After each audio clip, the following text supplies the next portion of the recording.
down Main, it's a clear night. Screens glowing blue, got the facts in my headlights. Commonwealth tripping, but the truth stay calm. Morrissey and Lally, I'ma read them like Psalms. KP throwing shade from a broke down porch, but the files in my lap like a flame to a torch. I don't raise my voice, I just let the game speak. Steady with the grind while the crooked run weak. We just riding slow, gliding, paper stacking in the breeze. Turn the system up, let the whole town see. No mask on my face, no fear in my lane. I'ma shine that light on the ones bringing shame. From the courtrooms down to the city blocks. They can't hide from the truth, cause the truth don't stop. We just ride a slow grind. Midnight oil burning, pen hit the pad slow. Every word cut clean like the rims on the 6-4. From Boston to Brockton, the whispers all hum. Turtle boys riding in the reckoning gon' come. Lally in the back room, Morrissey on the phone. Trying to twist the narrative, but they can't postpone. I'm just sipping on the facts while the city play pretend. Truth got no curfew, I'ma run it to the end. See, this ain't about fame, this about that long game. You can duck, you can weave, but the truth still call your name. We just riding slow, gliding, paper stacking in the breeze. Turn the system up, let the whole town see. No mask on my face, no fear in my lane. I'ma shine that light on the ones bringing shame. From the courtrooms down to the city blocks. They can't hide from the truth, cause the truth don't stop. We just riding slow, gliding. We just riding slow, gliding, paper stacking in the breeze. Turn the system up, let the whole town see. No mask on my face, no fear in my lane. I'ma shine that light on the ones bringing shame. From the courtrooms down to the city blocks. They can't hide from the truth, cause the truth don't stop. We just riding slow, gliding. We just call down to the city blocks. We just riding slow, gliding.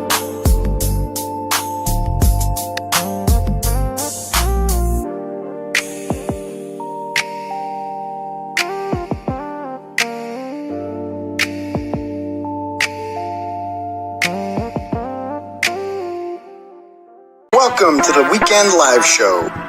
508 is where I'm from. We run down the biggest stories of the week with you every Saturday night. Let us know in the comments right now where you reppin'.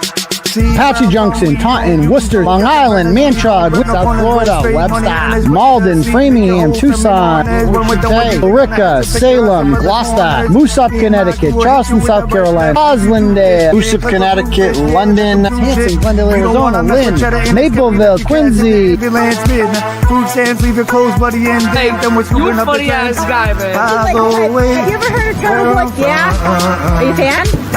508 is where I'm from. Hey, what's up? 508 is where I'm from. How was that? You a freaking idiot. Stop telling people that I'm mentally deranged and stupid. Call me Aidan. He's not a doctor, but... Get out of my store, please. You're a fucking loser. You are a loser. You're not a journalist. You're nobody. You're not turtle hair. Don't make such fun of the criminal justice system. NFL on the house, blog out. Let's get this party started. Yo, what's up, people? How's everyone out there doing tonight? Good? Good, excellent. Welcome to the live show, ladies and gentlemen. I am your fearless host. My name is Aidan Kearney. You can call me a variety of nicknames if you like, up to and including A. Timothy Kearney. That's my true crime name. You can call me Journalism Jesus. That's my spiritual name. You can call me Uncle Turtle Boy. Old school turtle riders call me that. You can call me just Turtle Boy. A lot of people just call me Turtle Boy or Turts or Turtle Dove. I prefer Dr. Turtle Boy. That's my pronoun of choice because if, Judd Welch is a doctor and, he spreads his load around, I spread my load around way more than Judd Welcher does. So I'm definitely a doctor. Okay. Let's be real. You can call me Daddy if you'd like. I know for some people that might be weird. For others, it might be fun, flirtatious, even sexy. You can call me that if you want. You don't have to call me Daddy. You can call me different varieties of Daddy: daytime Daddy, brow Daddy, crowd Daddy, theater Daddy, drama Daddy, formerly drama-free Daddy, media Daddy, Saint Daddy, and of course, Fridge Daddy. Because I fix fucking fridges, tables, stoves, microwaves, dining room tables, couches. I fix everything. You just shake it. That's my policy. And I don't care what you call me. Just be here every Tuesday and Saturday night at 9 p.m. sharp. And make sure you smash that subscribe button for me. Do that. Hook it up. All right. Don't cost nothing. Hook it up. Let's get back up to 165,000. Let's see. You know, I understand some people, they get mad at Turtle Boy. I'm unsubscribing to him. They're still watching. They just don't want to give me the sub, do they? They don't want to give me the sub, but they give me the views. Because the views ain't going nowhere. We already got almost 3,000 people watching. We ain't even started yet. We're almost over 3,000. So, yeah, hook it up. Been here a while. This didn't just happen on its own. So I built this audience up over. I've been doing it for like 12 years now. You know, it's no joke. No, I'm not a technology daddy. I'm the opposite of a technology daddy. I'm the untechnology daddy. So, yeah. But anyway, if you guys want your messages read out loud to the class tonight, you can click at the link at the top for Turtle Chat. When you do that, you can pay whatever you want, say whatever you want, and I will read your message out loud to the class. I don't really have to do. I used to say no centigraphs, but you know, people kind of stopped doing that, so that's good. But no centigraphs, please. You can also cash at me at $ Uncle Turtle Boy, and we can do it that way. So. Some personal notes before we get started. The Huskies lost today. We got killed. So last week we lost a real close one. It was a back and forth, great game. You know, we lost a real barn burner. This week was not so good. We lost. We were losing 15-7 at halftime. The final score was 25-7. So we didn't score a single point in the second half. I'd like to say that the other team was like the best team we went against all season, but they weren't. It's just, you know, you don't have your best game all the time. I don't know what to say, but it's a great season. And it's fun to coach your own kid. Because my son's like the smallest one. Like every time we play, I was not built, you know, graced with like great genetics as far as it comes to height. So, you know, my son's not that tall, but we had a lot of heart. Like I'll show you the Huskies real quick. This is the crew, right? There they are. There's our final game of the season. There we are. We came close. Right? It just wasn't meant to be. So, but we'll get them back next year. We'll be better next year. They had fun? That's the only thing that matters. They had fun. We're playing some jamboree next weekend.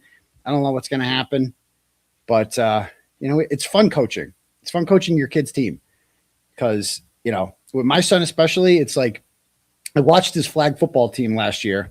He did like this indoor flag football team. It's kind of competitive. And there was only 7 kids on the team and 5 play at a time. And the coach like never played him. I'm like, bro, he's 7. Because they want, you know, he wasn't the best player, you know, because he's not, you know, he's a little guy. Like he's small, as you can see. That's him right there next to me. Okay. He's a little guy. And so, you know, like, but how are you supposed to get better sitting on the bench? Like you got to play a little bit, you know, like I'm just not one of those coaches. Everybody plays the same amount. Everybody gets a chance to dribble the ball, play point guard, and bring the ball up because, like, or else they're going to want to quit. They're going to want to quit. If you're one of those coaches that you're like, oh, we have to win this game of 7 and 8-year-olds today, or else it's the end of the earth. Like, and then we're going to bench some kids that aren't good enough. Like, you should just stop. You should just like bury yourself in a hole. Like, that's what you should do. That's what I think. So that motivated me to want to coach. So I coach basketball. I coach flag football. I don't coach soccer yet. Might get into soccer too. We'll see.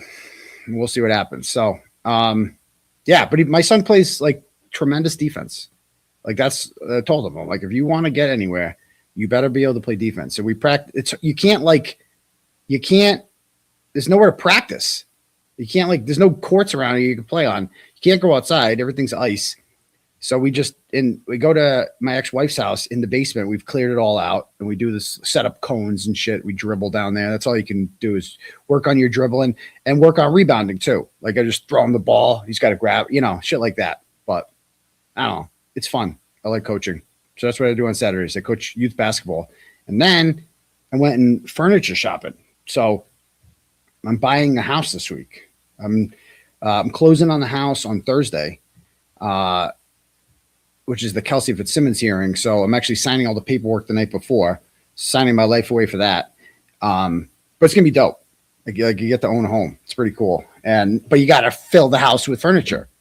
So I went to Bernie and Phil's today in Westboro, and then I went to a couple other places and just saw some stuff and sat on a lot of couches, you know. And you sit down on the couch and you're like, you want to get a nice sectional for the living room. You know, it's a house.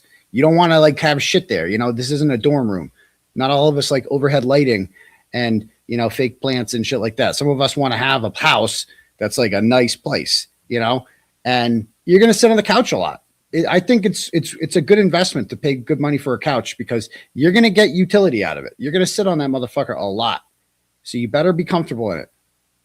You better like it, you know? So definitely going to be doing that. Obviously I will be setting up Ring cameras at my home in case the fridge is there. It heard it needs fixing. So I might have to inaugurate the house. But yeah, it's got a pool. Got a pool there. But do I need design help? I don't know what that means. Like interior design, you know. There was a Czechoslovakian. He was an interior decorator. He killed 14 Czech. Oh no, I'm thinking of the Sopranos line there. But anyway, yeah. So yeah, maybe Jim Altman can help me out. I don't know. But it's cool. Ring or Arlo? Probably Ring because apparently Arlo just doesn't work. It just doesn't work. It just doesn't get. There could be someone murdered right outside your house, run over in a car, and the Arlo camera will just not catch it. It's like the craziest thing, you know. But special shout out to all my fans on Twitter, the Sparkly Rabbit, and the Raccoons and the Carleys of the world. Because I know you bitches are watching. You can't get enough of Daddy, can you? You can't get enough every fucking Tuesday. You will never miss an episode. A lot of my diehard supporters, they'll see it on the replay. They'll miss an episode from here to here, but not my haters. My haters they don't miss a fucking thing, do they, folks? They don't miss a goddamn thing. So, yeah. Anyway, yeah, pool noodles. I love it. That's the thing. We got a lot of shit to get to tonight. I'm going to be fired up about a lot of stuff too. Let me tell you, I have a lot of controversial. Is it drama? A lot of the stuff. Yeah. A lot of it's going to be drama related. We're going to talk about Dildo and that's going to be like non-drama related. So we're going to talk about him. I already talked about him on Sex Cult. But we're also going to talk about, I'm upset about some things and I don't like the normalizing of shitty people. Like a lot of people seem to forget like where we were at 9 months ago with the Karen Reed trial and not just like me and Karen Reed, who the bad guys are. A lot of people seem to forget. So, you know, we got to fix that. So, and then maybe we'll get to the latest with Jim Altman and 5150. Maybe we'll get to, I don't know. We'll see if we have enough time. There's a lot. Oh, and we got to talk about Natalie. Natalie's back. Natalie went on a Spaces the other night with Krusty Panties, and she was in rare form. So we got a lot. And I had a hearing with Krusty. Dude, we got so much to get to. Let's just jump right into the Turtle Chat, shall we? And shout out to all the Rumble Rats over there, all 17 of you watching. Okay. I haven't forgot about you people. Yeah. All right. Let me see what we got for Turtle Chats here. Okay.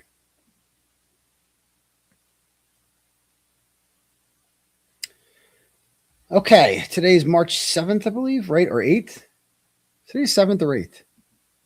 What is today's date? March 7th. Okay, cool. All right. So today's the 7th. We got Don sends $20 and goes, my sister-in-law, Betsy, loves you and wants to give you a mouth hug. What's a mouth hug? Like, is that a sexual thing or whatever? Is it like a motherly hug you're saying? Like a Indian Lisa hug? I don't know. Well, thank you for that. I appreciate that, Don. Dan Mellinson. Appreciate that. Joellen sends $50. Thanks, Joellen. She goes, this is for Nick Rocco. What you allow, you promote. I'm so tired of people speaking for Karen, yet they take no stance on the wrongs. Man up, peeps. Well, he'll tell you that he doesn't speak for Karen, yet he sure seems to like Alan Jackson's gonna have some haymakers tomorrow. How do you know that? Is that Like, can you just be real? Can you just tell us, bro? I spoke to Alan Jackson. It's just so fucking like scripted and gay and Hollywood-esque. Like, can we just stop? Can you just fucking tell us shit? If you talk to Karen on the regular, that's great. That's really cool.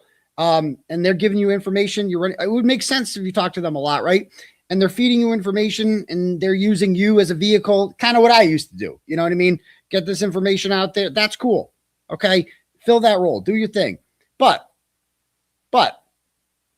can you just tell us if that's what's happening? Because when you come out here and you're like, oh, Al Jackson's going to have some haymakers tomorrow. It's like, well, did they tell you that?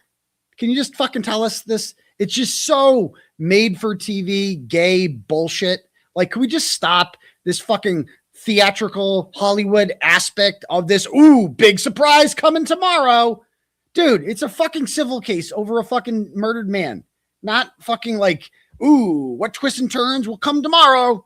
It's fucking gay. It's just gay.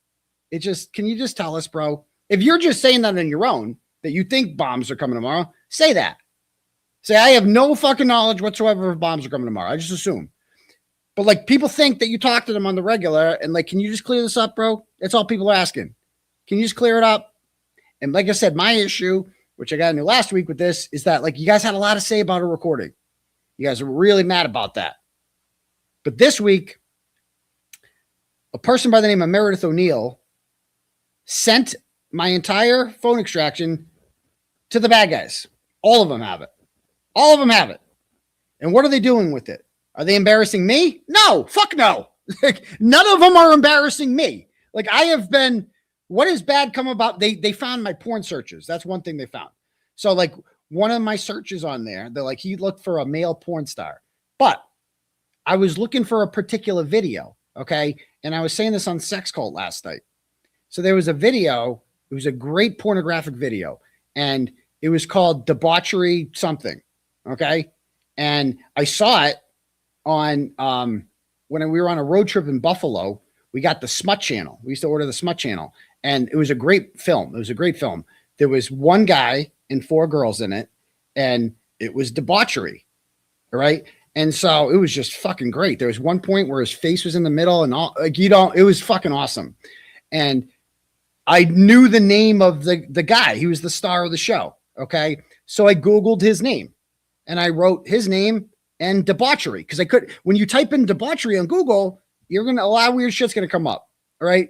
But if you type in this guy's name in it, then you get that. You know what I mean?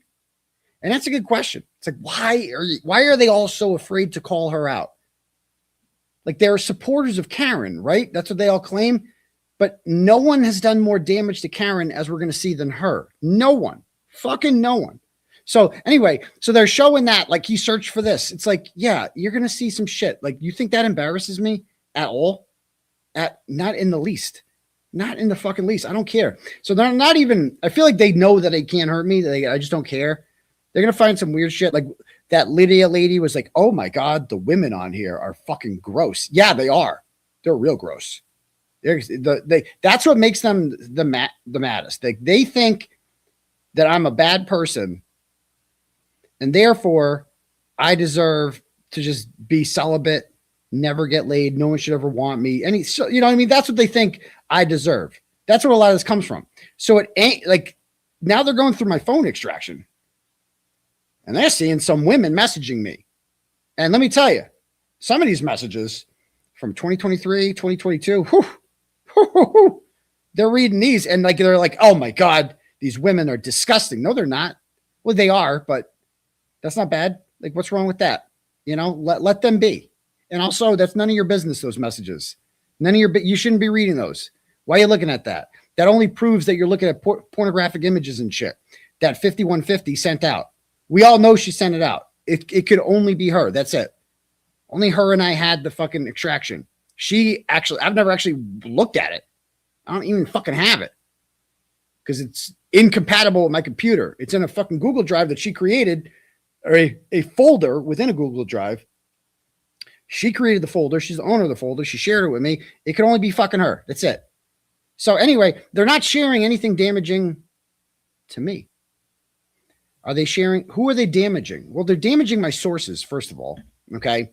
And because they're putting all the shit out there, the names of my sources, what they're sending me, especially people in Canton who are being ostracized. One guy's running for select board, just out of control. Right. But on top of that, they're also outing, like they're showing Alan Jackson and David Yanetti's messages, which like are often out of context. They don't understand them or what we're talking about or what I'm sending them and shit like that. Like, yeah, I helped them.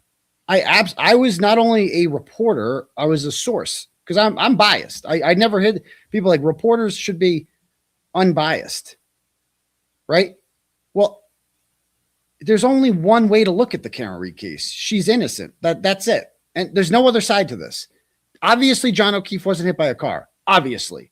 Anyone with a brain knows John O'Keefe wasn't hit by a car. I'm not even going to humor this other shit. It's all retarded. Okay.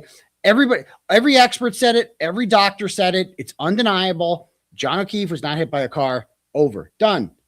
So I think it's dishonest for reporters to get up there like Sue O'Connell and them, and they just looked silly, when they got up there and they're like, I don't know which way. I don't really have an opinion, bro. You don't have an opinion on this? Stop it. You know it,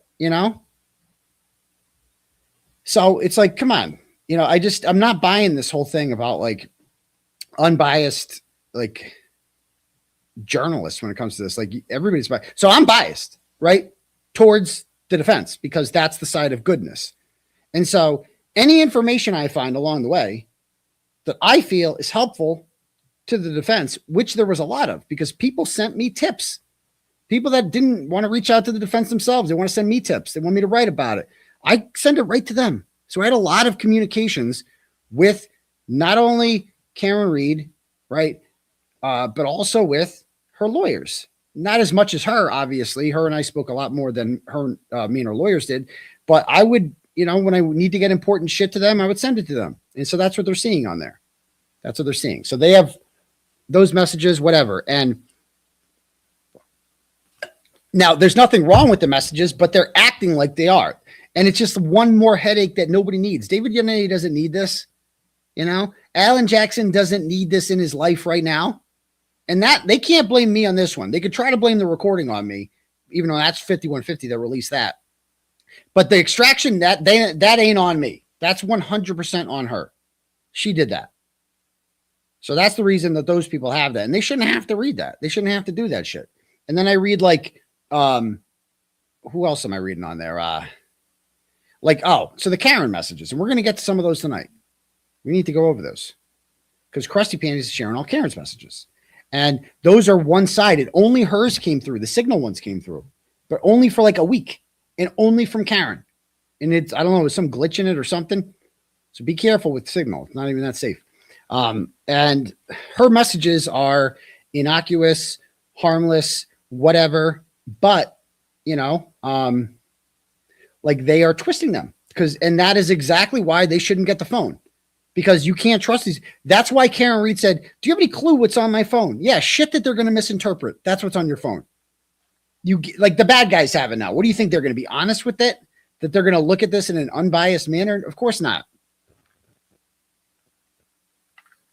Anyway, did Krusty get them from there? Of course she did. Where else could she get them from? Okay, so anyway. That's that. We'll get to all that tonight. What's up next? We also have any more donos here. We got Dan sends another 10 and goes, I wrote the mouth hug turtle chat. It means blowjob. Thank you for clarifying. She wants me to tell you her Instagram is okay. So earlier, Dan sent a thing in saying my sister-in-law, Betsy, loves you and wants to give you a mouth hug. And I wasn't sure what that meant. And so now he sends another $10. He goes, she means blowjob. So Betsy wants to give me a blowjob, I guess. I don't know. Yeah. All right, next. Do we have any cash apps here? Let's see what we got.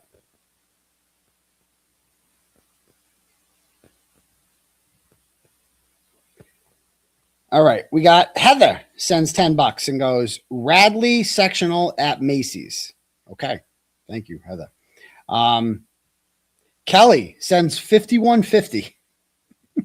Sends 5150 and says, furniture showroom, daddy. I'd watch. Okay. I don't know what. Oh, I see what you're saying. You would watch. I bet you'd watch. You absolutely would. Carly sends $15, goes, daddy's fixing fridges and calling out bitches. A lot of them. A lot of them. You're absolutely right about that. So I appreciate that. And let me see if we have any more here.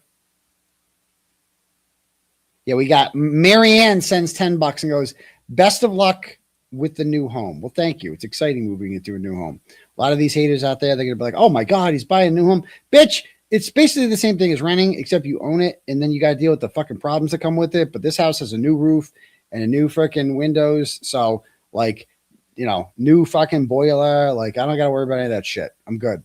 I'm good. All right. Okay. If anyone else wants to donate, link is at the top for Turtle Chat, or you can cash at me at $ Uncle Turtle Boy. Thank you. Oh, it's Kristen for gifting 5 Turtle Boy live memberships. I appreciate that. Congratulations to the winners. And I hope that you guys renew them after it runs up. We got, and thank you to Champ for gifting 1 membership, and the other new members here, Brad and Nana. Nice to see you, Nana. And DW again. It's great to see you guys here. Great to see you. Welcome aboard. All right. Okay. So let's jump into this, shall we? Let's start right away. With pull it up here.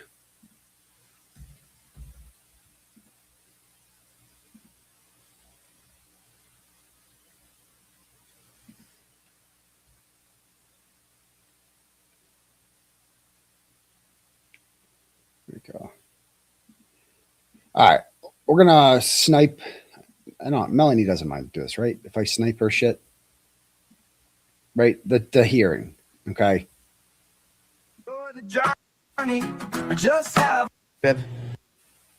All right. So, this is the crew that was there. Let's see who we got here. I didn't get to see this. All right. I mean, these are all Karen Reed supporters. All I see, and there's Gretchen Voss sitting with the media. This is in Plymouth Superior Court, I believe. This is obviously the motion to talk about the lie that Dildo put in the filing. Okay. So before we do that, I guess we should do the background on this, even though most of you probably know this by now. Let me pull it up. So we've got it. Mass courts. All right. Because this got a little confusing, and I was explaining this to people. All right, I'll just do a quick Reader's Digest without showing the motions. Let's see if I know this by heart. February 23rd, Dildo files a motion saying, I'm against Karen Reed's phone being released to her because, and the first thing he says at the top is a quote, I'm dead, I'm fucking dead. Do you have any clue what's on my phone? Right? So that's like, not what it said. So that's from the recording, as it's been known as, and that's not what she said. I know it by heart by now. She's like, and I told you on December 22nd not to go to Lindsay's house, and you went anyway, and you dragged me in the mud with Tully again, a fucking again. Do you have any clue what's on my phone? Okay, that's what she said. So that was in the context of she blamed me for going to Lindsay's house on December 22nd. And thank you for gifting 5 memberships there, Jesse. Appreciate that. Enjoy your memberships. She blamed me for going to Lindsay's house and said that was the reason why Brian Tully came to her house in late January and took her phones. That is inaccurate, to be very clear. And that's one of the things that we were arguing over. Okay. I say after that, I'm like, did you even read the affidavit? Did you even read the warrant for your house? Okay. They came to your house because of Natalie. Because Natalie told them all this shit that like she facilitated communications between us and blah, blah, blah. There's going to be shit on Karen Reed's phone. And by the way, that warrant was signed by a judge on December 23rd. Okay. It is my fault, actually. It's not. We're going to see why. So on December 23rd, it was already signed. Guess what hadn't happened yet on December 23rd? I hadn't gone to Lindsay's house yet. So the warrant was already signed. It was done. They had a warrant for her phone. I didn't even go to Lindsay's yet. Then I went to Lindsay's. Okay. And so the events that happened that night have nothing to do with it. Okay. Nothing to do with it whatsoever. So Lindsay was listed. They had interviewed her on the 14th, December 14th, but she only had 2 pages worth of notes in the warrant, whereas Natalie had 7. So, and the shit Lindsay gave them was pretty useless, quite frankly. Like when they talked to her, she like told them that, yeah, you know, he said something about like that his mom, like his mom was upset, wouldn't approve of him buying such an expensive car. Cause they asked her like, is there any truth to this rumor about the brother buying him a car? And she's like, I don't know. He said that his mom wouldn't be like, you know, approving of that. And so they actually, so what she said, they actually got a warrant for my car payments as a result of that. That's what she was good for. Okay. Not for the other shit. Like when they talk to Lindsay, I'm like, the fuck do they want from you? You know what I mean? That's how I realized that they were like desperate. I'm like, you're talking to Lindsay? The fuck you want from her? What's she going to tell you? You want directions to McMorgan's? Like, what do you want from her? So like, what are you going to get out of her? Nothing. It's like, what the fuck do you talk to her about? Like, she has nothing to say about it. She's not a Macau. Like, what the fuck do you want from her? But they insisted she was a witness. They made her a fucking witness. They gave her a grand jury summons. For some reason, they decided she was fucking important. But Natalie was the real reason they got that warrant. So when Karen Reed is yelling at me saying that you dragged me in the mud with Tully again, because I told you not to go over there. What I say after that was that's not on me. I had nothing to do with that. I go, they got the warrant because of Natalie. And I'm just being real here. Facts are facts. Whose friend is Natalie? Mine or yours? I didn't bring Natalie into your life. You brought her into my life. She's actually a witness against me. So what the fuck? So like, can we get our facts straight here? I mean, if you want to be mad at me over something, that's fine. But like, can you be mad at me over something that like I fucking did? Like that's my fault. I didn't do that shit. You know? So anyway, what was I going to say? So yeah, so that's what that quote was about. It wasn't, I'm dead. I'm fucking dead. She was mad at me.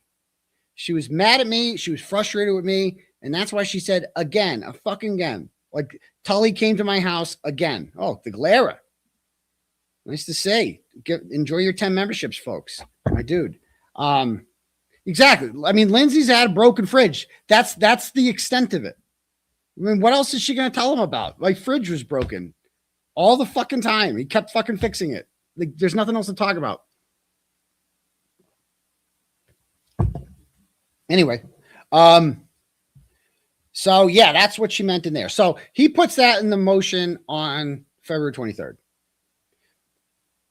The defense responds to it. So now we're on our second motion, motion 2. The defense responds to it. They don't mention. We got to get a chart here. Let's get a Google Doc going. I'm good at these. Okay. Let's do it as a class.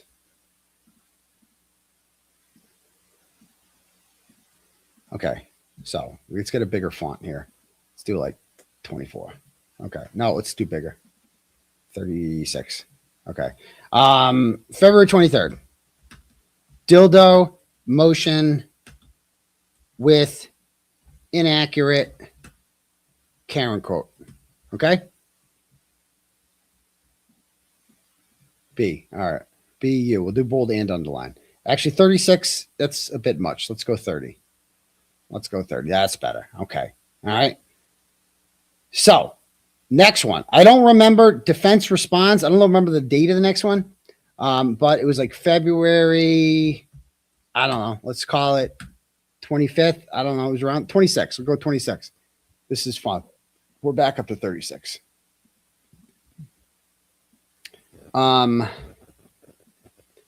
Defense responds, bold.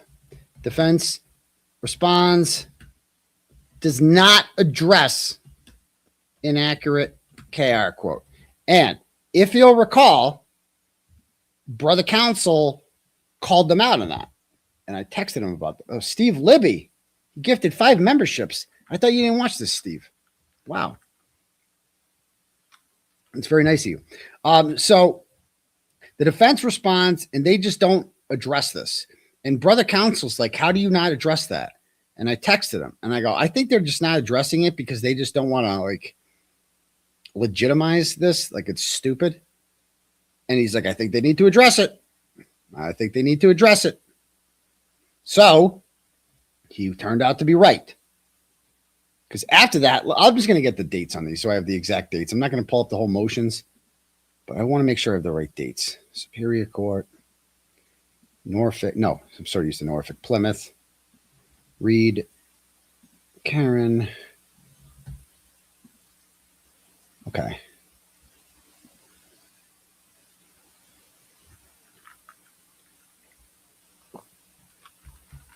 All right.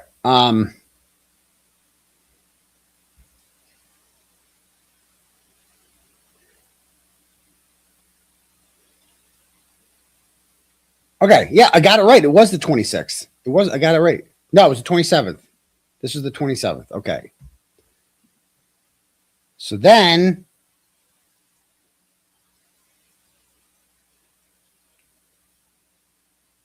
oh no. No, this is the 25th. The 25th. Okay. The next one is the 27th. Okay. And this is, so now Karen Reed basically ignores it. And that brings us to Dildo. Okay. So Dildo files motion calling out KR for not addressing misquoted tweet. Inaccurate KR quote. Okay. Makes sense? So he's pushing it. So Dildo's pushing it, right? He puts an inaccurate quote. The defense ignores it. Dildo files a motion, calling them out for ignoring it. Does that make sense? Good. Next date we have here. So now the judge has got his attention on this. March 2nd. Okay. What the fuck just happened? Oh, wait, no. March 2nd. March 2nd. Judge orders hearing for March 6th to get to the bottom of this. So now the judge is like, now we got to address it. You guys are making a big deal out of this. Now we got to address this. Okay. We got to talk about this. March 2nd. All right. And they are told, okay. Dildo is told to bring audio file with him to court. Okay. Because there was no audio file in his original filing on February 23rd. So the judge couldn't even hear who was right and who was wrong. So now the defense responds to this. March 3rd, we get a response. The defense finally addresses this. What do they say? They file their surreply, the reply surreply. Okay. And what do they do in this motion? Well, this is the motion where they basically call out Dildo and say that he should, 2 things. Okay. KR calls out Dildo for 2 things. Number one. Oh, we can do the period one. Okay. Number 1, what does he call a Dildo for? Misquoting KR.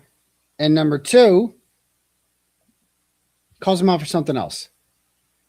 Oh, for using illegal. Okay. Using an illegal recording. and demands sanctions. Demands Dildo pay lawyer fees for sanctions. Okay? So they're like, you bitch, you fucked around. They fucked around and found out. Dildo just kept pushing this shit. Why is he doing that? There had to be some strategy for this. He wants that quote front and center. He wants to talk about a recording. He's gone full Randall. Okay. He just wants to make his whole thing about a recording. Okay. Let's talk about a recording. And I'm sitting over here like, well, this is fucking awkward. Like, it's like, I felt like it was like when I was in the courtroom with Lucky Lochran and Hank Brennan's grilling Lucky Lochran. Were you ever intimidated by any bloggers? Any bloggers ever intimidate you? No, sir. No, sir. No, was not intimidated at all. You're sure about that? You're sure there weren't any handsome, blonde-haired, blue-eyed bloggers in the courtroom right now that were intimidating you? Sir, I was never intimidated by any bloggers. I was just trying to do my job and plow the roads, looking both ways so that I don't hit any people or, God forbid, any animals. Okay? And that's it. So that's that I felt like it's that level awkward with this shit. Because this is me. I'm like, can we not talk about this? Can we just move on from this? Like, I don't want to. It's one thing when this is on Randall and the retards talking about it. Now it's like, and fuck Christina Rex is talking about it. It's like, okay. So now for the first time, Karen Reed's team calls this illegal. Okay. And it is illegal to not only record someone without their consent, but to share that audio, as it turns out. Okay? So that's the March 3rd reply. But Dildo's, so now the ball's in Dildo's court. They've hit it back to him. He finally addressed this thing that he was mad they didn't address before. So then March 5th, Dildo responds. Okay?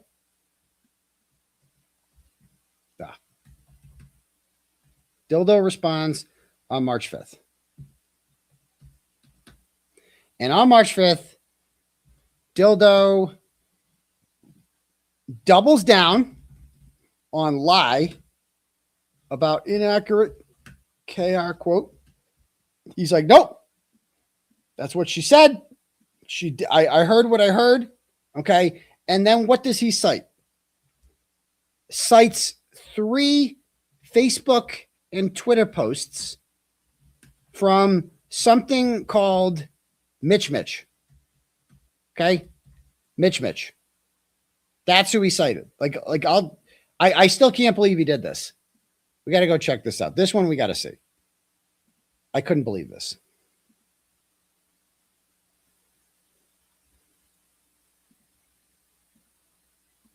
Fucking Mitch.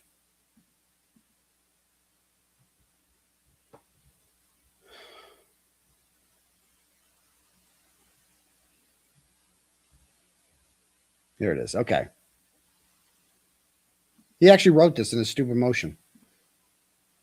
So he goes,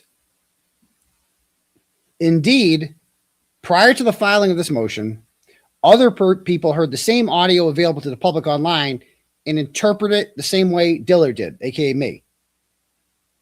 The contention that the words were a fucking again is an illogical phrase. Yes, technically, a fucking again is not a word, right? Unless you're dealing with Karen Reed, okay? And she's in one of her moods. And then she says, again, a fucking again, okay? Clearly, Dildo has never dealt with Karen Reed in a mood, because if he did, he would understand that's a perfectly normal thing for her to say, okay? And this isn't shitting on Karen Reed, whatever. She's fucking human. People get in moods, okay? People yell. People get upset. People get frustrated, especially when they've been framed for fucking murder, right? And whatever. I don't take it that fucking personally, all right? I'm not that upset by it. Was I upset at the time? Sure, right? We were both pissed off. We're 2 pissed off people, right? And so whatever. It's not that big a fucking deal. It's really not. And he goes, based on his listening to the same audio available online, provided to the court, plaintiff's counsel believes that he heard, I'm dead, I'm dead. So he just doubles down, which when you think about it, was really his only move. It was really his only move. It's all he could do, right?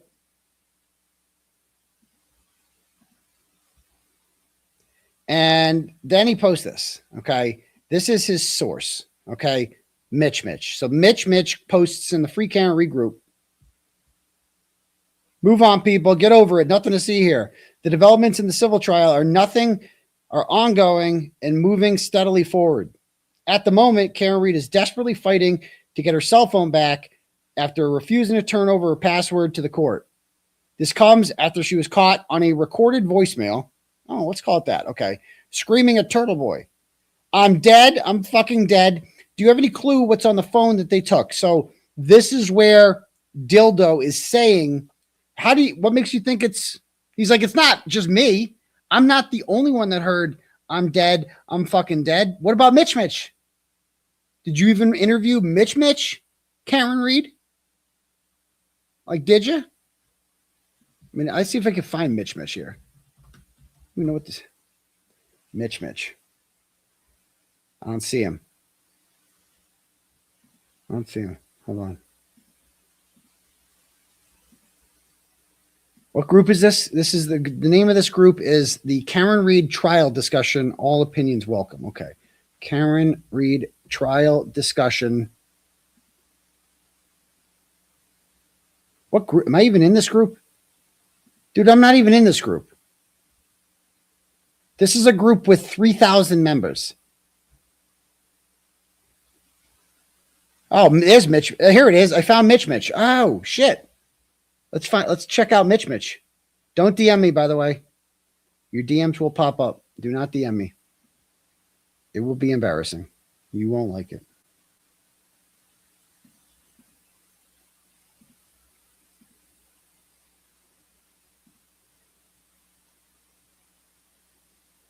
So here's Mitch. Mitch posts in this group a lot. So Mitch is doubling down on this. Okay.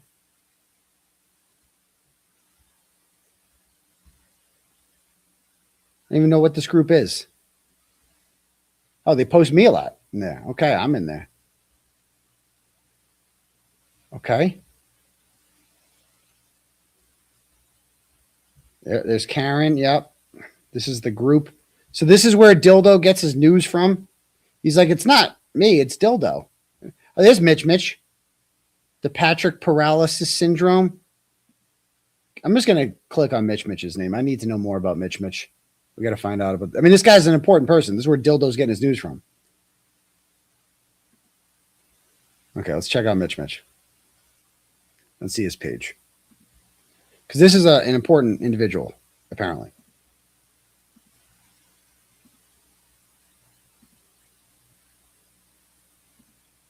Which one's Mitch?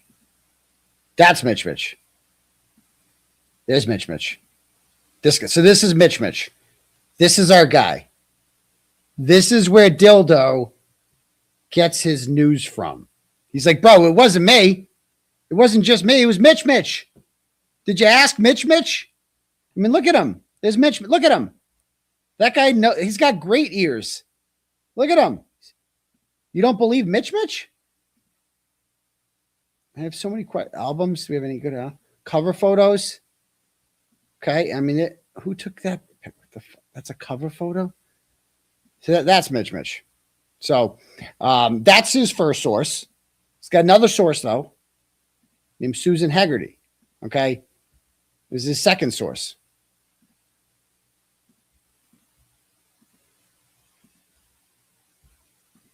All right. She said dead. Maybe you couldn't understand the Fall River accent. So, by the way, this is from February 28th. So this is after Dildo files his motion with the inaccurate quote. So that's the talk of the town. So the antis are like predisposed to just be like, whatever the prosecution feeds us, that's what we're going with. Okay. And so if Dildo's our new Hank. Okay. So if Dildo says that it's I'm dead, I'm fucking dead. We're going with that. So 5 days after he files his motion, Susan Haggerty is on here, and this woman's a real peach. Haggerty says, she said dead. Maybe you couldn't understand in the Fall River accent. That's pretty funny. What's a fucking gen? Usually again is a positive thing, not something you have a meltdown over. Your explanation makes no sense. I'm sure the audio that Diller has is a lot clearer. Okay. And so this guy is a real trip. Okay. Let's see. So this is her response to this because I tagged her in it. You don't know what you're doing, Aidan. I'm stepping back from this case. And bitch, you're in like replies and shit. You are being cited by Marc Diller. Okay. I'm stepping back from this case and only reading, but not commenting on anything from here on out. Well, bitch, you got tell that to Dildo in Mitch Mitch. That audio has been going around on Twitter. It's not hard to come up with the same conclusion as Dildo. Okay.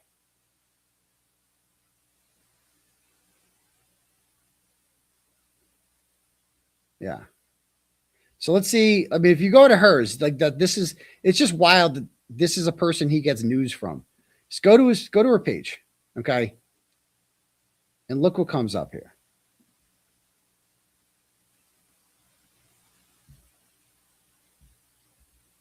Okay. It's mostly, she has hardly any tweets. They're all replies. I mean, look at this lady.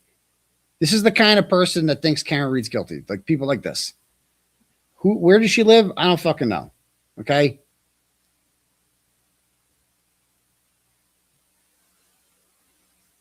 Let me just search the name. I'm going to search the name Karen Reed under her shit. Okay. Karen Reed. Let's see what happens.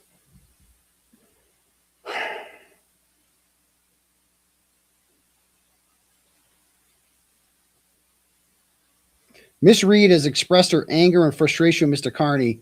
We all know Karen likes to go scorched earth on anyone that makes her look bad. She's now putting this all on him. I'm sure, what is she putting on me? Okay, whatever. The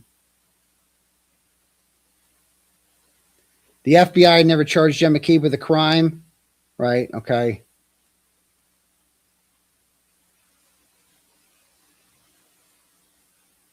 I mean, look how much she tweets about Karen Reed. It's all like Karen Reed's guilty. What about you calling on your cult, she tells me, to order pizzas and not pick it up? Yeah, that never happened, ever. Trying to ruin someone's livelihood is harassment and witness intimidation. You don't live in Canton or even Norfolk County. Why are you so invested into Canton? Since you and Karen Reed have parted ways. Because I live in Massachusetts. And the state police are corrupt, and we need to do something about that. Yeah. So anyway, this bitch this is where he gets his shit from. So let's go back to our Google Doc. So March 5th, Dildo doubles down on lie about inaccurate KR tweet. Cites 3 Facebook Twitter posts from something called Mitch Mitch and Crazy Susan. Okay. But what else does he do that day in this motion? Dildo also says he had no idea the recording was illegally recorded, calls out the defense for not filing police report. So remember, that's what he calls. I mean, that was a bold move, Cotton, when he did that. I didn't like that. When I saw that, I'm like, this motherfucker is goading Karen Reed to charge me. That's what he's saying right there. Right? That's what he's doing. I see what this motherfucker's doing. He's like, illegally recorded?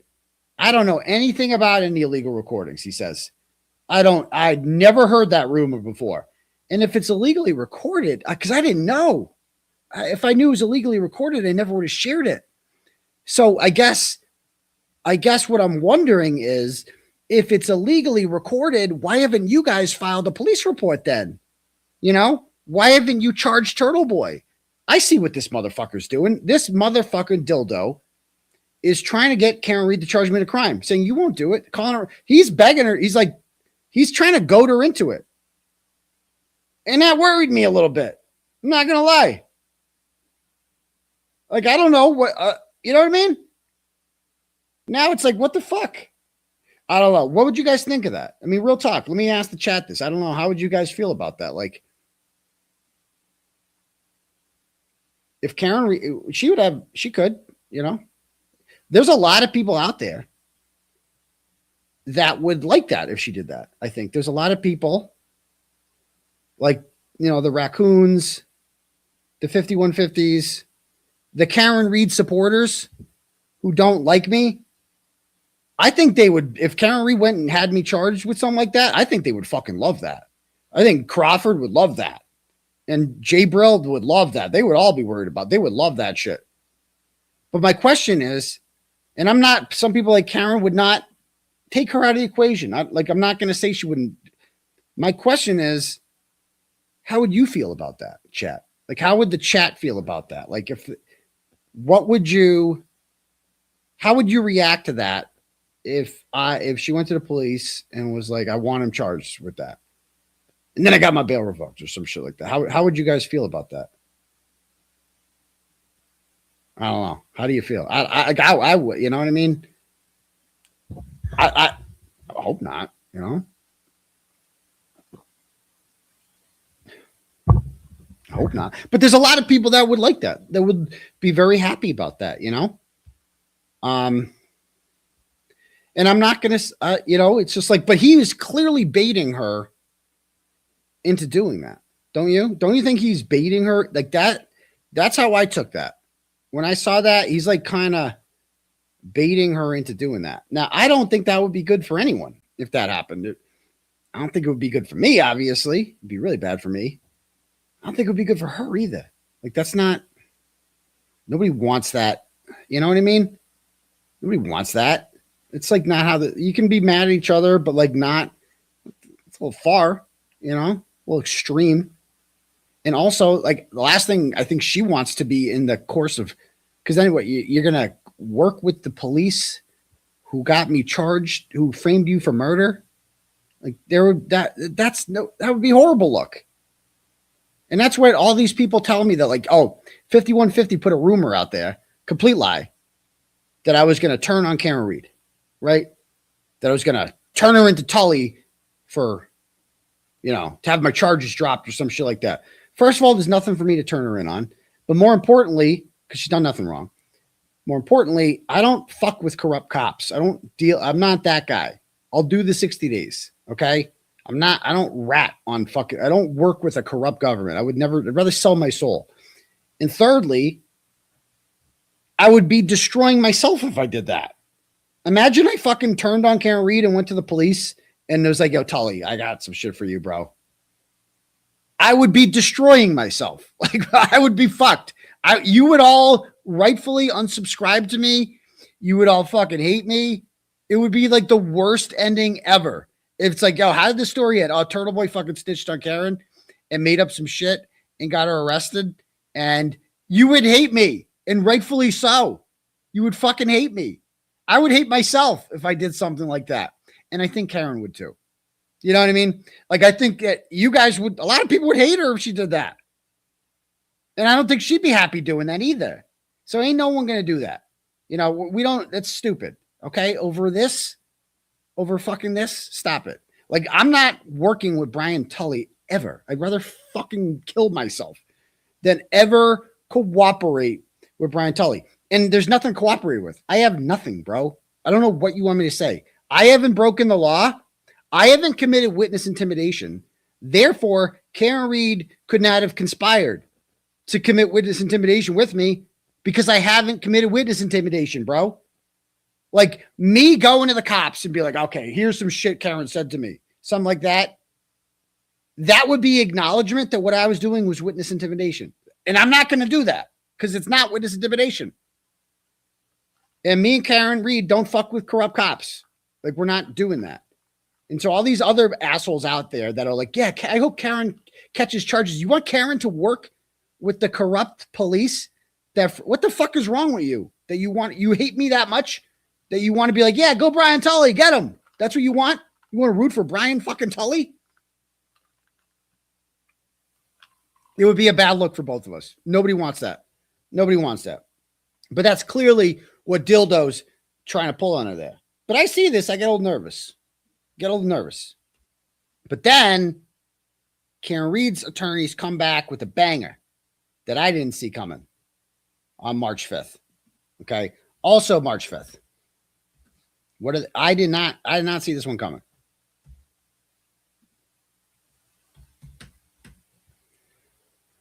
Let's pull it up. Where'd it go?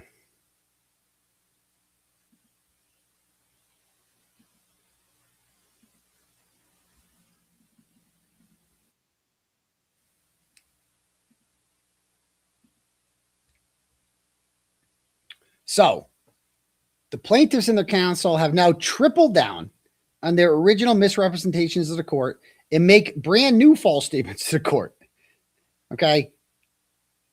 First, the plaintiffs' counsel now states that the audio, which was included in an exhibit for the court's own review, was provided in an unaltered format and is anything but unambiguous. This is demonstrably false. In fact, when the plaintiffs first filed their emergency motion and served it on counsel on February 23rd, they filed Exhibit J, the recording in question, along with a portion of the online post it was pulled from. I didn't know this.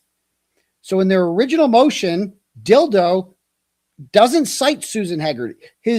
Guess who he cited? You'll never fucking guess who he cited. McDonough.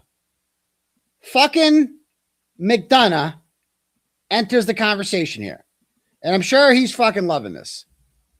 He finally got that attention he wanted. Okay? So, what did he cite?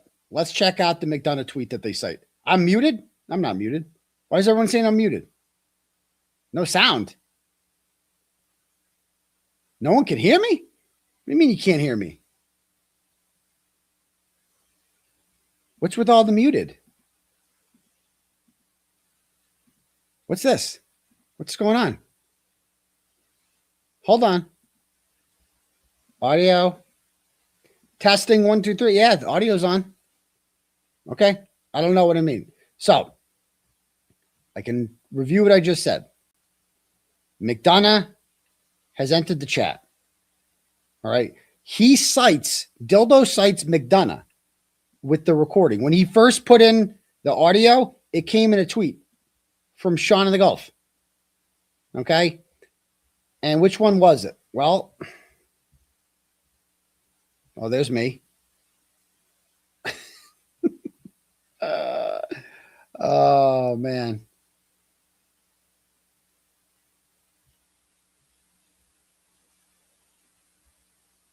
He was so into this recording. All right. There's my cum face. Okay. There. So Sean in the Gulf entered. So Dildo enters revenge porn of me. This is a video that I made for Legion Duso back in the day. Okay. And yeah, they had some fun with it. And he goes, for whatever reason, when they released the recording for the first time, it was with a picture of me climaxing. Okay.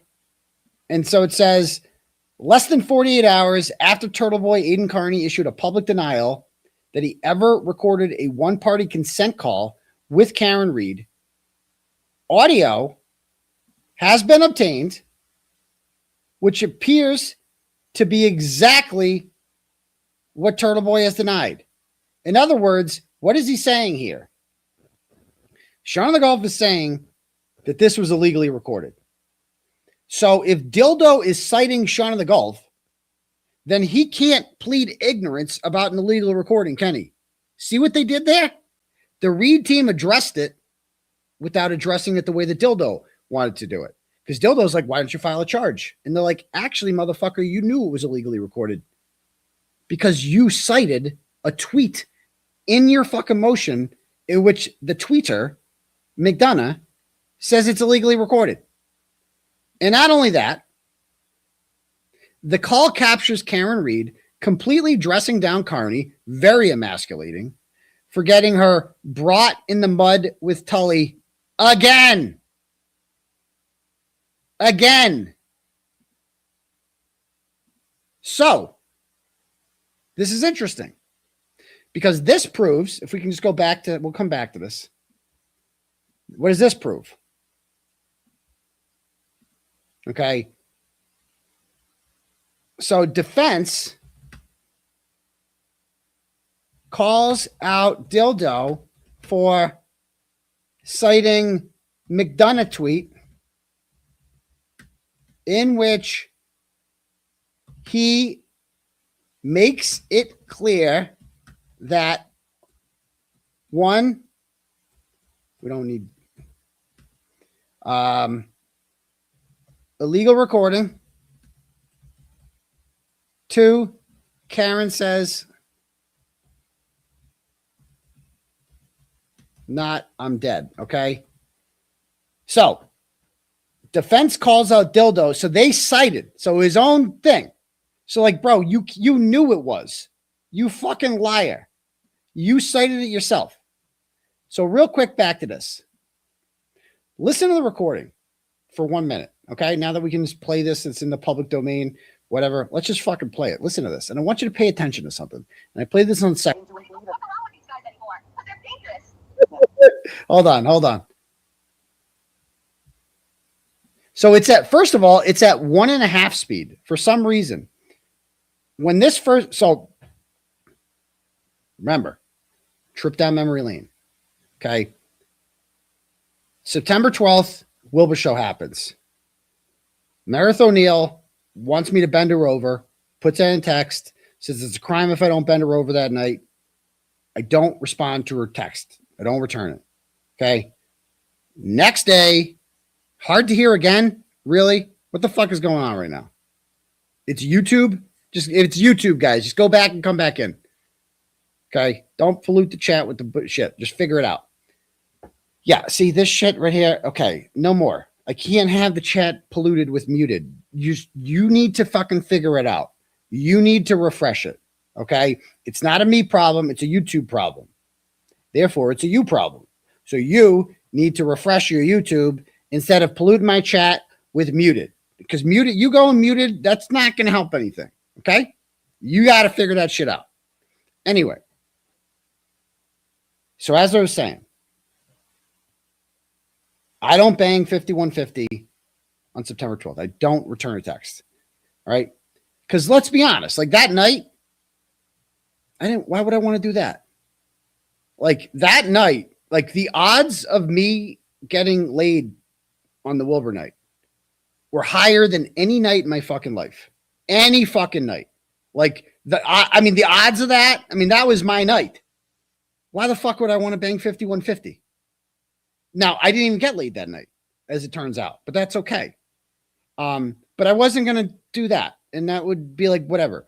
So I wake up the next day with an angry message from Karen Reed telling me we just got sent a full recording. Okay. And so great. I don't even believe her. I didn't believe her. I thought she was bluffing. Karen was up my ass for 2 weeks about this. I thought she was bluffing because I'm like, I thought she wanted some confession out of me. I'm like, there's no fucking tape. Why would there be a tape? You have to understand. I didn't play any fucking thing for anyone. I didn't send anything to anyone. I didn't do that. Right? So how could she have it? That's what I'm thinking in my head. Karen Reed is trying to bluff me into admitting to doing something. She wants me to fucking say something. And I'm like, she don't have shit. There's no fucking way. It makes no sense. It makes no sense at all. Okay. And then 2 weeks go by. But before 2 weeks go by, 5150 hacks into my Twitter account and reads a message from a 21-year-old who I am flirting with. Okay. And I said to her, I haven't hit on you yet. Okay. And the implication there is I'm about to, obviously. And so I didn't know, whatever. Okay. So she hacks into the account. She reads it. This makes 5150 mad. When 5150 gets mad, she does shit like email your boss a video of you doing cocaine or some shit like that. That's her MO. So she gets all mad about this. What does she do? She starts talking to a flipper. Okay. She starts talking to Flipperhead and a koala. And they start messaging back and forth. And I've read their whole chat.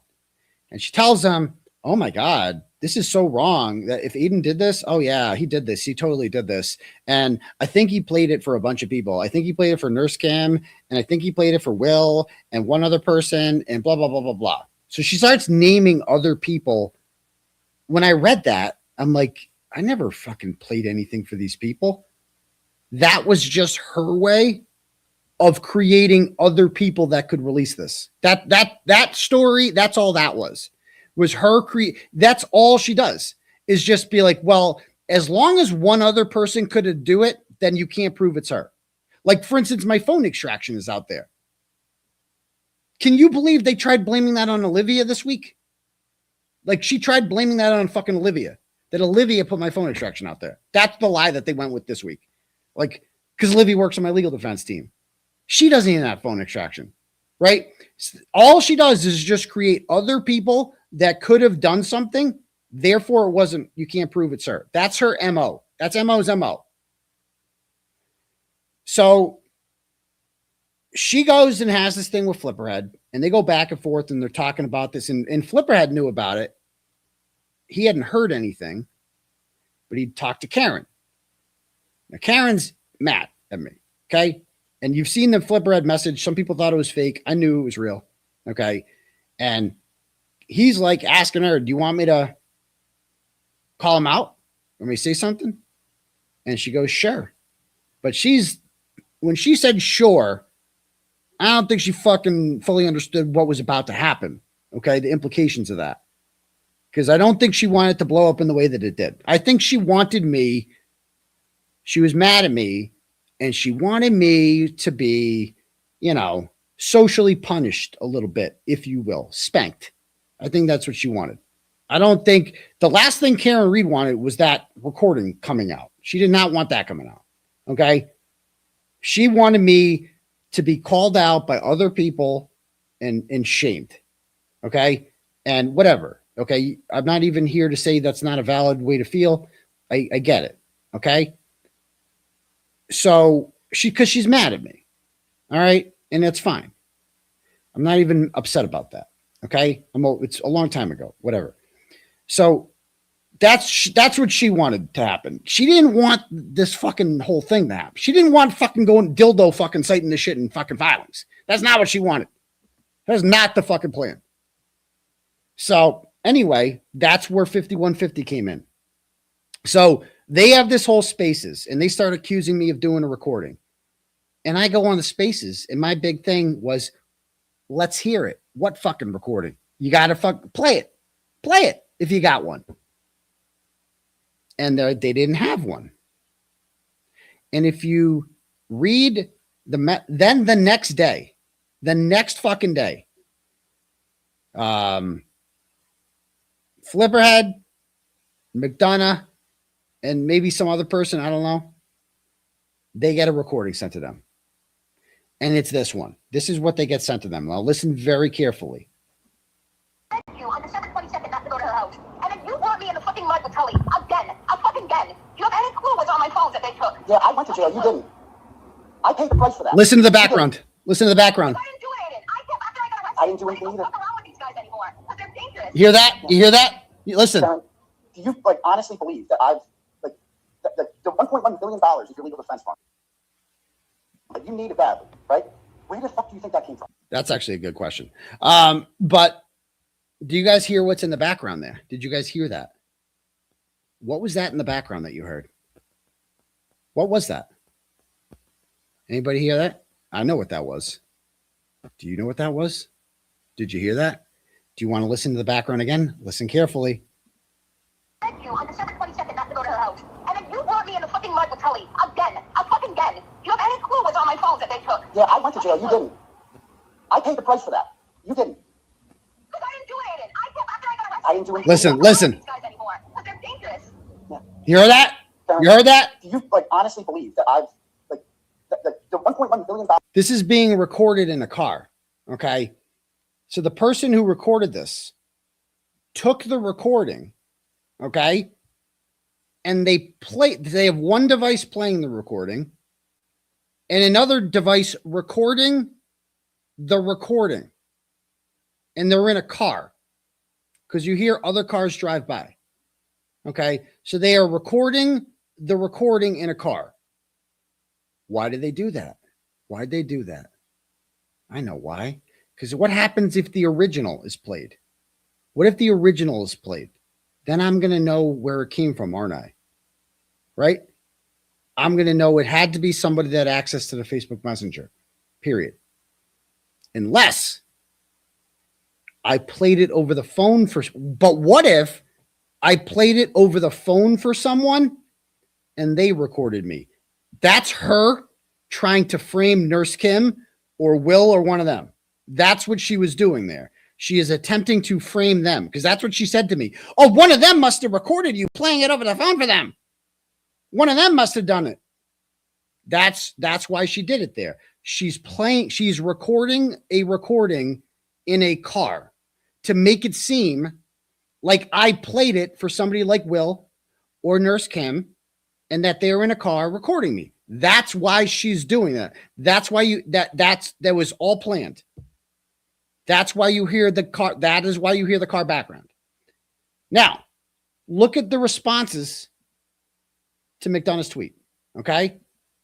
And because so the McDonough's tweet, people are like, fake. Is this real or a crusty AI job? Okay. He's never going to let you suck his dick, Sean. Why is it on a faster speed? This sounds fake as fuck. Why are you posting the naked picture? Yeah, exactly. So it doesn't go over very well. Most of the people listening to the recording are like, that sounds fake, bro. People didn't think it was real. And if you read the messages that Flipperhead, he's back. Check him out on Twitter. Flipperhead has with Meredith. Okay. She says to him, she goes, most people are saying it's AI. Most people are saying it's fake. Okay. And so she's like, fuck, do you think it's fake, huh? Well, why did they release it? Because I went on the Spaces and I'm like, there's no recording. What are you talking about? And then she's like, oh, yeah? Oh, yeah? No recording, huh? Boom. And then I look stupid. That was the big thing people were mad at me about. They were mad at me because I lied. Okay. Because I'm like, in my mind, there's no what recording? You can't possibly be a recording out there. How could there be a fucking recording? How could there be a fucking recording? It doesn't make any it made no sense to me. You have to understand that. It made no fucking sense to me. Because I'm like, Carrie doesn't have a fucking recording. What are you talking about? That's why I was so confident. That's why everybody, it was genuine. It was real. I'm like, no. And then somebody's sitting back there like, oh, really? Huh? No recording, huh? You want to fuck 21-year-olds, huh? You want to fuck a 21-year-old instead of me on Wilbur night? Huh? Really? No recording, huh? We'll see about that. Send. Proton mail. Send. There you go. And now it's out there, but it doesn't go very well because a lot of people are like, that shit's fake. Then what happens? Two more get sent the next day.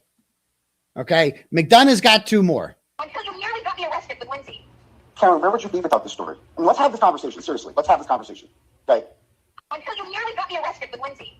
Karen, where would you be without this story? I mean, let's have this conversation. Seriously, let's have this conversation. Because you nearly got me arrested with Lindsay. What'd she say? Listen to what she says. Until you nearly got me arrested with Lindsay. Karen, where would you be without this story? I mean, let's have this conversation. Seriously, let's have this conversation. And that's only that clip. And the next thing she says something like, I'd be acquitted. Basically, I didn't need you. Like, that was the conversation. It was like, I gave you the story. You're the benefactor of the story. I made you what you are and you know it. Like, that's how the conversation went. But she doesn't put that part. She just puts this part. Why does she put this part? Because listen to what Karen says. Until you nearly got me arrested with Lindsay. Karen, where would you be without this story? I mean, let's have this conversation. Seriously, let's have this conversation. So, till you nearly got me arrested with Lindsay. When people hear that, they're going to be like, he nearly got her arrested? People are going to get mad at me. She chose clips in which were specifically designed to make the public believe that I caused Karen Reed nothing but problems. Those are the clips that she chose. You dragged me in the mud with Tully again. Again. She chose those clips to put out there. She didn't choose, and that's what spread the narrative that Karen hates me. Karen texted me 30 minutes after this, okay? And she had a really nice fucking message afterwards. A really nice message. So for all the haters that are like, Karen hates you, blah, blah, maybe after my valid truth journey, maybe, whatever, okay? But at the time, she didn't. Okay? And I have a right to fucking defend myself, so we're going to talk about this. When did this happen? August 30-something?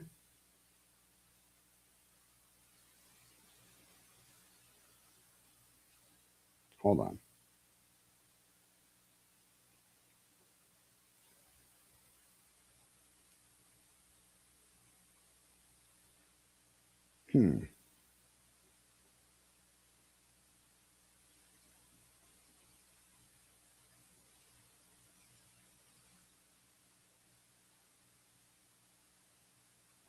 I forget what time the call happened. Oh, no, it was 20.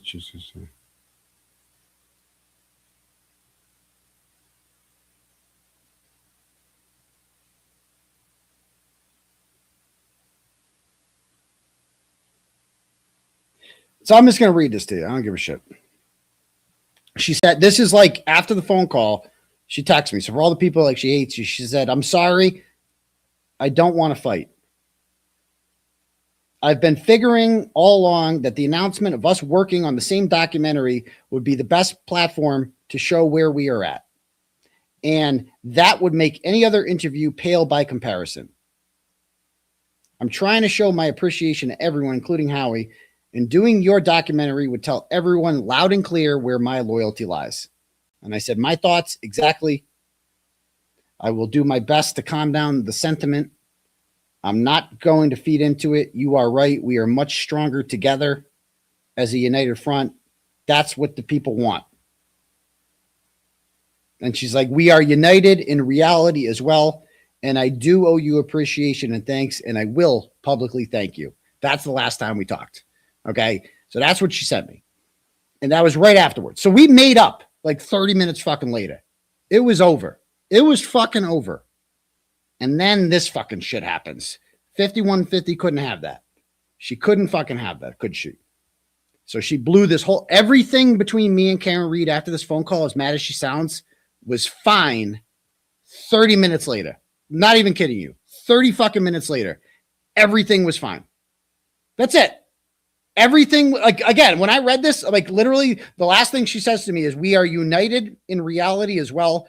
And I do owe you appreciation and thanks, and I will publicly thank you. That's the last thing she said to me. That's it. Until 5150 had to insert herself into it and be like, check this out. And just start some fucking shit. She completely took my relationship with Karen Reed and decided she was going to blow it up because she wanted Karen Reed for herself. That's why she did it. And you've seen all the messages that she sent me about Karen Reed, telling me Karen Reed owes you a thank you. She's not doing right by you. She was the one putting this shit in my head. Okay. You shouldn't have you shouldn't be in the courtroom for the verdict. You should have a victory party because Karen doesn't give a fuck about you. It's all in writing. We've shared all these screenshots. You've seen them all. But because I broke up with her, then Karen had to be hers. That's why she did it. And she didn't even like Karen. She fucking couldn't stand Karen. You've seen the messages she says about Karen.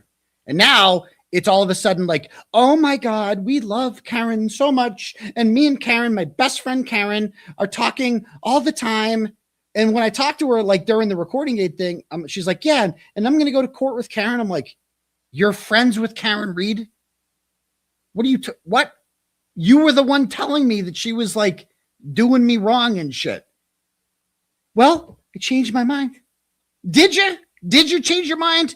Or are you just an opportunistic snake that like, well, I can't be with him. I can't be with him anymore and be on TV. So I'll go with her. I'll go with option B. I mean, these people, these fucking, because that's the truth of what happened. That's the fucking story. I don't know if I've told this story, but that's what fucking happens. Okay. And so she blew this all up to destroy my relationship with Karen Reed. That's why she fucking did it. Okay. That's it. That's it. She fucking blew the whole thing up. And it worked because she had a cordial relationship with Karen Reed for many months afterwards. Okay.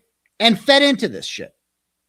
But I didn't see her there. And she was on the fucking fundraiser with her on December 19th. But I haven't seen her back because I don't think Karen Reed returns her phone calls anymore. And I don't think Karen Reed talks to her anymore. And that is why, ladies and gentlemen, that is why 5150 released my phone extraction. She knew full well that all of Karen Reed's messages would be out there in the public domain. She didn't do it just to hurt me. She did it as a big fuck you to Karen Reed. And that's why I'm so pissed at these gutless fucking cowards like Nick Rocco and Boston Brandy and all these other, and Tima and all these retards, Dennis Sweeney and all these fucking people who had a fuck of a lot to say about a recording, but not one of these motherfuckers will say the name Meredith O'Neill for what she intentionally did to Karen Reed by releasing my phone extraction that had all of Karen Reed's messages. She blew it all up. All this fucking division you're seeing right now, all of it was fucking her. All of it. You know who knows that now? Karen Reed knows that now. Karen Reed is very well aware of everything that she did, and she stopped returning her phone calls, and that is why Meredith O'Neill sent the phone extraction out to fuck over Karen Reed as like, because Karen Reed pulled the Sam on her, didn't she? And what does 5150 do when she gets mad at people? Oh yeah? Oh yeah? Sam, you want to break up with me? How about I fucking sign into your fucking account and tell your boss you don't want the job? How about I sign into your fucking email and send your boss of you doing cocaine? How about I fucking hide your key fob in your fucking shoes? Huh? You got titty pictures sent to you? How about I fucking hide your key fob? How about I steal your Apple Watch and hack into your fucking devices? Right? How about I do that? How about I blow up your fucking relationship with Karen Reed? Huh? How about I fucking try to work with the fucking government in Cosgrove and do all this shit? That's what she does. She is the most evil, diabolical piece of shit I have ever encountered in my fucking life. This is not a bad breakup. This is not some angry scorned ex shit. This is diabolical, evil. That's what it fucking is. Crazy. Fucking crazy. Enough. So anyway, I'm pissed about this because I had a fine relationship with Karen Reed. Last thing she says to me is, I do owe you, thank you. And I'm going to loudly fucking thank you. And then, boom, she had to fucking blow it up. So anyway, these are the messages that she chooses to put out there, which I'm sure Karen wasn't thrilled about. What does this one say? You remember that night when you hung up on me and told me to fuck off? Are you not? Another one of your tantrums I had to deal with? I didn't hang up on you and tell you to fuck off. Another one of those. What is Karen? Listen to what Karen Reed says here. You did. You remember that night when you hung up on me and told me to fuck off? So again, she releases audio in which Karen Reed is accusing me of hanging up on her and telling her to fuck off. Are you not? Another one of your tantrums I had to deal with? Another one of your tantrums I had to deal with. So they're making it seem like, oh, poor Karen. She is trying, 5150 is trying to create the narrative that I caused nothing but problems for Karen Reed. Nothing but heartache. She doesn't put the fucking message Karen Reed sends 30 minutes later saying, I do owe you, thank you. She doesn't put that. She puts out the part where Karen Reed, she is trying to make it seem to the public like Karen Reed is not appreciative of me, like she is not thankful, like she is ungrateful. Like she made Karen Reed seem bad, quite frankly. Like that's what she's trying to do. She's trying to cause division here, right? And she's trying to make me look bad too. Because she's like, oh, she's trying to make it understandable why Karen wouldn't want anything to do with me. That's why she picked these clips. Listen to what she says here. And I can explain this. I didn't hang up on you and tell you to fuck off. Yeah, you did. Do you remember that night when you hung up on me and told me to fuck off? Are you not? Another one of your tantrums I had to deal with? I didn't hang up on you and tell you to fuck off. Karen's wrong about that. That was before we were talking on the phone. The context of that, we were talking about Colin Albert there. She's like, remember when you got so fucking mad? She's bringing up all this shit. It was a heated argument. And she was like, remember when you didn't believe me that Colin Albert was there? And then you hung up on me and you told me to fuck off. I'm like, whoa. That's not true. I ask, like, if Natalie has put out the messages, I messaged her one day, like a week later. I'm like, wait a minute. I'm reading all these documents because when she was telling me the story, she was very big on Colin Albert and Brian Albert's involvement. No mention of Brian Higgins. A lot of Brian Albert and especially Colin Albert.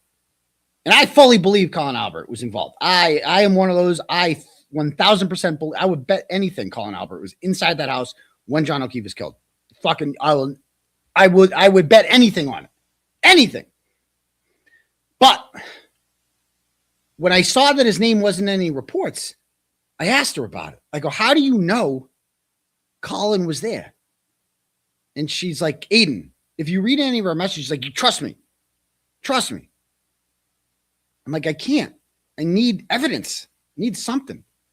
And she's like, it's in the grand jury docs. I can't share grand jury docs with you. I'm like, I got to see something. You got to help me out here. I'm like, I was freaking out. I'm like, did I defame this kid? Turns out she didn't. She ended up showing me a court filing that referenced Brian Albert's grand jury testimony. And Brian Albert actually tells the grand jury that Colin was in the house. So I felt safer after that. And so, yeah, was I giving her a hard time about the Colin Albert thing? Of course. Because I'm like thorough and I don't want to defame people.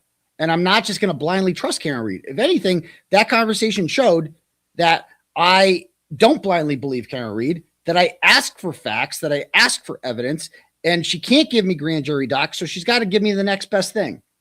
A filing that referenced a grand jury doc, which was good enough for me. Okay.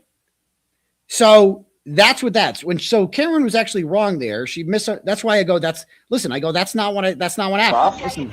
You remember that night when you hung up on me and told me to fuck off? Are you not? Another one of your tantrums I had to deal with? I didn't hang up on you and tell you to fuck off. Yeah, you did. Another one of your tantrums I had to deal with. So this is making the public believe, oh, Aidan just threw tantrums at her and told her to fuck off and hung up. He's disrespecting her. This is what the public hears when they hear this. And people are like, oh, people start feeling bad for Karen. And this is why 5150 released this shit, because she wants the public to think that I caused nothing but problems for Karen Reed. See what I'm saying? This is the narrative she's trying to, this whole narrative out there, it's all from her. All of it. This whole fucking division. She did all of it. Karen was mad at me. Sure. She fucking gets mad. She left John a lot of bad fucking phone calls out. I heard the John O'Keefe voicemail voice for the first time that day. And that's why it happened. Because I'm like, I know this voice. This is the fucking voicemail voice I'm hearing for the first fucking time. This is fucking wild. That's it. I wasn't going to do anything with it. I was going to hurt. I was going to blackmail her. What the fuck am I going to do with that? I just couldn't believe it was fucking happening. That's all. Boom. That's it. That's the fucking truth. And you know what I mean? And it's just like but 5150 just had to blow it all up. So I'm a little bitter about that. So anyway, back to the file. Back to the Microsoft. Not Microsoft, back to the Google Doc. So December 15th, defense calls out Dildo for citing the McDunn tweet, in which he makes it clear the illegal recording. Karen says again, and I'm not dead. Okay, cool. So then we go to court. All right. Now we can get to Melanie. So in court lasts about 5 seconds. There's Jay. Oh, there's Jay Brill in the corner back there. Where would we be without Jay Brill? Gifting. Oh my goodness. Yeah. Oh, there's Christina Rex. Yeah. Oh, actually, I have a much better version of this I wanted to share.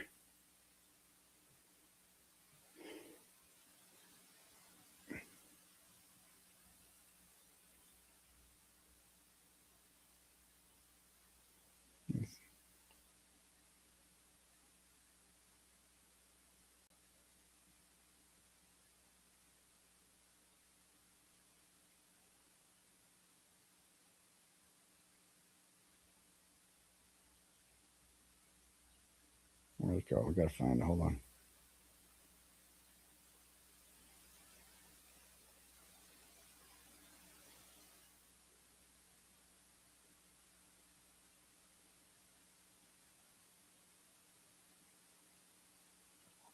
All right.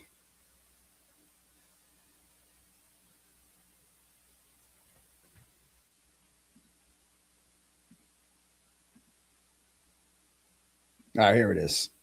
I like Fervent. This is a nice little 2-minute clip here that sums up the whole day. Check it out. This is funny. We'll see if another Karen Reed civil hearing in Plymouth Superior. We'll see if Plymouth is far enough away from Dedham to escape the stench of Morrissey's corrupt ass. Karen rocking the lighter hair color. Jackson dusts off the dried blood of Hank Brennan from his suit jacket. We wait a preposterously long time for the public to be allowed in. Judge Gildia takes the bench and in classic Massachusetts fashion, immediately calls for a sidebar. We're at sidebar for almost 40 minutes, or what we call in the biz, a full cannoni. After the sidebar, the judge says, I'm not getting paid enough for this shit. You all try to figure it out yourselves. Jackson sends a text to Diller that reads, you coming here? With 3 question marks as they meet out in the lobby. Christina Reck shows up 40 minutes late and promptly greets the O'Keefes. We stare at a ceiling without a fan for what feels like 2 hours before the lawyers return. Finally, we get to hear the attorneys speak. Just kidding. It's another sidebar. Finally, Diller gets up and says this. I also want to acknowledge to this court and to Miss Reed that I was mistaken when I interpreted her words to say, I'm dead, I'm effing dead. That's it. AJ took on the role of a strict father and basically told Diller, you go out there and apologize to your sister or I'm taking your Xbox away. Diller withdraws his motion for the TRO. The O'Keefes are in shambles. Meanwhile, Team Reed is starting to take depositions in 10 days, which means expect to see a lot of friends and family meetings from the McCabe's and Alberts in the next week as they review their timelines, get their story straight, and destroy whatever phones they deem necessary. Yeah, everybody should follow Fervent at Fervent Haas. Another Karen Reed. Okay, it's a good follow, and this show was hilarious. So yeah, check that out. But that's basically all that happens. Is Dildo goes in there, the whole thing's over in 5 minutes because he's like, I just want to drop it because I was wrong, which was really his only play because he's like, bro, if you play that recording in front of the judge, ain't no one, that judge is going to be like, dude, you did not hear I'm dead, I'm fucking dead. I don't care what Mitch said. I don't care about Susan Haggerty 5 days afterwards. I don't care about that. That you know, Dildo, that she didn't say I'm dead, I'm fucking dead. Because that changes everything. I'm dead, I'm fucking dead makes it sound like whatever's on the phone is bad for her. She's dead. Again, a fucking again. Do you have any idea what's on my phone? Is like, bitch, they keep taking my phone. Again, a fucking again. You're like, what the fuck? How many phones are going to take? Every time I get a new phone, they fucking take it. What do I got? Do you have any clue what's on my phone? A whole lot of dick pics. I don't know. Whatever. Privileged communications. Shit they will take out of context. You know? Stuff like that. That's what's on my fucking phone. Okay? All right. So that's it. The whole thing, Jackson had to fly in there. God knows how much that cost. That whole production that you saw right there, that was a very expensive production. All right? You had to pay those lawyers to get in there. You got to pay for the drivers to get down there because God knows they ain't taking an Uber. All right. You got to, like, you know, you got to pay for Alan Jackson to fly there. I'm sure he doesn't fly coach. Stay in a hotel. He ain't staying at the fucking Best Western. Like, that shit costs money time, and money. And so that fundraiser, so think about it, 5150 goes on a fundraiser for Karen Reed on December 19th. They raised 20 grand. Where does that money go to? This fucking hearing, which is entirely because she released that thing. That's what the whole fucking hearing was over. That fucking thing. All of that. That was like 20 grand down the drain right there. And that fucking retard. Hey, DJ, I'm calling DJ right now. I'm sick of his shit. I want to know why he's platforming this shit. We're going to call him because Bia and DJ are not, they got to answer this shit because they are platforming this shit. And I want to know why. I have a right to know why. We're calling him. Okay. I'm calling DJ first.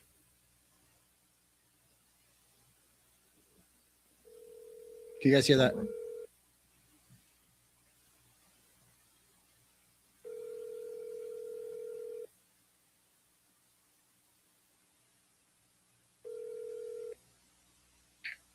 Hello. Hey, DJ, it's Aidan Kearney from Turtle Boy. You're live to tape. What's going on? He hung up. I'll call him back.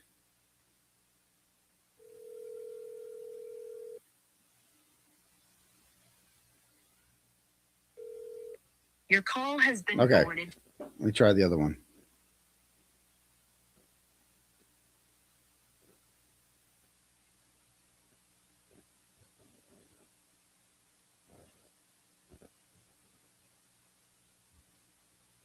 Call him Bia.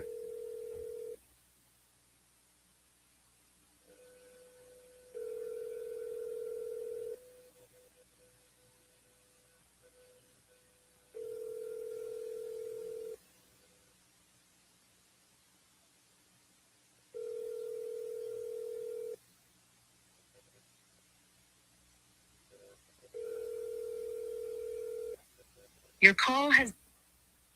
Hello? Hey, Bia, it's Aidan. You're live to tape. What's going on? She hung up.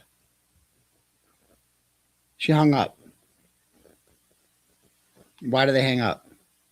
What are they so afraid of? I'm just going to ask them some questions. Nothing to say. They just hang up. I mean, this is what DJ said last time. I told them about Meredith. We had a group chat, and I let them know going into them. Like, dude, that ain't good. Okay. And I'm like, okay. I'm telling them all the shit they're doing. DJ says, thanks for reaching out. As discussed last night, this is what Bia says. DJ reached out to Meredith to request that she refrain from posting about you.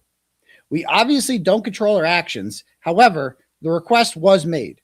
Because I'm like, bro, you guys support me, but you're having this person on the show. Because that was their big thing. We support you, Aidan. But you're having somebody on your show. Look at her fucking Twitter timeline. It's entirely dedicated to shitting on me. And also, she's fucking the cause of all this, by the way. And they go, however, the request was made. We don't control her. But you can tell her, cut the shit or we're not associating with you. That's what you could do if you had any fucking balls. I go, okay, thanks. And then DJ says, just got out on lunch and access to my phone. I echo what Bia said, and we look forward to meeting with you and other content creators to reform our collegiality. Sounds good. Okay. And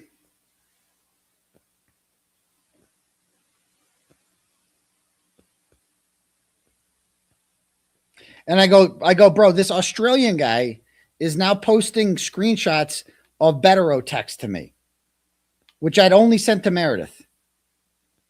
Only she could have sent these to him. I go, so enough. Your agreement apparently is out the drain. You guys made this agreement with her. She's dishonoring it. And Bia says,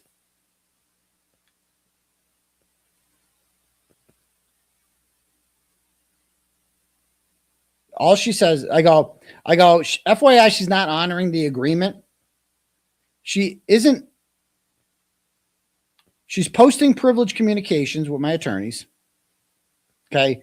And I go, this is a violation of my lawyer's privacy and only seeks to humiliate them. Like that's why they're doing this.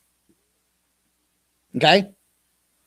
And then Bia says, we do not condone anyone invading anyone's privacy. Well, clearly you do. I mean, these people are just so gutless, Bia. Why are you so gutless? That's what I wanted to ask you when you came on here. We don't condone anyone invading anyone's privacy. Yes, you do. You condone it because you had her on the show. It's really easy. You're just like, you know what? This isn't about Meredith. This is about Karen Reed. We're trying to have a fundraiser for Karen Reed. We can't have someone on here who's fucking disrespecting Turtle Boy and Betterow, because Betterow also worked for fucking Karen Reed. And Betterow's like fucking well loved around here. You know what I mean? And I go, yeah, she's also retweeting like people that saying I should be in jail. And I go, she goes, remember, those are just words. You have a strong case. Bitch, you don't have to have her on. Like that, like what, like you're having her on the show is basically saying we're cool with you. Your behavior is okay with us. We're okay with that. You can't have someone like that on and also be like, but we also support you. No, you don't. No, you fucking don't. And don't pretend like you don't see what's fucking going on out here. Enough of this, like, oh, I don't even really know what's going on. I don't want to get involved. Bitch, it's impossible to miss. Stop it. Nobody believes that. Then he goes, remember, those are just words. You have a strong case. DJ requested that she not post about you, and it appears as if she hasn't. What? We also can't verify if and when she may have provided anything to Chris that he has been dropping. That's what she said. That like the Australian guy who's posting my phone extraction and shit like that, we can't verify. Yes, you fucking can, Bia. Why are you fucking lying? Why are you lying? Why lie? Why cover for this piece of shit? Remember, all we're trying to do is bring awareness to Karen Reed's civil case. No, you're not. If you were trying to do that, you don't need to have her on. You already have 35 other people on. And Jay Brill. You got Jay Brill.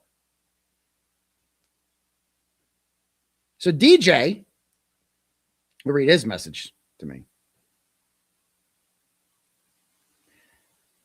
And he goes, I got December 23rd. I sent him a text. Go, hey, DJ, I know you're all about unity, and so am I. So I'm privately messaging you and suggesting that posts like this are not helpful. If we're supposed to be uniting, we can't feed into conflict.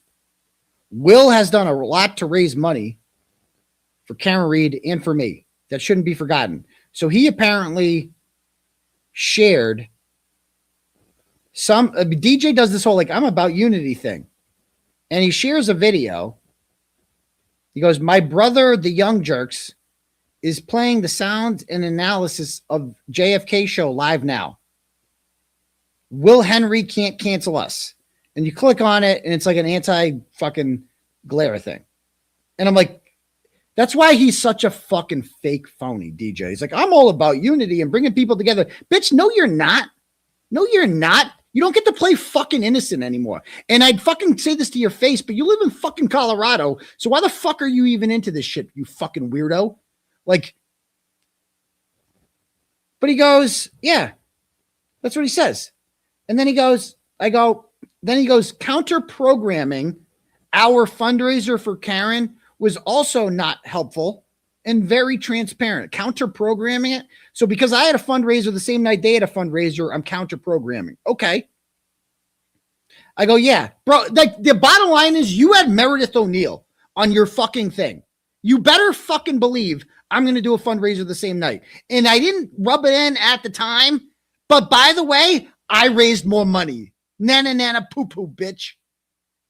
I did that. You know why I fucking did that? Because I needed the money. Okay. And also to show you who your fucking daddy is. That I can fucking have a fundraiser on a moment's notice. And I will outraise you.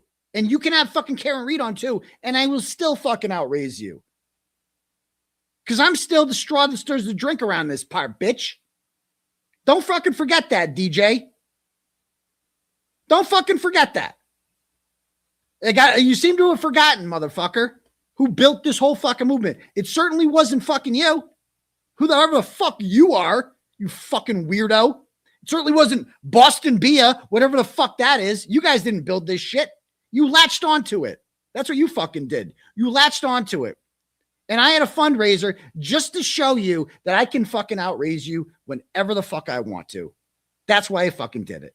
And also I needed the fucking money. Okay? And I fucking won. Nana nana poo-poo, bitch. I go, and honestly, I wouldn't have done it. If you didn't have Meredith O'Neill on the fundraiser, I wouldn't have done it that night. I did it specifically because she was on, to make that very fucking clear. And I fucking won. I won. Then I go, neither was having on my ex-girlfriend, who is sharing my privileged communications with lawyers and impounded court documents in an attempt to have me in jail for Christmas. But I never once badmouthed your fundraiser yet. And in fact, I stopped by to show my support. I did. I was in the comments supporting Karen Reed. I moved the time until 8:30 out of respect for you. Remember, it was going to start at 7, but I'm like, you know what? I'll start at 8:30. I'll let them have an hour and a half there. We both had successful fundraisers, didn't we?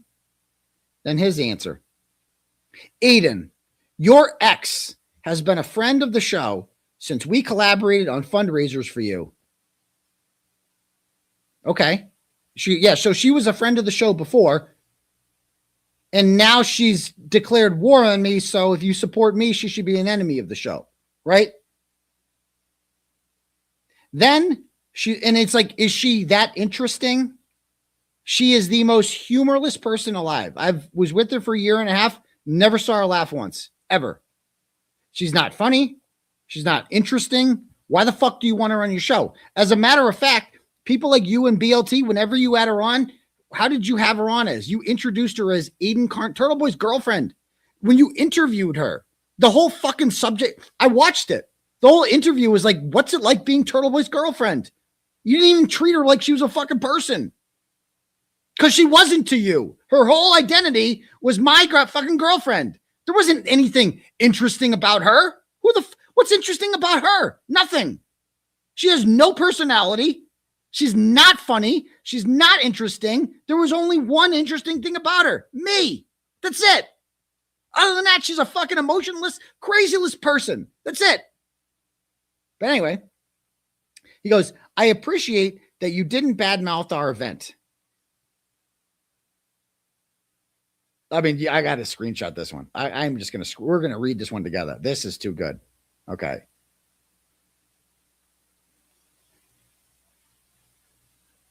Okay.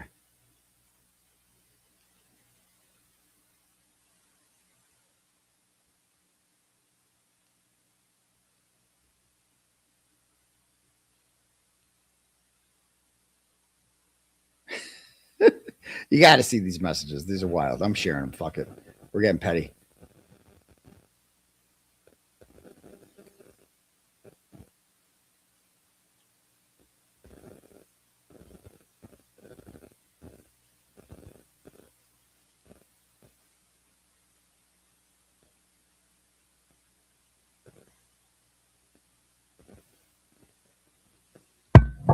The night is young.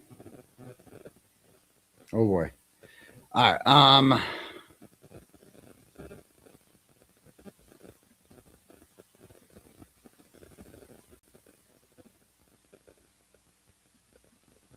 Did they go through? Did they not go through? Hold on.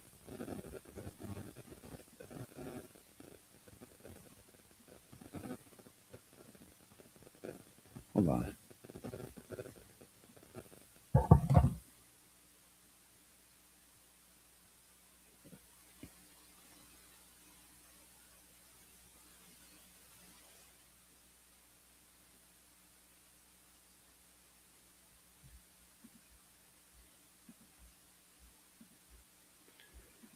All right, let's see if we have them there. All right.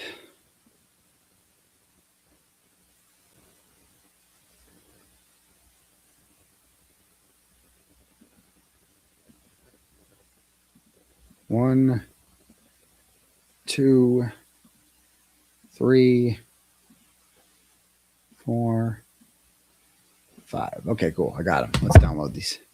Let's read these. These are DJ's messages to me.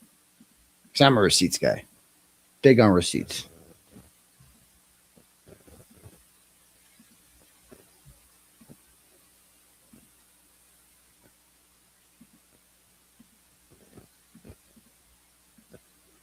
All right. So he says to me, Aidan, appreciate that you didn't badmouth our event.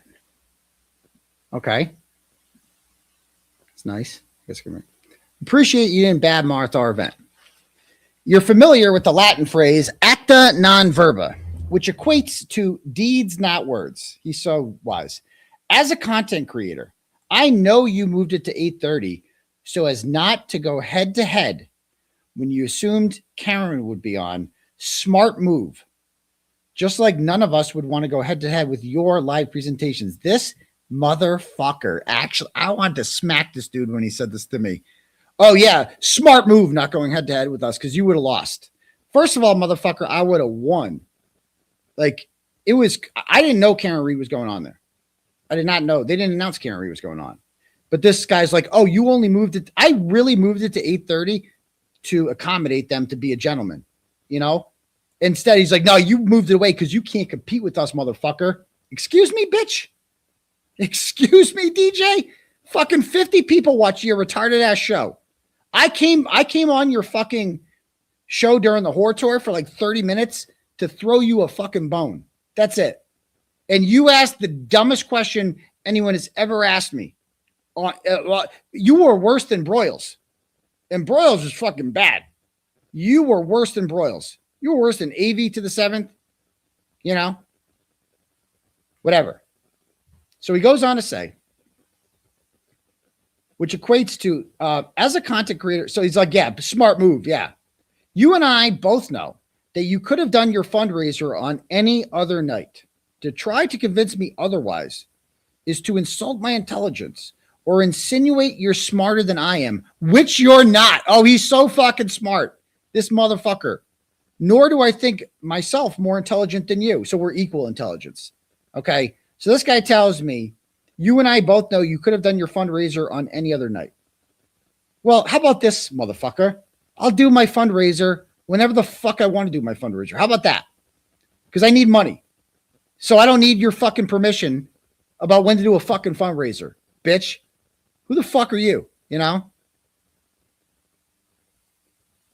Yeah, that was it. That was the question, Auntie Deb. If John didn't die, do you think he would have told Morrissey about the corruption? He asked me, he goes, if John didn't die, do you think they would have charged them? So if John got in a fight with them and didn't die, do you think Morrissey would have charged the Alberts? No. If two drunks got in a fight and they both lived, why would one of them call the cops on the other one? And they're both cops, by the way. Why would one of them call the cop on the other? That was a real, and he's like, yeah. So what do you think? He's got his sunglasses on. Woo, party people, yeah. Now let me ask you a question. What do you think would have happened? I mean, me going on that guy's show is a fucking gift. He should have been forever grateful that I bothered going on his show for more than 5 seconds, and I did. I went on there for Bia because I liked her.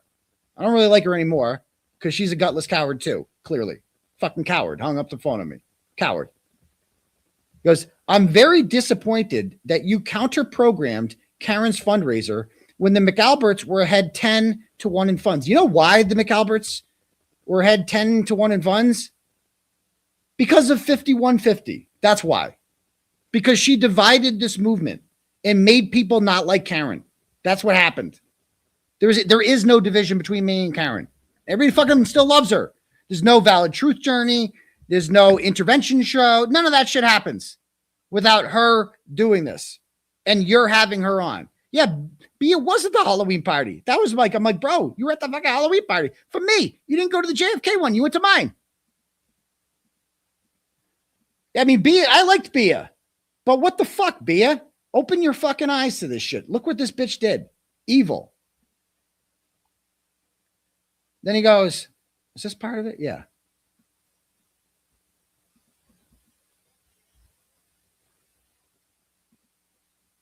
Yeah, I'm very disappointed that you can't counter-program Karen's fundraiser when the McAlberts were ahead 10-1 funds. Yeah, they're ahead 10-1 funds because she had horrible PR. That Nick Rock, the second that was the biggest disaster I've ever seen, and that's why I did the intervention show, because all of a sudden Nick Rocco shows up on Facebook one day and just shares a fundraiser for her with no comments, and all of the comments were negative. Everyone was like, "What? Why are we giving to this? What about Turtle Boy? Remember him? Remember that guy that went to jail for this movement? We're just forgetting about him, you know?" And there was no explanation. People would have been happy to give money to Karen Reed if it was explained to them why, instead of just like putting their fucking hand out and be like, "Pay up, bitches." That's the way it came across. It was the worst PR move I've ever seen, ever. And that's not a shot at Karen. That's saying that maybe Nick Rocco doesn't know fuck all about PR. Okay. And that's why they're winning 10-1. Okay. That's all I was saying. It's not a shot at Karen. That's saying that this ain't working. You want to know why you're down 10-1? Because you got Jay Brill on and not me. That's why. If I was running the show, they wouldn't be down 10-1. Were they? They weren't down to 10-1 when fucking Daddy was running shit. Were they? No. Because you ain't shit without me, are you?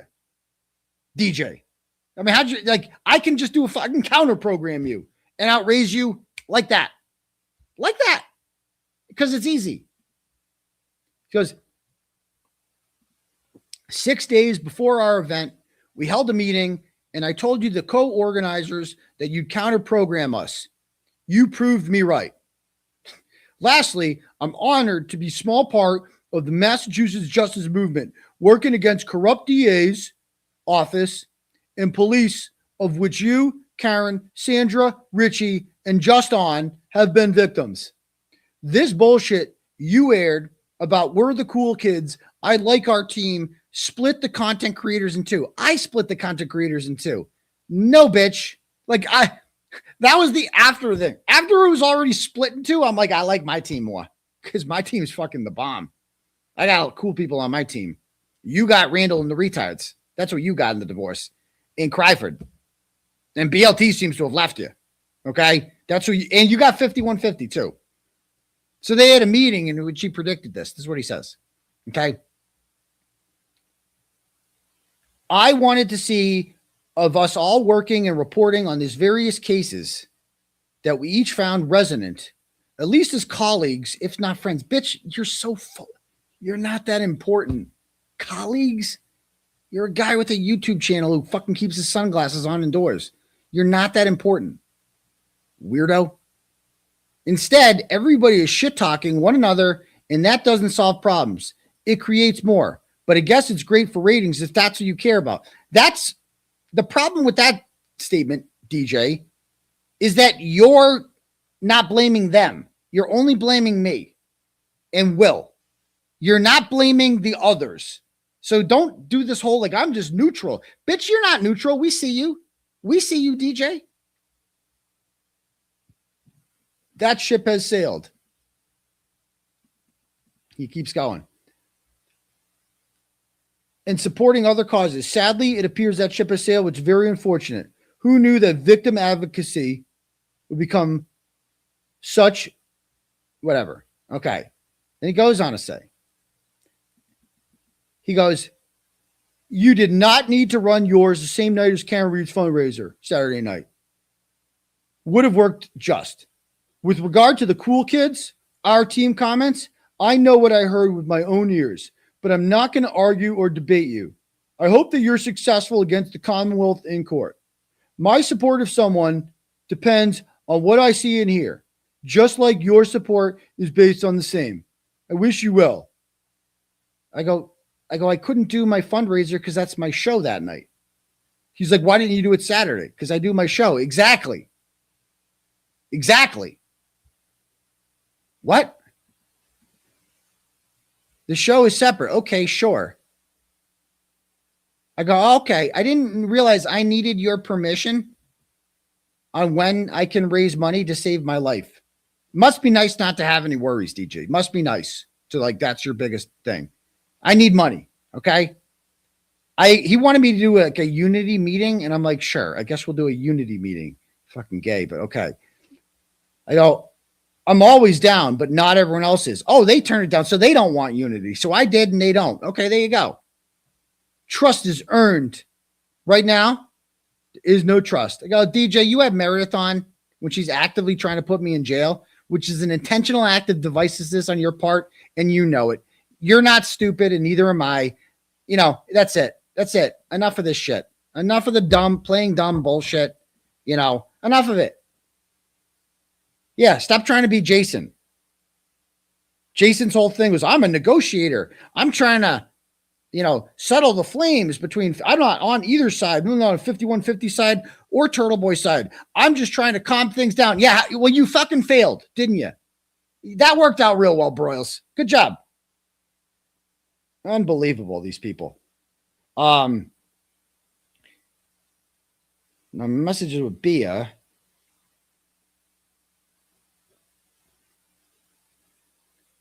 She says,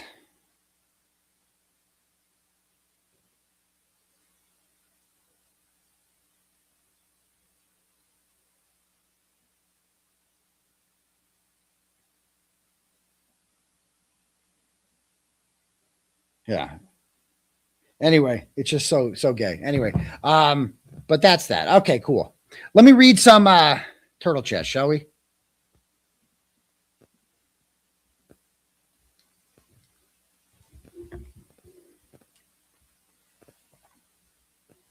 Hold on, it's fucking hot in here too. Hold on.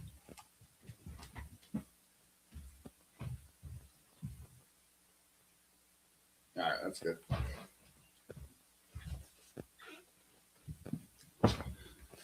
All right.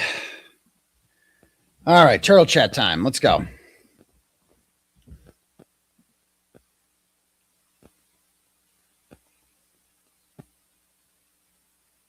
All right, Richard Head. Oh, I see what you did there. Sends $10, goes, listen, Turtle, did you test drive the new couch? No. And rub one out in the store before buying? No, I did not. You don't come on the couch, okay? Maybe you start there, but you don't finish. Thank you. Next. Indie Girl sends $20 and goes, you're the best, Turtle Boy. Love from your dad's hometown, Fort Wayne. Nice. Excellent. Joellen sends $10, goes, Kim Fair is doxing people from your phone extraction. That's what bothers me. Innocent people being dug into this mess because they did the right thing. Mo is still hurting people over a breakup. Exactly. It has to be said. Enough with the DJs of the world being like, I don't know, dude. She came on my show one time. Well, yeah, that was before she showed who she really is. Now you know. Next. Detroit Turtle Rider sends $25, goes 5150 rationale. If you cut me off in traffic, then I deserve to follow you home, wait for your wife and kids to go to sleep, then set your house on fire and listen to the screams. I deserve that. Basically. Yeah. Free daddy. Love you. Exactly. Betsy Perlman sends $25, goes, it's me. I'm Betsy. Please excuse my vulgar brother-in-law, Team Turtle Zaddy. I mean, I don't know. Did you, Betsy? I don't know. We'll see. Thank you. Bob sends $10 and goes, Turtle Boy, only Trump can brand and nickname people like you. Randy and the Retards is brilliant. Even sounds like a real bad band. Alliteration too. Your education and humor go hand in hand. Thanks from all of us for your quick wit and belly laughs, Bob. Well, thank you so much, Bob. Joanne sends $10, goes to all those Twitter people, all those on Twitter with TBDS, including the Roccos. Jen, I have no problem with Jenna. To be very clear, they're two separate people, Jenna and Nick. And I still don't have like a huge problem with Nick or anything like that. It's like, why can't he call out? You know, why you got to be gutless? Jenna's done nothing to me, to be very clear. They're two totally different people. All right. So it says, to all these people that want to talk about the recording, rather than the back and forth arguments they crave, just reply with one question. Do you condone Meredith O'Neill sharing the complete phone extraction with the antis? That's exactly. Then leave it there. With that one simple question, if everyone done this is in response to them, what are they going to say? Exactly. Good luck with the move. You legend. Love Joanne and my sister Katrina. That's what everyone should just say to them. Just ask them, do you condone 5150 sharing Aidan's phone extraction with Karen Reed's messages with them. Do you? Yes or no? That's it. Mitch sends $50. Thanks, and says, has Diller never seen Pretty Woman? Cinder fucking Rella. It's literally just fucking inserted into a word. He's lying. All Diller does is fucking lie. Exactly. A fucking men to that one. A fucking men. Naomi sends $50, goes, listen, Turtle, how is it possible your stalker Krusty is able to harass you on Twitter and conspire to put you in prison, not a violation of the restraining order? So the restraining order prevents her from contacting me. So she can talk about me all she wants on Twitter, and she does, but she plays with fire while doing so. So she does that a lot. And she did that with Lauren Murray, and then she talked to Lauren Murray one time, and she got a violation of the charge, or a violation of the order charge. So she's playing with fire. She's disseminating stolen materials to embarrass you. And that is why I put her on notice in court, that she knows now those are stolen. I don't care what lie you want to spin. Those are stolen. Receiving and disseminating stolen property is also a crime. So you should stop. Intentionally editing and falsifying your videos, the titles to the grand jury, and working with the DA in the role of a fraudulent archivist of everything Turtle Boy related in order to justify her stalking and online harassment. Surely this is threatening and harassing behavior. She's constantly tweeting about you and reaching out to people in your life and encouraging them to join her in the deranged mission to ruin your life. The way she courts your exes, obsesses over your sex life, that's just weird, is a self-proclaimed Turtle Boy encyclopedia is truly not normal. You're right. Like, I realized that I've forgotten how crazy she is because 5150 has outshone her. But being in court with her yesterday and just listening to the Micro Machines voice that she does there, where she doesn't breathe, it's like she's the same thing as 5150. It's crazy. But like has been doing this for longer. It's just more obsessed. Sorry so long, but what's the point of the restraining order? The restraining order prevents her from coming near me, coming near my family, coming near our homes, contacting me, shit like that. Harassing. But you can talking about people is not harassment. Contacting them is harassment. So that's what she can't do. There is a difference. Thank you. Rosaline sends $10 and goes, Dr. Turtleboy Fridge Fixer, when Dildo goaded Karen to press charges against you, that sounded like it came from Peggy O'Keefe. The same tone as Where's Lindsay?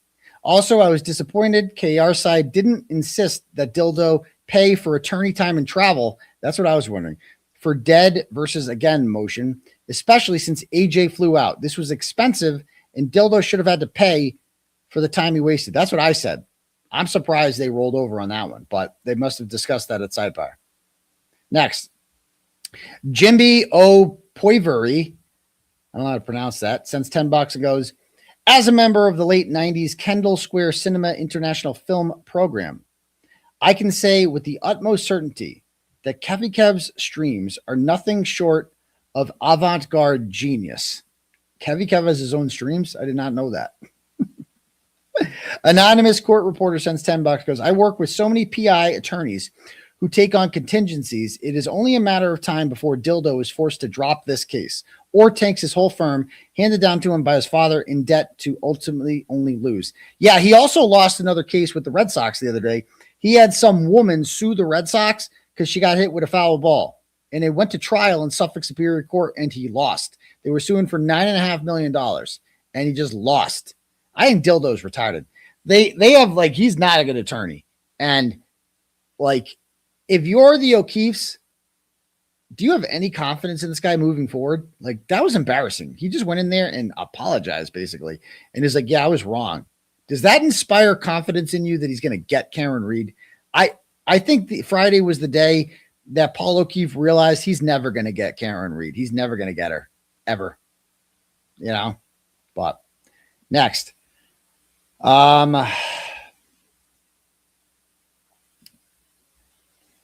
Rosaline sends $5, goes, Dr. Turtleboy, let's all give DJ a big clapping round of applause for being a coward and hanging up on Turtleboy. Exactly. Why'd you hang up there, DJ? Come on. Next, V. Vrionis sends $5, goes, I bet they've already gone through her phone and are stalling on returning it so she doesn't realize. Probably. Daniela sends $25, goes, shifting gears. How did you feel about Jason Tatum's return last night? And if you do another Wilbur event, make it a weekend when the Celtics play so I can kill two birds with one stone and make the drive to Mass. A good idea. All the love and support. Love you, Turtle Dove. Well, the playoffs will have started by the time Wilbur show number 2 starts. But yeah, I mean, good. He had struggled at first. No surprise. It's been 10 months since she played, but scored 15 points. Had a nice little 3 there, right? And most importantly, we won the game by 20, and Celtics are back. Celtics are the favorite to win the Eastern Conference. I think most people, it's going to be us. The Eastern Conference is open. Celtics, obviously Pistons are in first, but does anybody think the Pistons are going to really, anybody? Really? No, I doubt it. Come on. They were the worst team in the NBA like 2 years ago. They ain't ready for this yet. Cavs with James Harden are somewhat legit. Knicks, always a threat. Made the Eastern Conference Finals last year. Those are your top contenders. But watch out. Watch out for the Charlotte Hornets. I'm telling you right now. If they are healthy, they're a problem. Okay? They beat the shit out of the Celtics the other night in Boston. They're the hottest team in the NBA. I don't know if there's any Hornets fans in the house, but they have drafted well. Their last few drafts, LaMelo Ball, who's hurt all the time, 6'7", right? Brandon Miller, who was involved in a murder at Alabama. They drafted him anyway, 2nd overall. In Concanoople, 6th overall pick from Duke, where he's going to win Rookie of the Year. That threesome they're fucking good. So watch out for them. The Sixers still got Embiid. They still got Maxey. VJ Edgecomb's good. You never know. The East is good. We'll see what happens. But anyway, I assume there's not many Hornets. The Hornets are good. Hornets are legit. I'm telling you. Watch out for them. Next. Crazy Brazilian sends $10, goes, that's why we stand by you, Turtle Boy. You are genuine. You say aloud what we're thinking. U amo voce. I think that's in Portuguese. So thank you very much, Crazy Brazilian. I used to Brazilian women. Speaking of crazy, they're fun. I used to have a thing for Brazilian women back in my mid 20s. I went through a Brazilian phase and it was good times. I met some chick down the vineyards, a lot of them down there. They're fun. I highly recommend it. But they don't all shave their legs. That's the one thing. They got to work on that. So thank you. Next. But you do, Crazy Brazilian, I'm sure, because you're not gross. That's really a thing. They don't shave their legs very often. Brazilian women are hot, right? We've all seen them. But they don't shave their legs. It's fucking weird. And I'm like, to me, that's just you got to, how do you not shave your legs? How do you touch it? You're like, what the fuck? You didn't shave your legs? We don't know each other that well, At least the calves. The calves, they don't, It's just like, there's a fuzz, but it's just like, you tell she shaved them before, but not as often as they should, not before a big date. Before a big date, with somebody that you're not that comfortable with. And they're hot, but they're freaky. They're fun. They're really fun. But anyway, next. I'm getting a little off track. Okay. What just happened? Oh, A-Rod Rodriguez sends $10, goes, these idiots are making a big deal about these messages. The Commonwealth looked at them 2 years ago. Hank looked at them in Karen's trial. We're going to talk about that next. And tried to nail Karen. No messages came in Karen's case, and Karen has been indicted for 2.5 years. So shut the fuck up. Exactly, A-Rod. But it's what they do with them. It's how they misinterpret them. That's the problem. It's how they misinterpret them. That's the problem I have. All right. Marie Allen sends $10, goes, the number is proof that this is better. Okay. Thank you. DJ's limp hand clap sends $10, goes, calling all beings has always been weird and gross. Exactly. A-Rod sends another $10, goes, can you ask the antis, have they found one message that Karen Reed said she killed John O'Keefe? Again, the answer is no. That's a good question. Where are the messages where Karen's like, yeah, we both know I did it, but we're just going to keep paying you and spread this lie for us, and everything's good. I haven't seen anything like that. That would be truly, again, you were given a gift. 5150 gave you a huge gift, and all you got out of it is that I searched for a movie called Debauchery, right? That's your big find. Okay. Let me see if we have any cash apps here.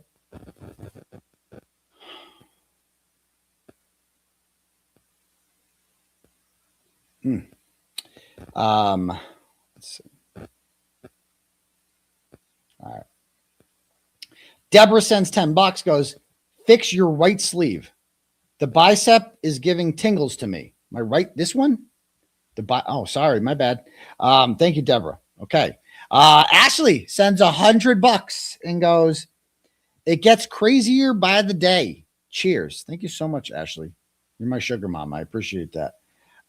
Colleen sends $5 and goes, I received the best birthday gift in the mail, being a Bostonian, currently living in Florida. Can I send you a picture? Okay. Yes, you can, Colleen. You can always send me pictures. Dominique sends $5 and goes, Greg Kahn is lead car, kill a lawyer, but didn't try KR. That's kind of English. Thank you. Okay. All right, cool. If anybody else wants their messages read out loud to the class, click at the link at the top for Turtle Chat or cash at me at $ Uncle Turtle Boy, and we can do it that way. All right, let's check out the messages that these people are publishing, okay, about us. So let's check out, because it's all out there now, so we should talk about it. I was talking on Sex Cult last night, and a lot of people were saying that they haven't read any of these messages out of respect for me, and I appreciate that. But it's all out there now, so like this shit's going to be like in the public domain. People are going to talk about it, and there's nothing that we can do. Okay, so this one. And this is a message from Karen. I don't know if you guys can see that. It says, she tells me, call out Gretchen for not confirming that stupid fucking manipulated text from Colin. Okay. And then they go, so she sends me this text, doesn't say the time, the date. And then I publish a story that says Boston Magazine story confirms, quote unquote, that Colin Albert left 34 Fairview Road at 12:10 by using unverified screenshot from Allie McCabe. So they're basically saying here that Karen Reed tells me to say something and I say it. But that's not how it was. It was like we worked together. Like, you know, like I was going to do that anyway.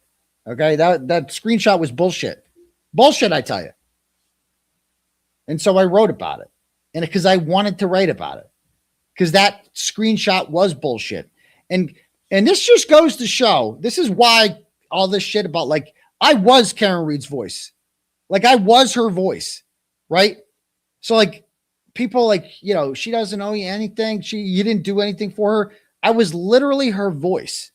Like, what are you talking about? This proves it. The antis are proving this. That, like, I literally, like, she's like, it would be really cool if you said this, and then I fucking say it. Isn't that a good thing for Karen Reed that I'm getting this message out there? And it's not illegal. Exactly. Like, what are they saying here? Where's the illegal part? But this is great for me. They're putting these messages out here. Is good for me for many reasons. Because number one, it shows I'm not doing anything illegal. You got my whole phone. This is the best thing you can come up with. Number two, for all the Karen Reed supporters who don't like me, it just shows that, like, your girl Karen Reed was like viewed me as like the person that could amplify her voice. Okay. And that's what I fucking did. And there ain't nothing wrong about that. Nothing. So they're putting that shit out there.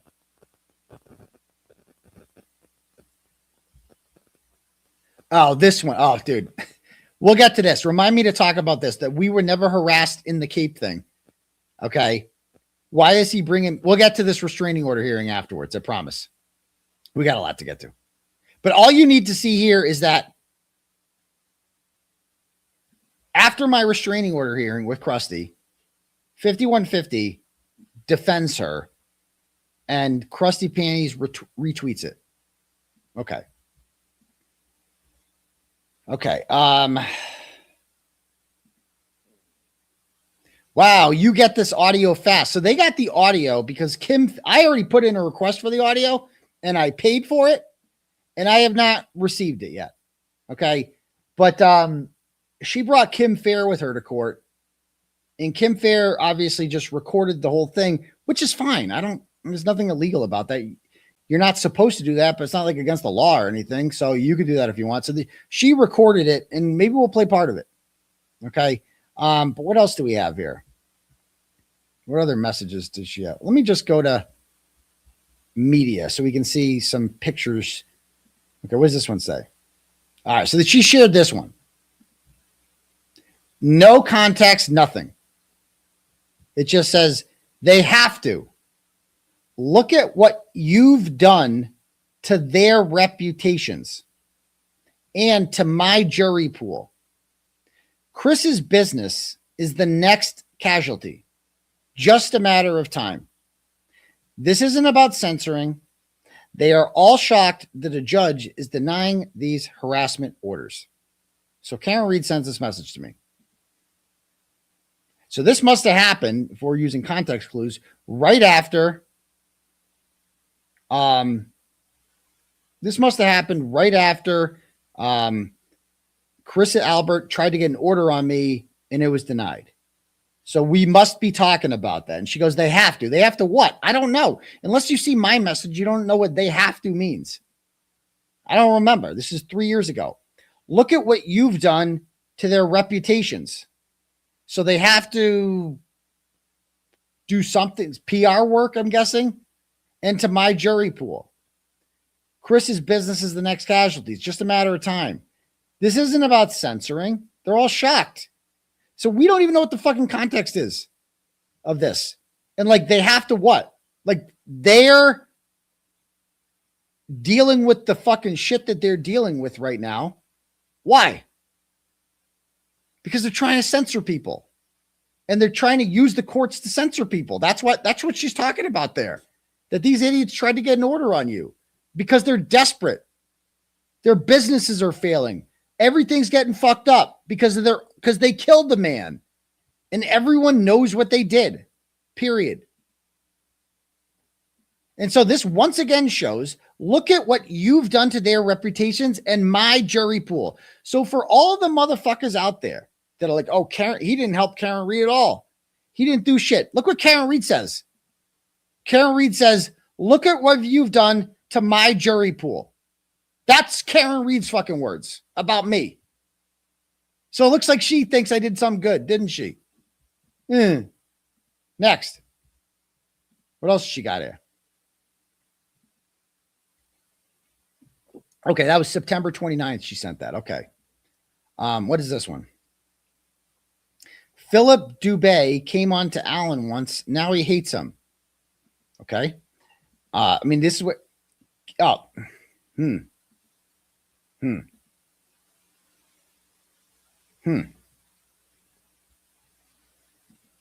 Again, it's out there. I don't even remember this one. Can we please run those plates? That's what Karen Reed tells me. September 25th. You guys know what she's talking about there? September. You guys get the context of this? On September 25th, who was parked outside of Michael Proctor's house? You guys remember? Whose car was parked outside Michael Proctor's house on September 25th? There you go, Jen McCabe. Okay. And I get sent that. And I'm like, that's Jen McCabe's car. I recognize that car. Good to go. But to be extra sure, I put a post up and I said, can anyone run a license plate for me? And an Avon dispatcher named Janelle Webb messaged me and goes, I can run a plate for you. What's the license plate? And she doesn't ask who it's for or anything like that. Just what's the license plate? And I give her the license plate and she runs it and she comes back with the name McCabe. So, yep, there's confirmation. And what happened to me and Janelle Webb as a result of that? Her and I were indicted on conspiracy to commit witness intimidation because she ran a license plate which verified that Michael Morrissey lied in his hostage video a month prior when he said that Michael Proctor has no personal relationship with any of the witnesses. If he has no personal relationship with the witnesses, then why is one of the witnesses at his house at 6:00 on a Tuesday or something like that? Okay? Janelle Webb got fired for this. Janelle Webb was indicted for this. I was indicted on 3 counts of conspiracy to commit witness intimidation for this. 3 counts. 3 counts. Luckily, we filed that those 3 counts were dismissed in our motion to dismiss. And now, for the first time, because of Meredith O'Neill, that's why Krusty has this. Meredith O'Neill gave Krusty a message in which Karen Reed asks me, can we please run those plates? And then I ran those plates. Then I asked Janelle to run those plates. And me and Janelle, what happened to us? We got indicted. You know what happened to me and Janelle as a result of that, running those plates? We got dragged in the fucking mud with Tully. Again. Again. That's what happened to me and Janelle Webb as a result of running that license plate. Okay? Now, my question to you people is, did I ever say a fucking word about that?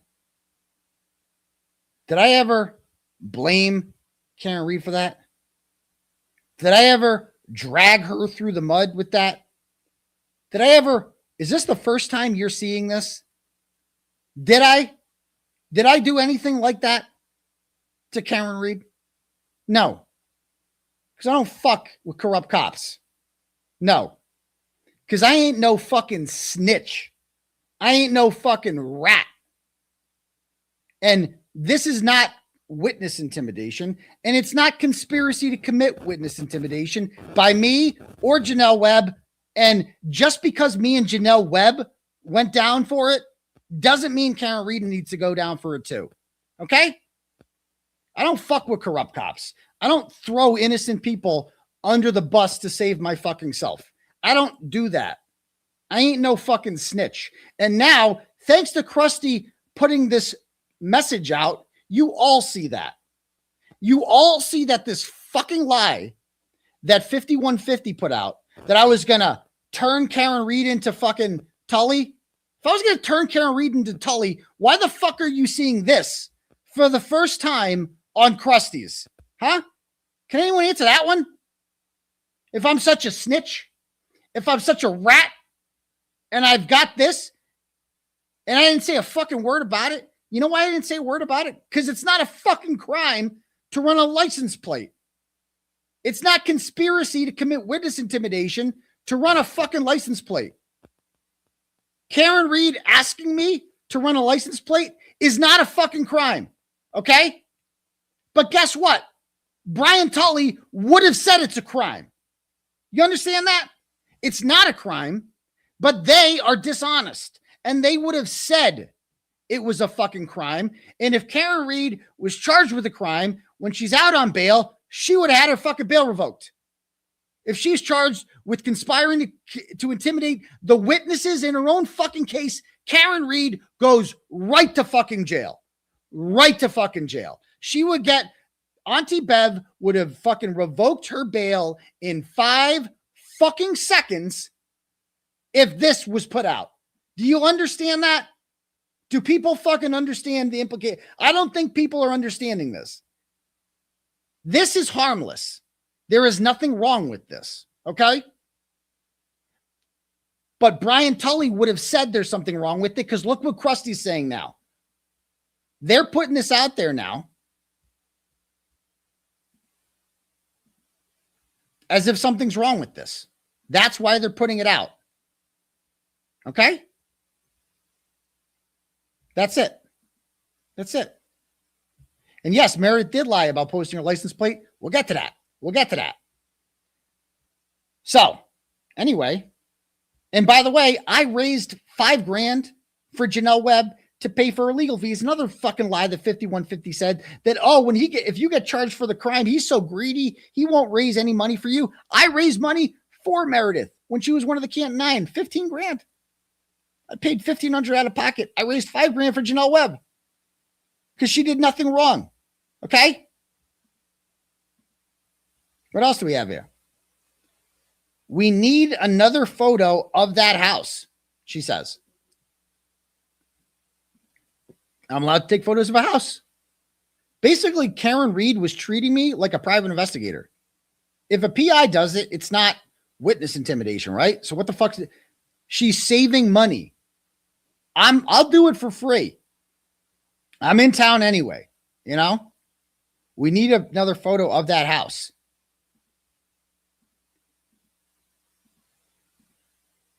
When you have a chance, can you send me the best shot that you have of the camera at Brian Albert's apartment? I don't even know what this is. And that I'm harassing him. Okay. How fast can you run that plate? Did you run the plate? I'm asking someone if it's Jen's daughter's car.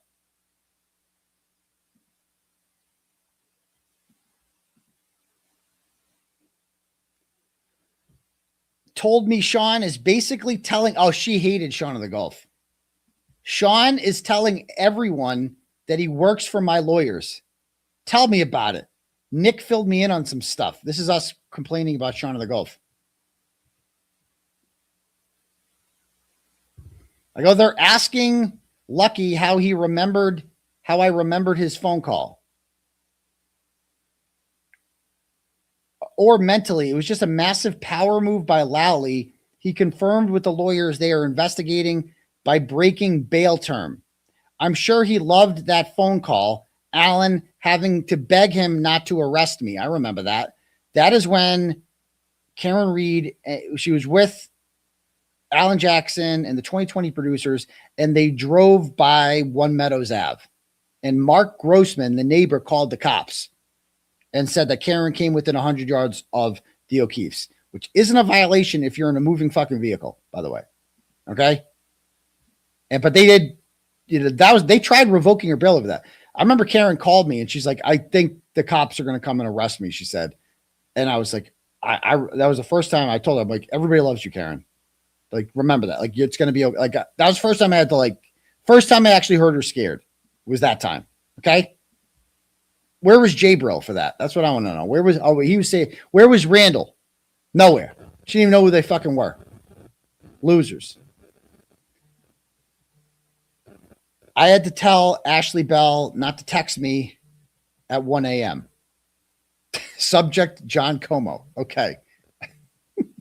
I don't know what that's about, but I'm going to put this on auto delete. This is the one she thought was like the real banger. I'm going to put this on auto delete. I trust you. I just don't trust the state police. As long as Michael Proctor is heading the investigation, I'm paranoid I'll be arrested and they'll take yet another phone. Again. And then she goes, oh, sorry. I thought I was on Signal. I go, stay in Signal. And she goes, I'm being told this is not incriminating, is no big deal. I'd love it if the real attorney could chime in, but not the fake one, not viewing this exchange in isolation, of course, but in the context of what Aidan Kearney and Karen Reed were doing at this time back in May. So basically she's like, this is some incriminating shit because I go to Signal. Yeah. Where the government can't read our shit, please. At least we thought they couldn't. She's at Chris Albert's now taking photos. His apartment? Yes. She's on a rolling tour. I go, we went the other day and looked in the garage. She goes, Aidan Kearney broke into Chris Albert's garage to look in it. What? No, we didn't. He's got a fucking window, stupid, on his garage. I looked in the fucking window when I was there. Calm down. Okay? I mean, this is the best that they can find.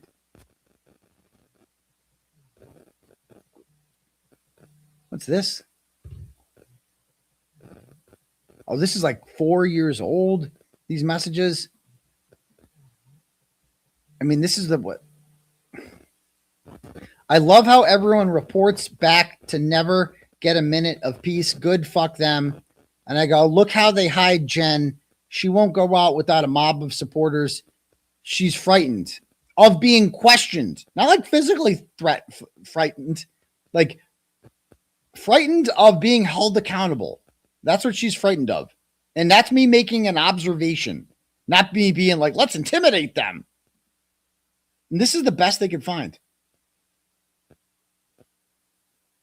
Anyway, they also had one where I was like talking about being on a jury or something. Let me see if I can find it. I've tweeted out some of the classics. Huh.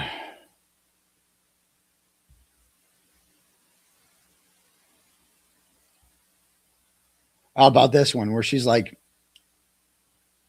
so like, you know, she's saying that I'm like, that me and Karen Reed were surveyed because Karen Reed asked me if I was in town.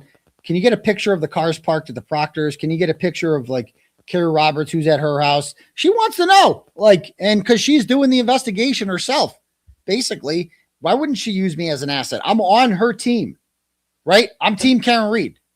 I'm not just some award-winning journalist. I believe in this. I'm an activist, right?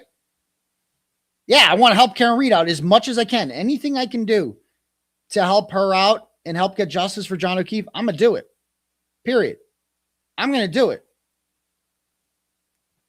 So, like, that's what I was doing. She wasn't asking DJ to do this, or 5150, or Randall, or J-Bro maybe, but no one else.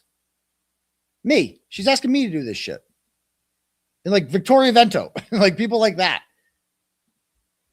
And then she goes, what is important to note here is what the fruits of this surveillance with Aidan Kearney were.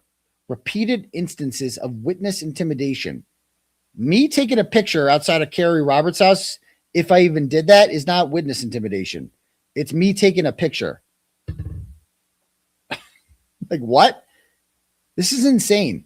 But lest I remind you that Jennifer McCabe recruited Lindsay Gattani, who showed us in group chat messages that they followed me around for an entire day on March 6th, which is yesterday, the 2-year anniversary, 2024. They just followed me around all over Norfolk County.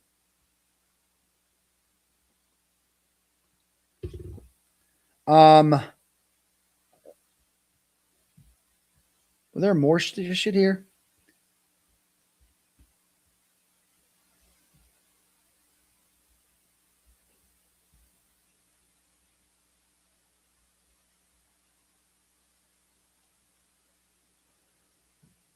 They fear me more than I fear them.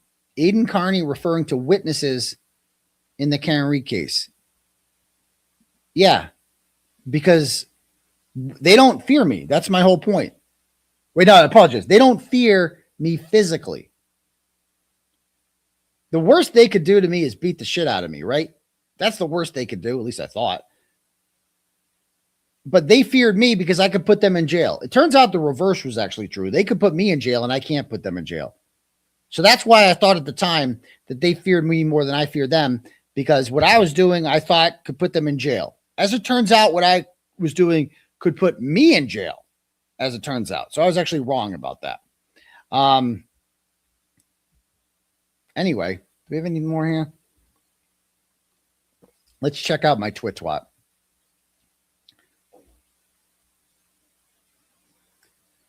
Okay. And yeah, like this is like this koala motherfucker. This is what he retweeted the other day. Who he claims to support Karen Reed. So this account, her name's Sharon something. Shazlik, she goes by. He retweets this. And he goes, perhaps fraud boy, it's the unhinged tone that suggests her overwhelming panic about those phones. Do you have any clue what's on the phones they took? Get it through your tiny brain. Why are you protecting the psycho bitch? So Chris Mahler from New South Wales, Australia, son of reject, our father of failed sperm Connor Mahler, a career criminal fucking loser. So that's the kind of spawn that he creates. retweets something that calls Karen Reed a psycho bitch. Okay, but he supports Karen.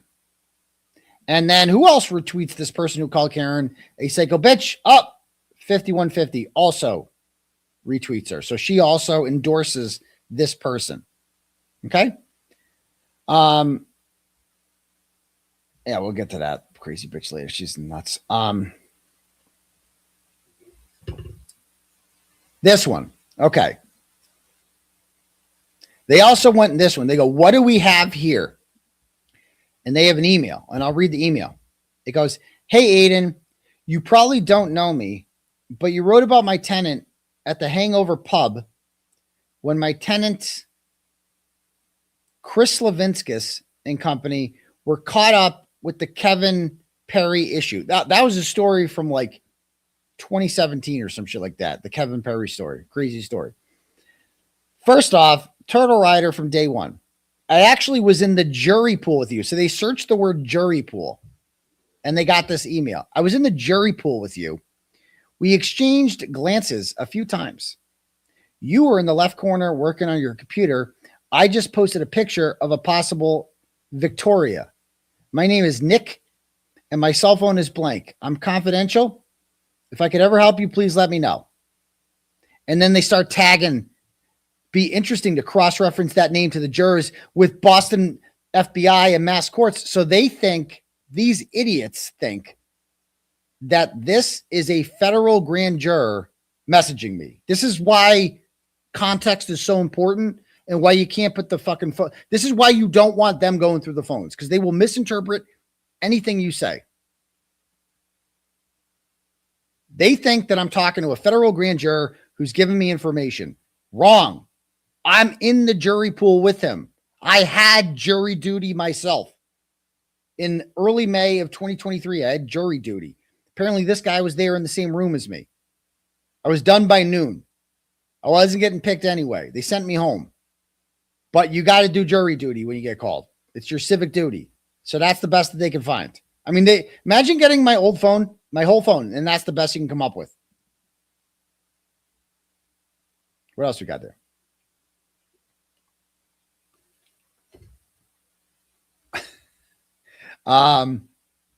We'll get to that. This Jim Altman stuff. Do we have anything else here? How about this one? This is another thing they're saying. And again, I'm out here defending Karen Reed's honor because I have principles. Well, you're mad about Aidan's disgusting cancer comments. Look what Karen Reed said to him on Signal when he mentioned a viewer who committed suicide on his show instead of continuing to talk about Karen. Fucking psychopath. These two were made for each other. And look at the responses. What a nasty, vile cunt. Narcissist. Blah, blah, blah. Okay. Well, what was I talking about there? I can't play because she's got me blocked. But there was a woman by the name of Alec Hall, who, and I remember this, and she committed suicide. I went on my show and I did like 90 seconds where I honored her and I said that what a big supporter she was and how I'd never met her before, but I felt like I knew her. And we'd had many conversations. And her last thing she sent me was a picture of her kids in Turtle Boy gear. And I was just really sad to hear that she killed herself. It was a weird feeling because I'd never met her before, but I felt like I knew her. You know what I mean? So I honored her by talking about her on my show for like 90 seconds. Then a family member of hers contacted me and is like, don't talk about my sister. We don't want you talking about that. I go, I'm sorry for your loss, but you know, I knew her. Like, you know what I mean? Like she was a big supporter of mine. And, you know, I don't know what I'm sorry about your loss, but I'm not, if I want to talk about her, I'm going to talk about her. And I sent that to Karen Reed. Okay. And I'm like, this is what the sister's saying. And in response, I don't know, you can even read Karen. This is what Karen says in response. Because the sister or the family member, whatever it was, accused me of trying to get clicks off of her sister. And I'm like, I'm not doing this for clicks. I'm doing this because she, like, I felt like I knew her. I'm really sad by this, you know? And this is what Karen says in response, because Karen doesn't fuck around. She goes, you got no extra clicks from posting about Alec. Exactly. You stopped a show dead in its tracks and risked losing viewers. So Karen is reassuring me that you did nothing wrong there, that you actually stopped your show to change the subject for a minute, to honor someone. Like, people are looking for Karen Reed content. They're looking for the juice. And instead, you took 90 seconds to honor this girl, this woman. And that's honorable of you to do that. That's what Karen Reed's saying there. So, like, far be it for me to, defend Karen Reed and her. I don't think she would do the same for me, let's be honest, but like, I'll do it. I like the truth. And the truth of the matter is that they are intentionally misinterpreting what Karen Reed said there. And that is exactly why they shouldn't have her phone. That is exactly why she's worried about them getting her phone, because they're going to take anything she said and misinterpret it. Why give them that opportunity? Why? Like JJ said here, I'm glad they are showing us exactly why Karen Reed doesn't want them to have her phone. Without context, anything goes. Anything. That's what they're doing here. Okay? So, let's talk about 5150 drama. That's what we all love, right? All right. Where'd it go?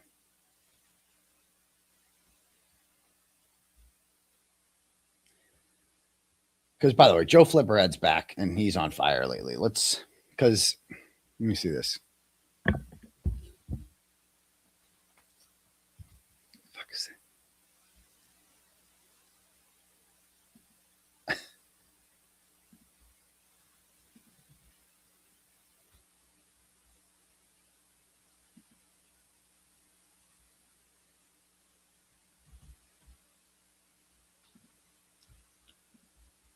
Flipperhead's back, and he's bringing all sorts of receipts. He's burning it all down. Okay. He's telling them everything.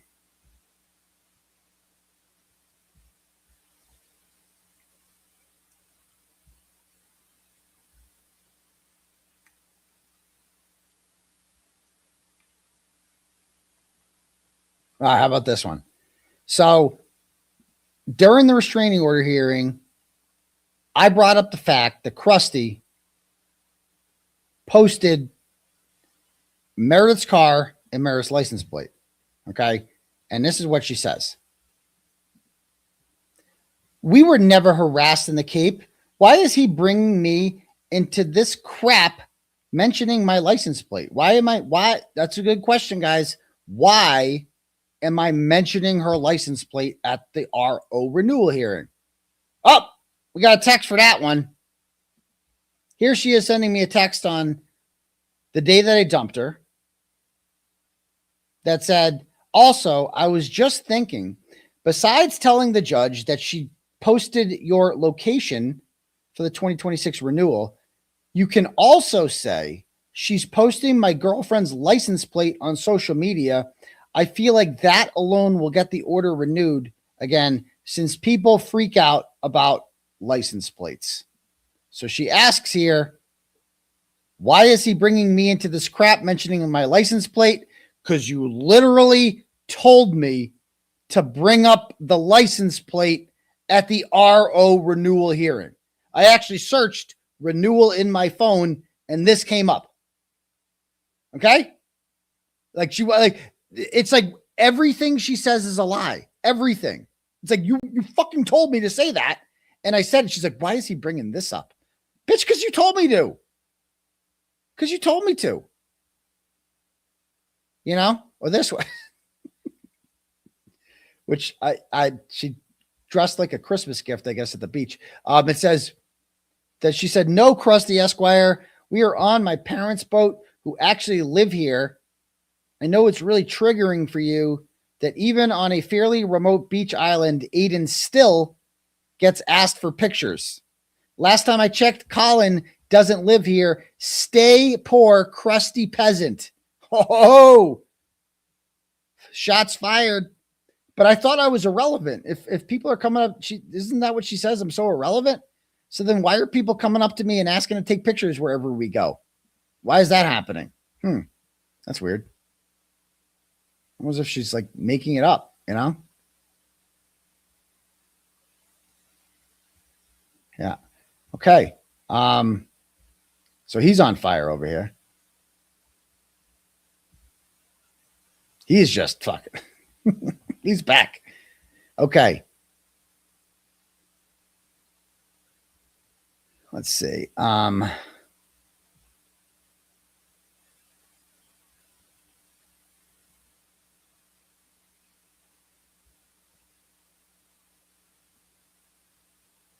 right. So check out his thing if you want. That's pretty crazy. Let's go back to mine.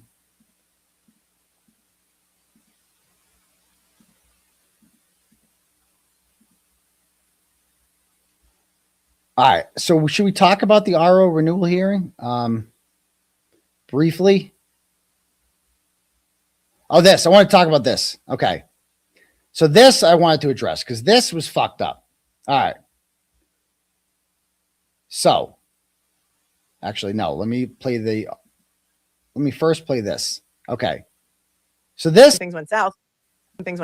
This is Melanie Little's show the other day. Okay. And we all know Melanie. We love her because she stays. Oh, and remember, I want to talk about the Hank Brennan thing too. Like, I want to address that. Okay. So Melanie stays above the drama. That's her thing. She sticks with the legal shit, whatever. Okay.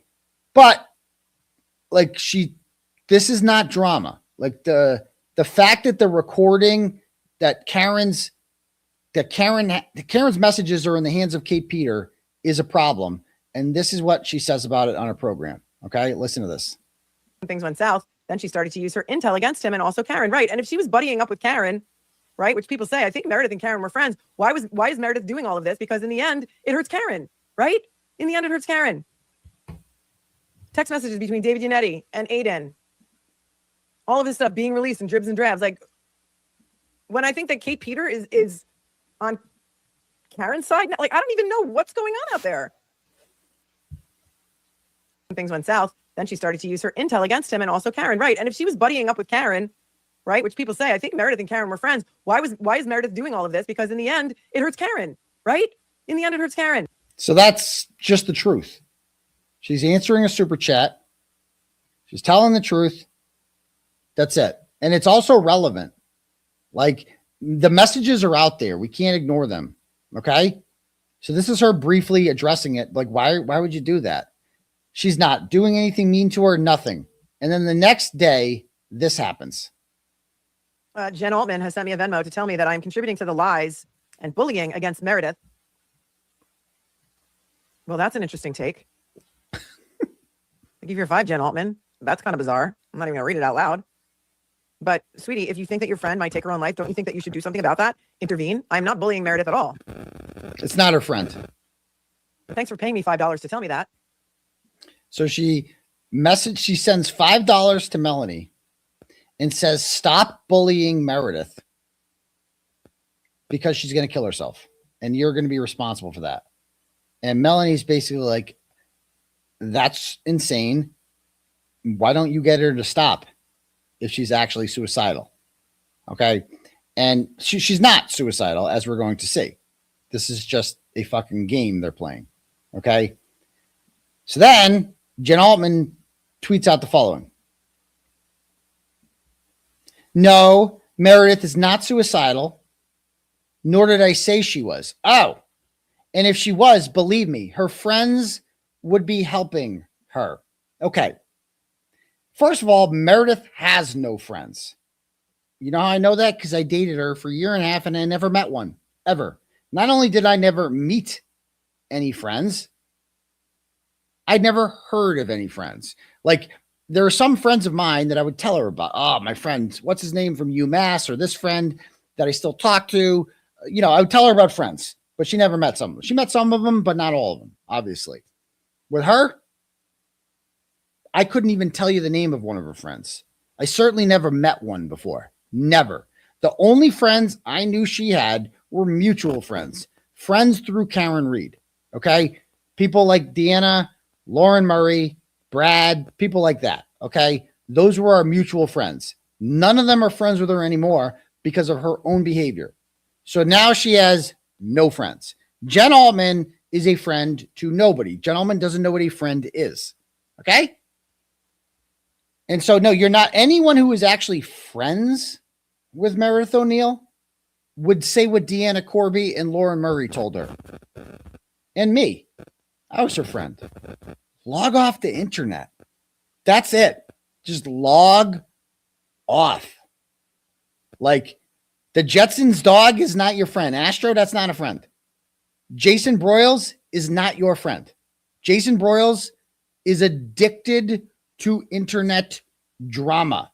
That's why he associates with you, because you love, you feed his addiction. That's why Jason likes you, because you feed his addiction to drama. That's it. Same with Obach. Obach's not your friend. Obach is a woman in Kentucky who you will never meet. Okay? She's not a friend. She likes internet drama, and so do you. Those aren't friends. Friends are people who show up to hold your hand when your cat's being euthanized, like Deanna. And what did you do to Deanna? You fucking blocked her and told her to fuck off because she told you to log off the internet. That's what a friend is. Okay? A friend gives people, tells them what they don't want to hear sometimes. You don't know what a friend is. None of these people do. Okay? It's the point of my questions to these creators is, what do they want? What is the end game? Do they want to bully somebody so badly that they take their own life? Is that what their end game is? This manipulation about, like, you can't talk about people or they're going to kill themselves. Completely reject it. I've been rejecting it for years. There's an audio of me out there where I'm like, fucking kill yourself. Do it. And people are like, he's encouraging someone to commit suicide. When you hear the whole clip, the guy's like, I'm going to kill myself so you go to jail.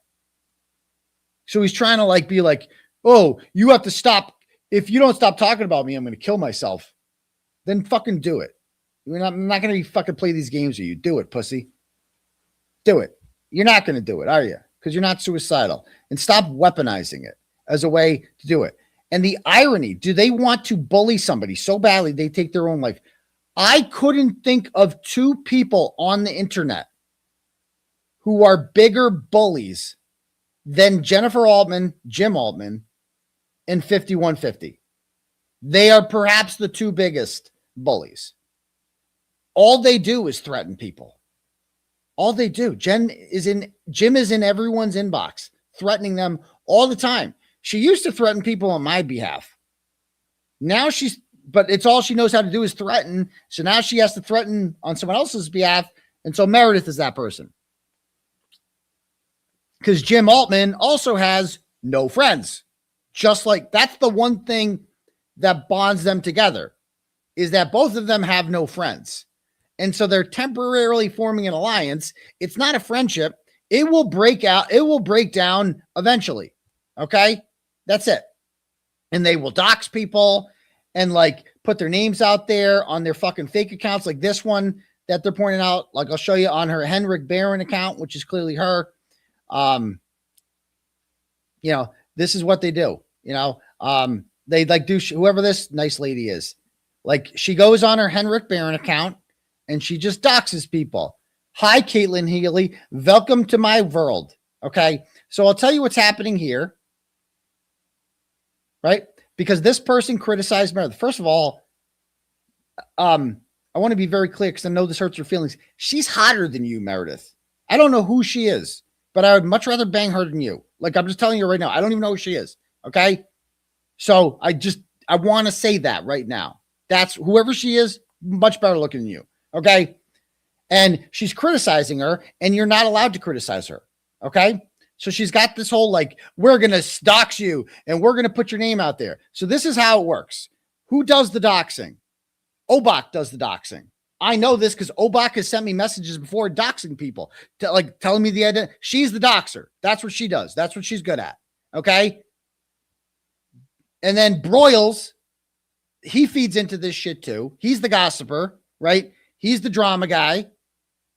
And then Meredith is the threatening one. Meredith takes the information that she gets from Obach and she goes on. They just dox people all fucking day long. It would be a shame if your name got out there. Fuck you then. Put my name out there, bitch. Think I'm going to be fucking bullied around by some blonde white bitch from Milton?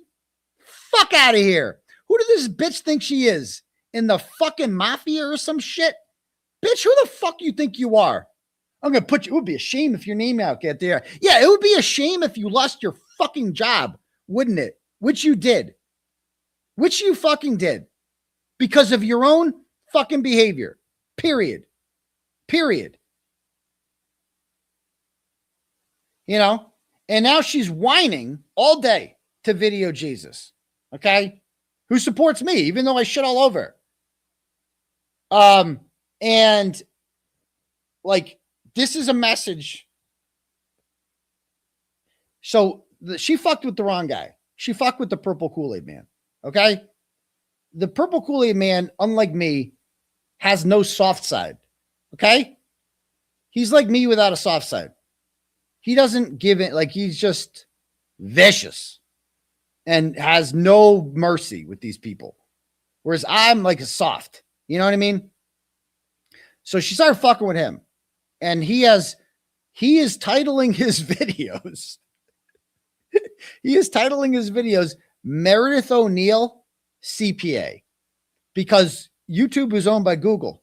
So now when you Google Meredith O'Neill CPA, it's the first thing that's going to come up.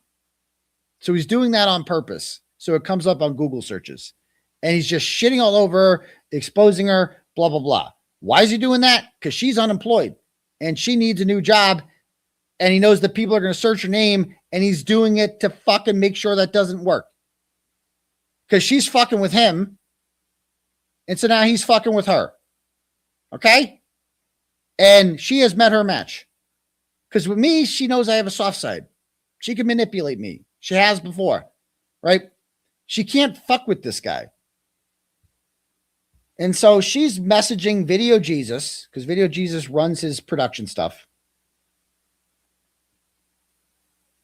And goes, she tells her that, what other disgusting, I only have 2 accounts. So she's denying she has burner accounts, so she's lying. Then she goes, I didn't mass report his page. Oh, right. Sure you didn't. She goes, once again, I don't control John Barron. I'm not even friends with him. That's fine. So you think I deserve to never have a job again? As in, I don't have a job now. I deserve all of those videos coming up Googling Meredith O'Neill CPA. So this was all intentional to make sure I never have a job. Thanks for confirming. By the way, that's a threat. I speak 5150. That is her saying, I'm going to sue you. That's what that means. Thanks for confirming. Then she goes,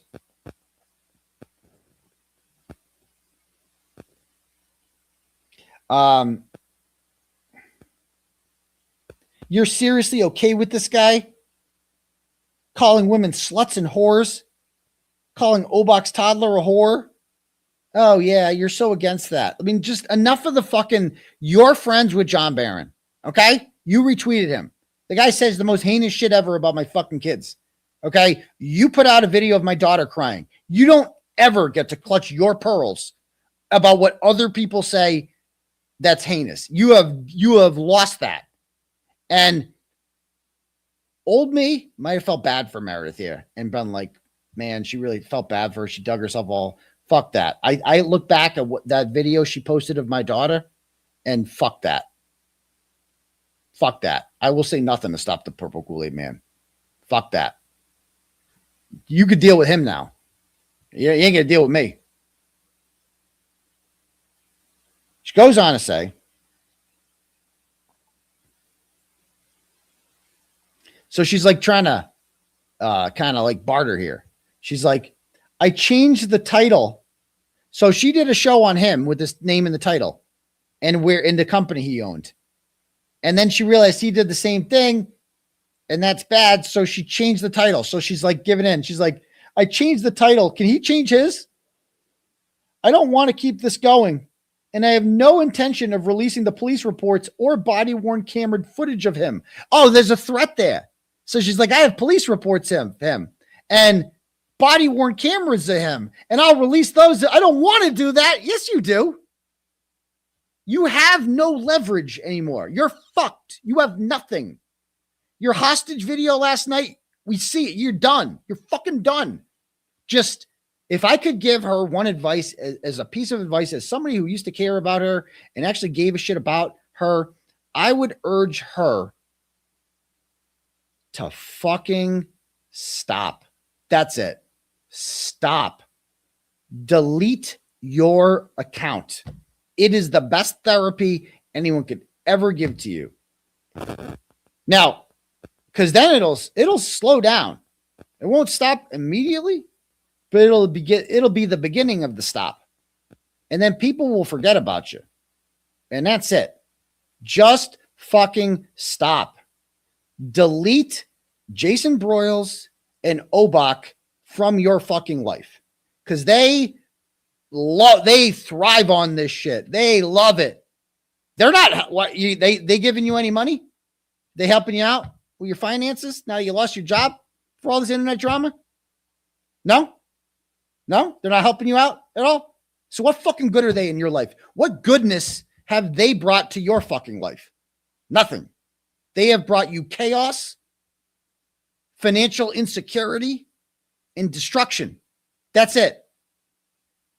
Your friends like me, Lauren, Deanna, who actually gave a shit about you, you so fuck you guys. You're not feeding my desire for drama. Jason Broyles is. Obach is. That's who I like now. I like them. I love this. I fucking love it. And what have they brought you? Unemployment. That's it. Unemployment. Log off. Start over. That's what I would fucking do if I was her. Or don't. I don't give a fuck. I stopped caring. I don't care about her. I don't care what she does. It's not my fucking problem anymore, is it? Especially when she's posting shit like this video. Let me get this one.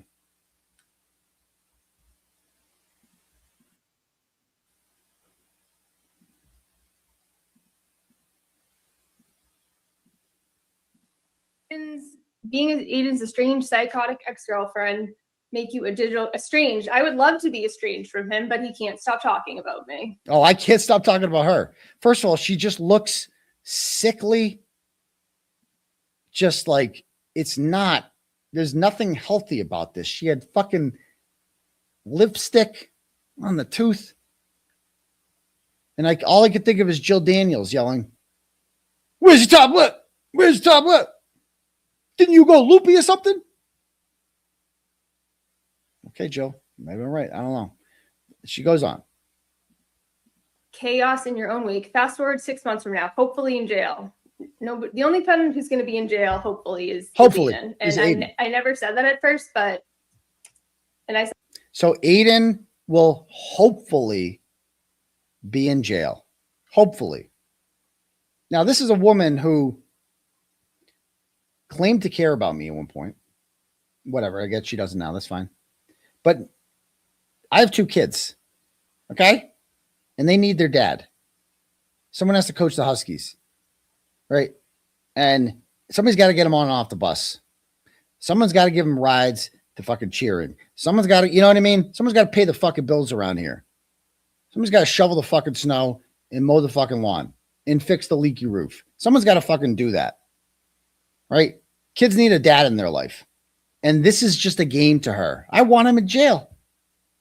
Like, listen to this. Hopefully, I mean, this is evil to say this about someone who you know is innocent of witness intimidation, who you worked on his fucking legal case. Why the fuck did you work on my legal case and help out so much if you think I belong in jail? Why the fuck would you help out? Because she also claims that she wasn't doing it for attention or to be seen or to be Mrs. Turtleboy. So which was it? If you were doing it to be seen and you didn't give a shit about the case, I understand that. But you claim that's not why you were doing it. You were passionate about the cause. Apparently not that fucking passionate. Somebody should ask her that. I have asked her that. She had nothing to say. Nothing. She had no answer. Because when she doesn't have time to come up with some fucking 5,000 word tweet, she's got nothing to say. No, but the only person who's going to be in jail, hopefully, is Aidan. And I never said that at first, and I said this to somebody I had dinner with the other night. Oh, yeah. We both said this. We both said it. I don't know that he deserves to be in prison because of what he's done involving the Karen Reed case and with the McAlberts, but the amount of hurt that he's caused. Saw that. So she doesn't know if I deserve to be in jail for the McAlberts and the Karen Reed case. She could go either way on that. So why the fuck did you work on my case? If she doesn't know, AKA I don't. That's what she's saying there. I don't. She can't make the case. She can't go full McAlbert, right? Again. Involving the Karen Reed case and with the McAlberts, but the amount of hurt that he's caused to people over the years and what he's done to everybody, and especially in the last 6 months, prison is the right place for him. It is. No, prison's the right place for him. Okay. So my kids deserve to have their father taken away from them because she wants that to happen. Because I've caused hurt. Not because of, so fuck my kids, right? That's what she thinks of my kids. Fuck your kids. And also fuck my ex-wife, who will have to do double the work. Fuck my sisters, who will have to carry the load to help get my kids on the bus. Fuck my dad, who will also have to fucking pick up the slack. Fuck everyone who incarceration affects. Why? Because I'm in a mood and I want Aidan in jail. Because of what? Not because of the McAlberts, because of what? Why? I don't know that he deserves to be in prison because of what he's done involving the Karen Reed case and with the McAlberts, but the amount of hurt that he's caused to people over the years and what he's done to everybody, and especially in the last 6 months. Wow, the 6 months. Prison is the right place for him. Okay, so prison is a lifetime achievement award. I might not, she can't really articulate what I've done, how I've broken the law, what I've done that's illegal, but I'm just kind of a bad person in general for the last few years. I've hurt people's feelings for the last few years. Well, mostly the last 6 months. And whose feelings have I hurt in the last 6 months? Oh yeah, hers.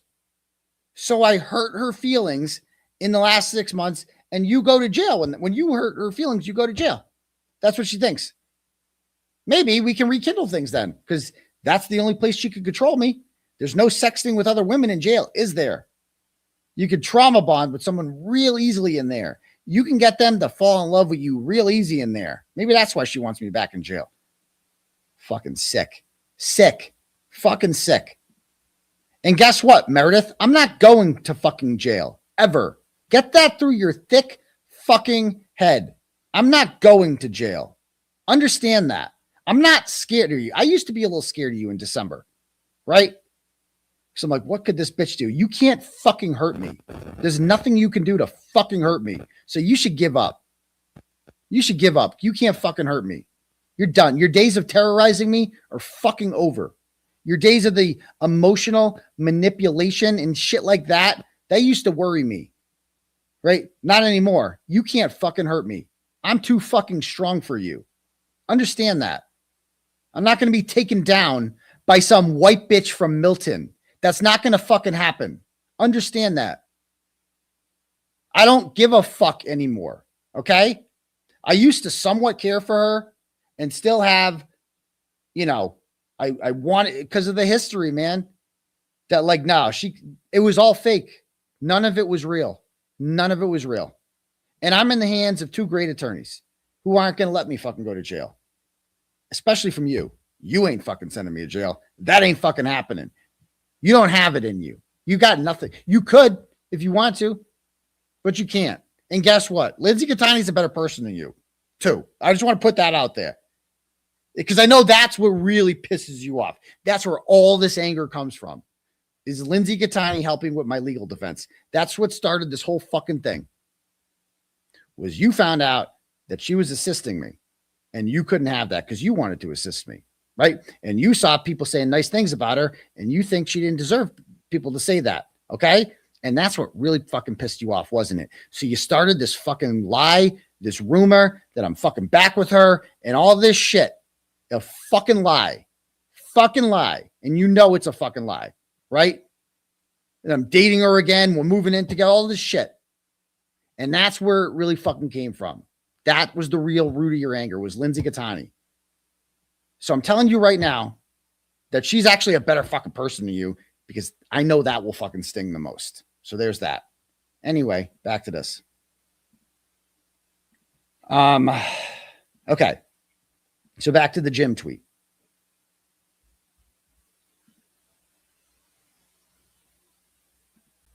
So he goes, so no, I did not say Meredith is suicidal. She's the strongest woman I know.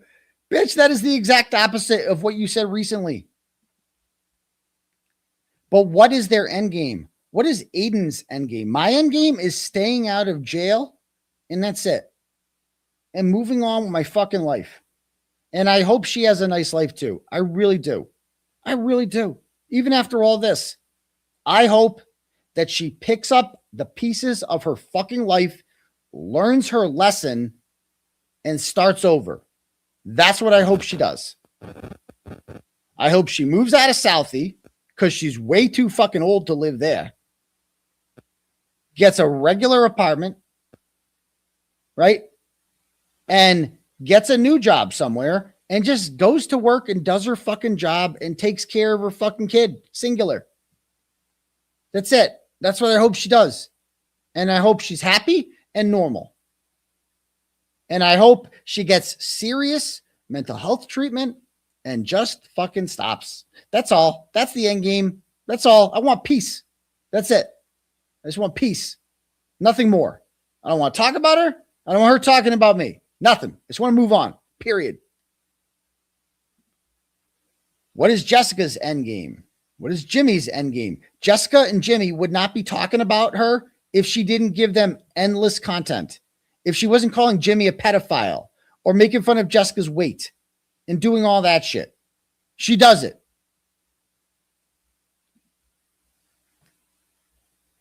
When does this stop? When do they stop? Encouraging thousands of people to bully a grown woman is disgusting.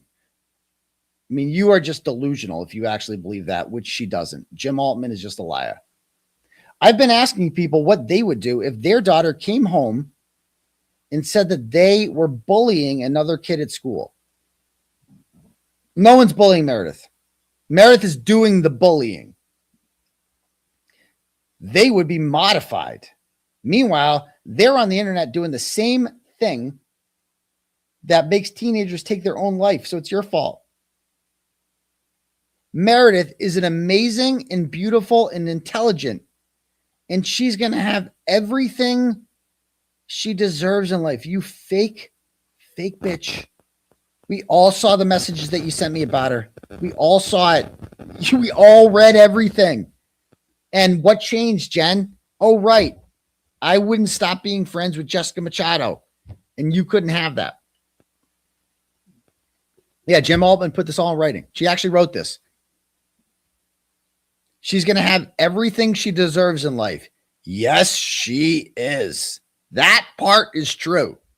She is getting everything she deserves right now. Everything. And if her friends didn't think she could handle what's happening, we would be the first ones to step in. Her real friends tried stepping in and said, stop. And she threw them out like trash. You're not her friend, Jen. She knows you're not her friend. You're the closest thing she has to someone to talk to, but you ain't a friend. That's it. And I keep thinking, all I keep thinking about is that 1 year from now, Aidan will be in prison away from his children where he belongs. Oh, they got to throw the kids in there. Away from his children where he belongs. Really, Jen? Because that's a little bit different than what we have over here. What is this one? What's this video? Let's see this one. What's this? What you're doing is so important. Not everything you're doing is so important, not just for Karen, but for the First Amendment and everything we value under the Constitution. So when you're getting down, you feel like quitting, just remember you have a whole army of people behind you. We love you, my friend. Everything you're doing is so important, not just for Karen, but for the First Amendment and everything we value under the Constitution. So when you're getting down, you feel like quitting, just remember you have a whole army of people behind you. We love you, my fake ass bitch. Fake ass bitch. I mean, this is like wild, dude. And now she says here that all I keep thinking about is that 1 year from now, Aidan will be in prison away from his children where he belongs. She's got to throw that in there. So I just want to be, anybody send me pictures of Cole Altman. Jen, I told you not to mention my kids again, and you fucking did, bitch, didn't you? You mentioned my fucking kids. Well, game on. I'm not coming after you. I'm coming after Cole fucking Altman. Keep fucking with me, bitch. Keep talking about my fucking kids. Do it. Do it. Do it, bitch. You want to fuck with me? We're going to audit your ass too. Whew. We haven't even talked about your job yet, Jen. Yet. You and Meredith can stand in the unemployment line together if you fucking want. Keep fucking with me and see how that fucking goes for you, bitch. Do it. Keep talking about my fucking kids, bitch, because I ain't going to jail. I'm never going to jail. Like Avon Barksdale told D'Angelo, I don't know nothing about jail. I don't intend on knowing nothing about jail. Now, Avon Barksdale went to jail, but he also ran a major drug empire. I don't. Okay? So I ain't never going to jail. Understand that. Get that through your thick fucking head. Because once the charges are gone and once I beat this shit, then what you got? What you got? You got nothing. You got nothing. Okay. Then he goes, Jessica will be thinking she's taking over for him, but eventually people will just get bored of her. I don't think they will. They don't seem bored. Jimmy will be smoking a pack a day and living in his mother's basement. You guys always say that. Jimmy probably makes more money than you do going on a fucking YouTube channel and fucking around every day, bitch. They're all trash. They're all losers. They contribute nothing to this world. Nothing. That's not what you were saying in the video before, bitch. What do I contribute nothing to this world? Nothing, huh? Everything you're doing is so important, not just for Karen, but for the First Amendment and everything we value under the Constitution. So when you're getting down, you feel like quitting, just remember you have a whole army of people behind you. We love you, my friend. Thanks, Jen. Everything you're doing is so important, not just for Karen, but for the First Amendment and everything we value under the Constitution. So when you're getting down, you feel like quitting, just remember you have a whole army of people behind you. We love you, my friend. Everything you're doing is so important. So important. It's so important, Jen. I agree. I agree. Now, 5150 had something to say about this too. So she says, earlier today, my friend Jim Altman, my friend, Jimbo, sent the chat on Melanie Little Show referencing the level of bullying I've been dealing with online. I can't. She's being bullied. I can't. And Jess Machado summed it up perfectly today. I was listening to her rant on Purple Kool-Aids, and it was like perfect because she's just like, what Jen's doing is more fucked up than Meredith because Meredith's mentally ill and insane. And Jen knows this. And she's just winding her up and using her. It's fucking insane. My friend, I'm sending a chat referencing the level of bullying I've been dealing with online. Jen later told me that she sent it partly to see how Melanie would respond to a serious topic like mental health. They actually put this in writing. She sent Melanie Little a super chat saying Meredith's suicidal, stop talking about her, as a test to see how she would respond to it. Unfortunately, the response was exactly what you would expect. It was mocked. I didn't see her mocking it. I just sort of say you should get her help then. Her leader has now retweeted it as well, trying to spin it into something it's not. To be clear, there have been plenty of posts from people encouraging me to harm myself. Oh, she's such a victim. Which Jen was, by the way, yesterday on her show, somebody said there was a hit out for me. But so I guess we're responsible for that now.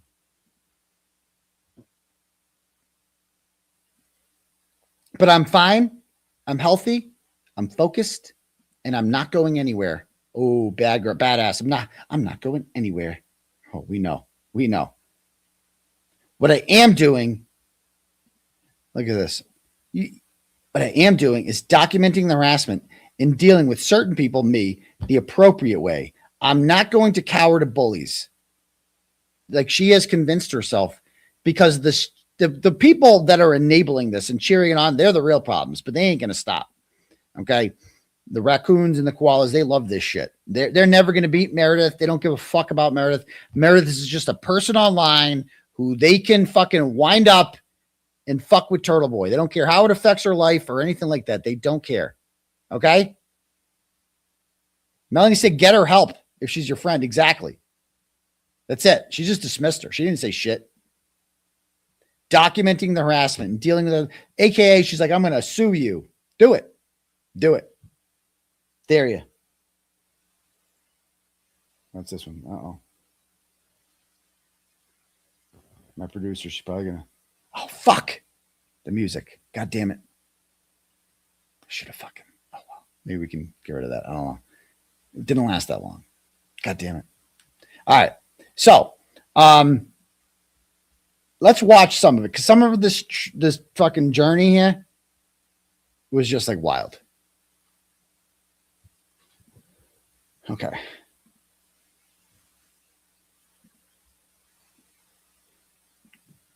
All right. So like I just want to show you, this is wild.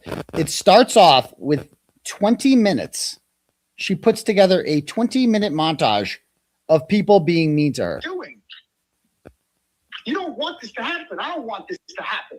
But you need to talk to me. Do not ever hang up on me. I don't have to talk to you. I don't do anything. Fine, go ahead. Do whatever you want to do. So this is a wiretapped phone call that she has pinned to the top of her thing, and the Holden police filed a criminal complaint against her for this. You don't have to. You don't have to do anything. But you didn't like when Grant Spells was tagging your work, right? Sweet, you're gonna have down for that. So great. When I start doing that? You're gonna have people contact my work now? I'm not saying that. I'm not saying that. Why are you bringing up people contacting my work? I'm just saying, Meredith, think about the consequences of your actions. I'm like trying to help her. I'm like, you gotta stop. Think about the consequences of your actions. You were complaining when Grant Smith Ellis tagged your work. If you keep this going, a lot of people are going to do that. You got to stop. She's recording the whole thing. She's like, you're going to, and listen to what she says here. You got that. So great. When I start doing that? You're going to have people contact my work now? You're going to have people contact my work now? She wants me to say yes, because this is recorded so she can use this against me. I don't say that. I'm not saying that. Not saying Why that. are you bringing up people? Why are you bringing up people contacting my work? I'm just saying, Meredith, think about the consequences of your actions. Think. I Yes. just want to be left alone. You don't want to be left alone. You're starting this shit.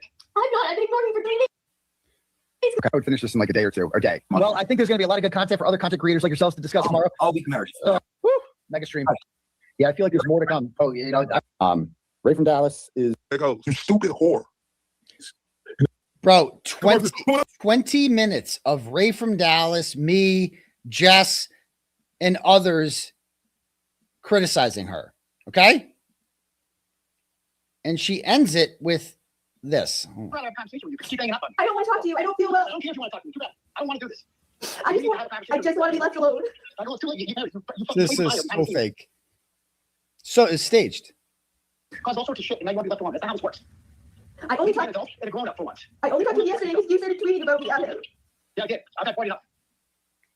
You want to leave because exactly was like this. Like it was just so awkward and forced. Yeah, exactly. Like She actually plays this part too. I would not play this part if I was her. I know. It was so awkward. And like, let's picture up and she did the same one. Was it awkward though? Because you didn't have to look at her eyes. Stop. You know, it's like I didn't. You know, I miss your. Wait, what is this? Oh no. Oh no, babe. No. Yeah, it's like it's. I don't even believe her. like, well, Thursday, well, this was on a break. Like, we were on a break. And it was like, I just need some space. I didn't read that part. Like, every sexting was like this. Like, it was just so awkward and forced. And, you know, like, it's just so generic, ladies. This is not how you sex. I miss your huge dick inside of me. You don't say that. I wanted it bad. It's just so, if you're not freaky and you try to be freaky, it just comes across, it's just not working, you know? It's just not, it's not. And I thought, I decided, I wasn't sure if I was going to show that one, but it was just, you had to see it, you know? I want to avoid this happening here. I'd like to avoid this happening, but that means you need to. It's like, it was so awkward. She wanted to film for the first time, and she wanted. Oh, she took it down. She has taken this down in the middle of my stream, so I can't play it. She took it down. She took it down. She doesn't want me playing it. So she made a 20-minute montage there of people being mean to her so she could be a victim. But like, she actually put the shit in there about like the bad sexting, like you're doing that to yourself. But the amount of time it must have taken her to go through videos of people criticize instead of just not looking and just clipping shit, putting a montage together. So what? So people will feel bad for you and be like, I'm a victim. And that justifies what she's doing. In reality, the opposite is true. She starts everything. She really did this, huh? She took it down. We downloaded it. Is her whole channel down? Did she take the whole channel down? Is that really what happened? No, the channel is still up. So all the other videos about me are still there, but she won't let me play that one. So that's good. That's good. So she's watching now. And we got the whole thing. I mean, it got sent to me earlier. Whatever. But the part that maybe I'll fuck it. I know it got sent to me. Hold on. I got it. Hold on. Now we got to see it.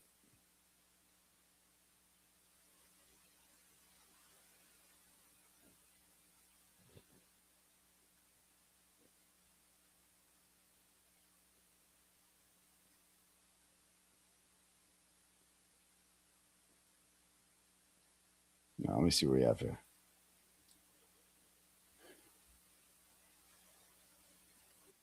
Late show, but it's a good one. Smash that subscribe button, folks, if you haven't already.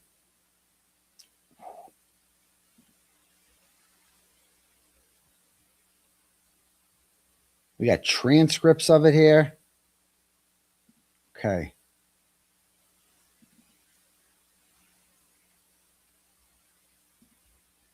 We got the whole, I mean, you can't post it on the internet and think it's not going to get, Meredith, everybody's watching, like, people are watching your shit. Let's see.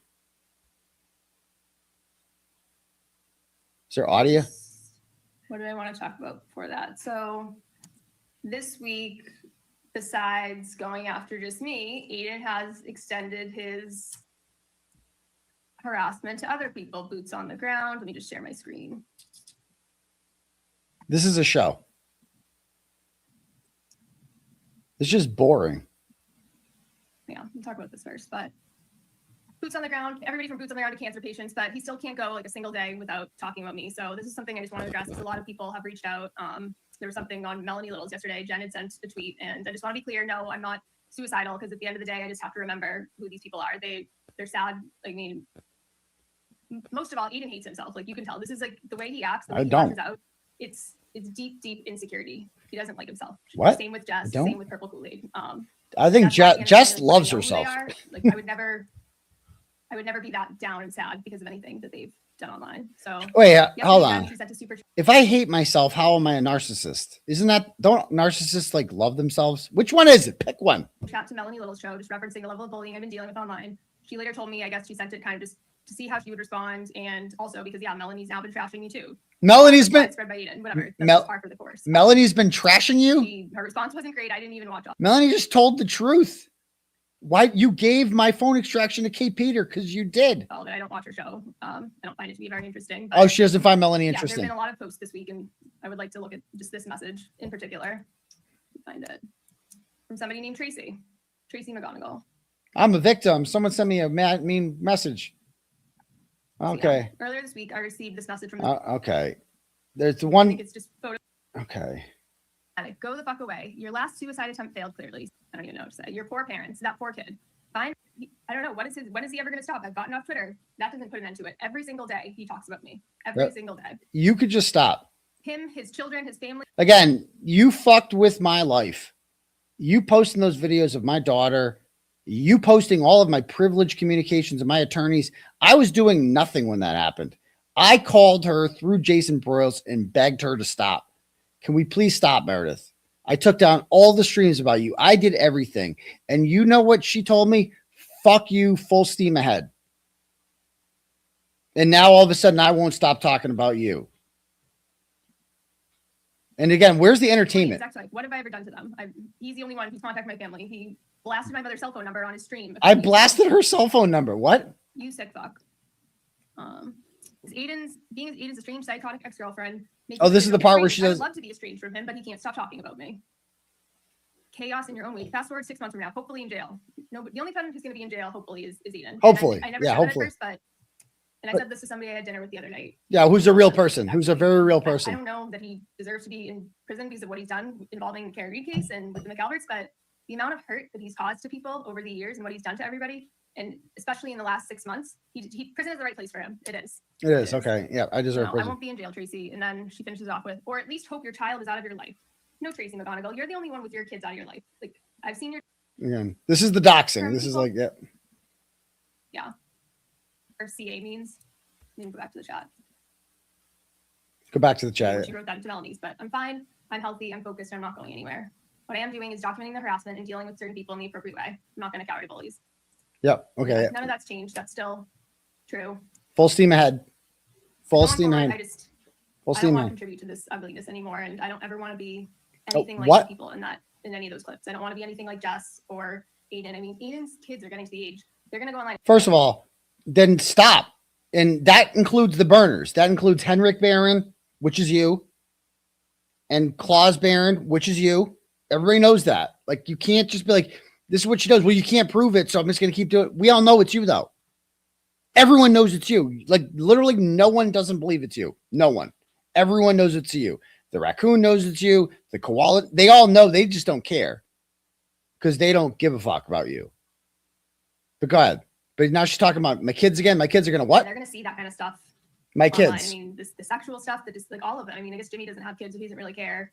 But Ray from Dallas has kids. Jess has kids. I mean, it's just, I don't want to be anything like them, and I don't want to contribute to it. So I'll have a few words to say about the purple Kool-Aid guy tonight, but that's it. I'm not going to keep contributing this. I'm not going to keep this show named after him.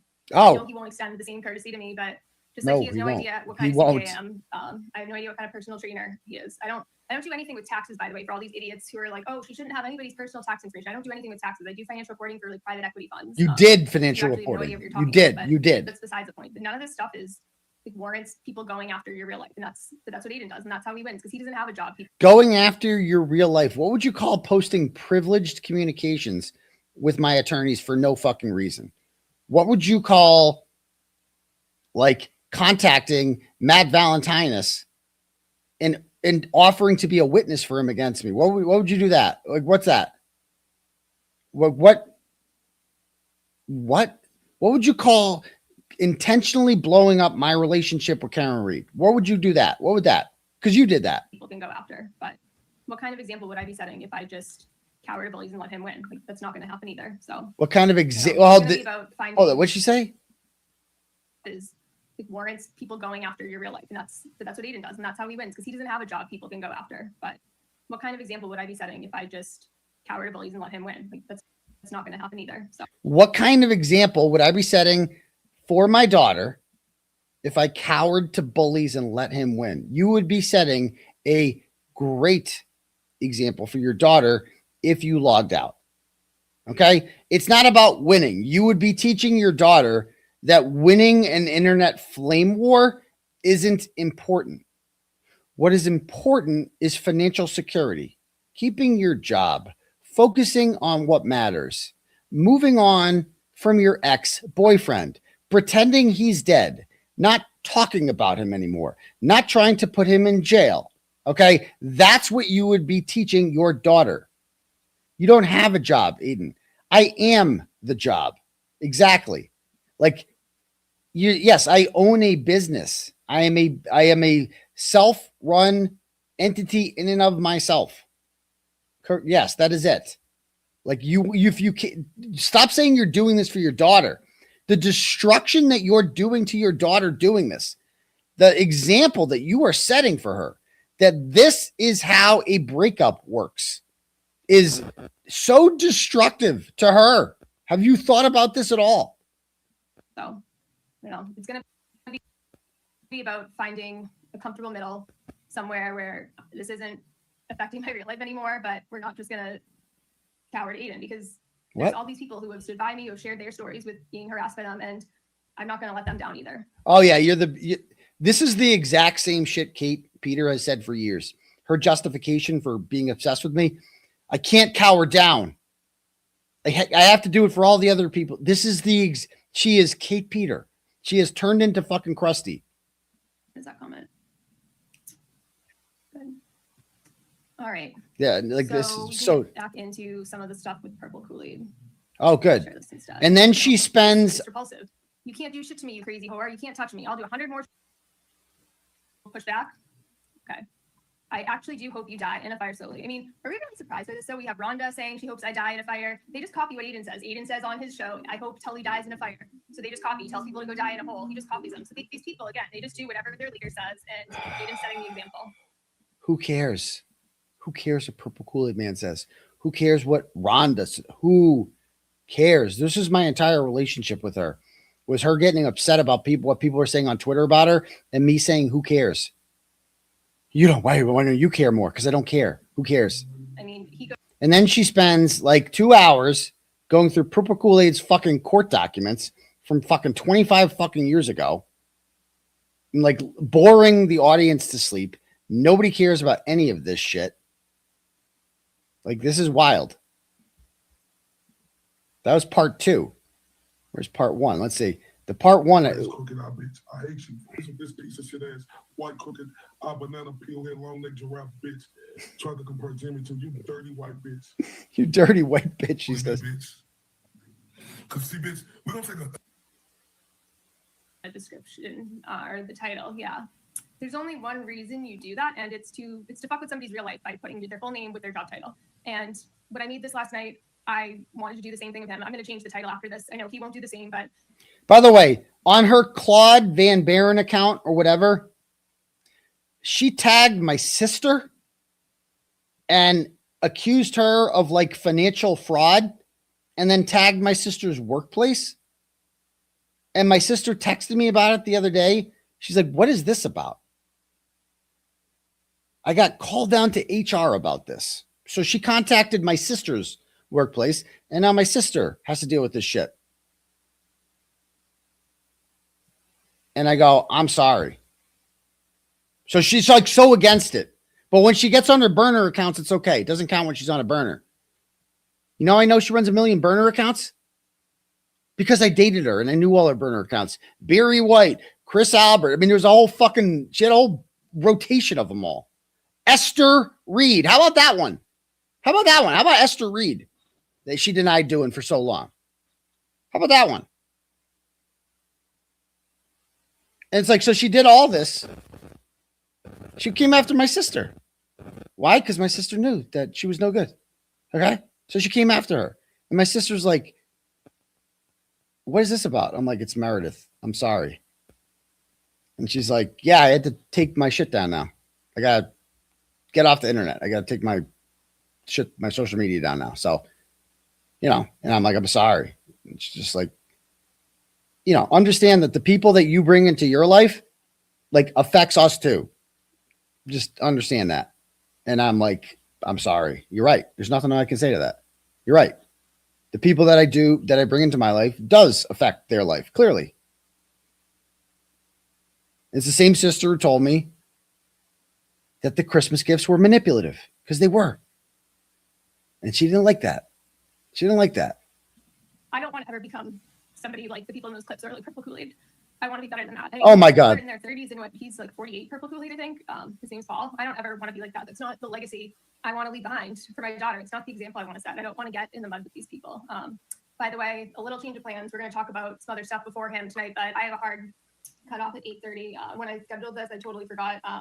When my daughter started driver's ed this week, but I didn't think it was Friday nights too. It's been every single night from 6 to 9. So I got to stop at 8:30. So, which is probably a blessing at this point. I don't want to spend 2 or 3 hours on a Friday night talking about this random guy in Baltimore who is incredibly hateful. I mean, people knew about him before from his spaces, and I apologize for being friends with him and participating in one of his spaces on SD. That was totally out of line and never should have happened. And I'm sorry, despite how I feel about SD, that space never should have happened. Oh, really? You loved that space? Yeah. So she loved destruction. I have a text message from her. She asks me, why did you unfollow the Esther Reed account? I'm like, I don't know. I just don't want to deal with the drama. People could see I follow it. I just don't want people can see my follow list. I just don't want to follow it anymore. She was mad at me for unfollowing the Esther Reed account. And I'm like, okay, and then I said something on my show about Esty, and it fucking got her all excited. It's the only thing that ever turned her on. Like, she messaged me and was like, I fucking love you so much right now, because I said I was like mean to Esty, and that turned her on for some reason. We'll talk about a few other things tonight and then get in a little bit into this Paul Seidenzel, I guess is how you pronounce it. Yeah, I didn't really have time. I couldn't spend all day doing this, but oh no, I'm going to spend 3 hours going over his long criminal history. I mean, he's now done 3 shows on me. I have no criminal record like him. I mean, not yet. Like, what did I ever do to this guy besides defend myself against Aidan? Like, I can't imagine hating myself so much. What did you do to this guy? People and then meant to make sure that their job is impacted like that. Like, there's only one reason you make a show called Meredith O'Neill CPA, and it's to screw with my life. Earlier this week, that Dono account, who was promoted by Aidan, was encouraging people to report my CPA license. Go ahead. I've done nothing to lose my CPA license. If you look at my personnel file at work, I have had glowing. You don't have a personnel file at work. Like, what? This is like Proctor saying he had a perfect record before Karen Reed. Okay. Well, now you don't. Exceeding expectations my whole career. Me defending myself against the attacks that. And you know what? She's really good at her job too. She's very organized. She's a very fast, efficient worker, as you can see. She's run by a motor. Like, I'm sure she's fine at what she does. But the problem is, I mean, she can get her work done, obviously, in a very quick amount of time because she's got all the time for this other shit. But the problem is that, like, it doesn't matter. If all this other shit, then they can't trust you. How can they trust you moving forward? Orchestrated by my ex-boyfriend. What? Has nothing to do with how I perform my job. I've always been great at work. That's why I've been successful. And that shouldn't be impacted because I chose to defend myself against these attacks. So yeah, I'm going to change the title of the stream because I'm not going to be like, despite him being a totally vile human online, screaming women, I hope maybe he's a good personal trainer. So he doesn't deserve to have like his business. She's kissing his ass now. She's begging for mercy. She's like, I'm going to take his name out of it. Maybe he'll stop. No, you're only doing this because he beat you. You realize that you met your match. Just screwed up, whatever. So I'm just not going to sink to his level. I'm sure he won't do the same, but I mean, somebody said this to me the other day, and I'm not going to comment on the status of my job. There are legal things happening with that right now, but legal things happening with that. What does that mean? So now they want to make sure I don't get a new job. I just can't imagine ever wanting to hurt somebody that much. You can't imagine ever wanting to hurt someone that much. 10 minutes later, you say that I belong in jail. You know how much that would hurt me if I went to jail? Hurt my kid. It would hurt everybody. But it's just everything she says. Don't forget what she's done. Don't forget how evil the things are that she has done. Don't forget that. You're listening to this shit. It's just insane. And I never want to be like that, having that much hate in my heart, you know? What? You see what some of these comments are saying. I mean, what? Yeah, a lot of people are saying about filing charges and illegal. Yeah, so unlike a lot of these people, my family is totally behind me. No, they're not. No, they're not. I've retained an attorney at this point. I'm not going to get into details, but unlike them, I mean, at the end of the day, this is all they have, this online hatred. I could walk away tomorrow and they would still be going. I did take breaks. I was off of Twitter for over 2 weeks. And she took her Twitter down for 2 weeks because her job contacted her and told her you're under investigation. So she took it down to delete evidence, and then they fired her and she put it back up. She didn't do it because she was trying to like de-escalate things. They just went more crazy at me. They still talked about me every day, still need me content. But that just says everything about them and not me. They don't have a strong family. What? And by the way, I've met her family. They do not approve of this at all. They have no idea what she's doing at all. Yeah, like you should read out the shit she says about Chelsea just so people can get a comparison. Exactly. Like the shit she says about Chelsea's heinous. Or Jane in my like, or you go down, and that's from her real accounts. Never mind the burners. Good God, the burners. The shit she did to Trent's mom, who did nothing besides date me. Like, what the fuck did she do? Nothing. She went after her sister too. She posted a picture of Trent's mom's sisters holding her 2 fucking kids who are like under the age of 4.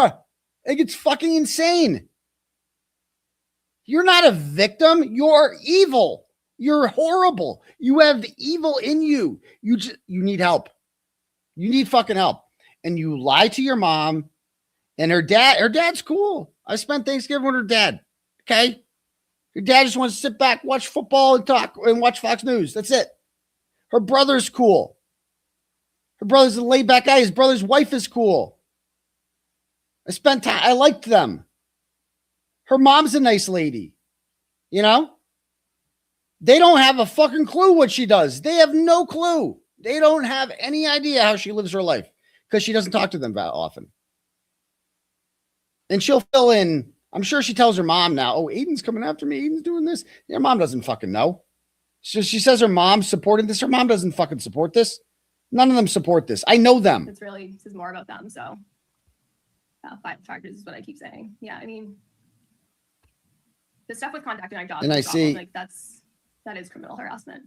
And so Kane asks you, do you ever contemplate how this could happen to me? Yeah. I'm a fucking idiot. That's how this happened to me. I'm a fucking moron. This happened to me because I dated this. I chose her because I fell in love with her. That's the fucking problem. Because I went to jail. If I didn't go to jail, I never would have dated her. That's where our relationship began. Jail. It's the easiest place to find a guy. Jail. That's how it happened. Yeah, I'm not going to go into too much detail about that. I did engage a lawyer. It is going to be expensive, but it's going to be worth it in the end. So is it? These people can't get away with this forever. Get away with this? All right, let me go. What is a lawyer going to do? What the fuck is a lawyer going to do? She goes on some rant about her daughter, about how she's doing this all for her daughter. Like, it's crazy.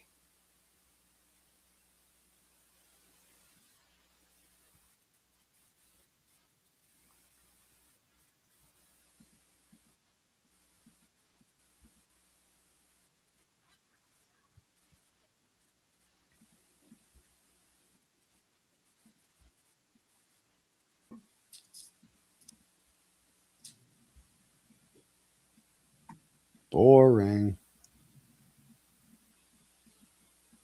Didn't we see this one already? I just want to be clear. No, I'm not suicidal because this is like the way he acts, the way he lashes out. It's deep insecurity. He doesn't like. I would never be that down and sad because of anything that he sent it kind of just to see how she would respond, and also because Melanie's now been trashing me too. From somebody named Tracy. This message from this woman named Tracy McGonigal, and it said, "Why is this account still up? It's your Tracy. You are an egregious, toxic, sick cunt. It is not enough that you lost your job. You have to keep accounts like this alive." So, mind you, this is my personal Facebook account. I think it's just photos of family. It's nothing like Twitter. I can't even remember the last time I posted it. It's been probably a couple months. So, I don't. Pathetic. Go the fuck away. Your last suicide attempt failed clearly. So, to be very clear, I've never attempted to kill myself. That's not true. I don't know how Tracy McGonigal of Taunton would know that about me, but of Taunton, okay. She throws that in there. She's like doxing her. Not shaming people who have, but that's just not true. Your last suicide attempt failed clearly. Maybe your parents won't intervene next time, and your attempt will be successful because there is no life for you here on this earth. You are a dangerous person, dangerous to your daughter. She must want to fucking choke you. No, Tracy. I didn't even show her this. This was just. By the way, I to be clear, I don't condone that. I don't condone what Tracy said there. Right, that's too far. Like, we don't need to do that. You know. Like, don't give her ammo to be like, I'm a victim. That's one thing I would recommend. You know what I mean? Just let her be a piece of shit. She'll do it on her own. Now she talks about her daughter here. So over the top hateful, but I mean, I don't even know what to say. Your poor parents, that poor kid. Find relevancy somewhere else. Go the fuck away. Leave Aidan alone. I have left Aidan alone, Tracy. I have. He's the one who won't leave me alone. Making burner accounts of me, multiple burner accounts of me, contacting my work. And now that he thinks he's gotten me, he's been gloating about getting me fired. And that's not enough. Now he wants me to lose my CPA license. And somebody texted me this week and they said, he's not going to stop until you're dead, Meredith. And at first, like, I thought that was a joke, but like, I don't know. When is he ever going to stop? I've gotten off Twitter. That doesn't put an end to it. Every single day he talks about me. Every single day. She said he's not going to stop until you're dead. What? To be clear, I don't want Meredith O'Neill to die. I don't want anyone to fucking die. I just want her to stop. Just stop. That's it. Him, his children, his family, and his ex-wife. What have I ever done to them? He's the only one who's contacted my family. What have I ever done to him, his children, and his ex-wife? Are you fucking insane? What have you done to my children and my ex-wife? You go on to say I should be in jail. You're trying to do that. You have literally shared a video recording that I sent to you in confidence to ask your advice parent to parent about what to do of my daughter in an extremely stressful situation in which she's crying and doesn't want to come to my fucking house. Okay? You shared that. You violated her. You violated her fucking privacy, and you have the fucking audacity to get up here and say, what? What the fuck did you say? And at first, like, I thought that was a joke, but like, I don't know. When is he ever going to stop? I've gotten off Twitter. That doesn't put an end to it. Every single day he talks about me. Every single day. Him, his children, his family, and his ex-wife. What have I ever done to them?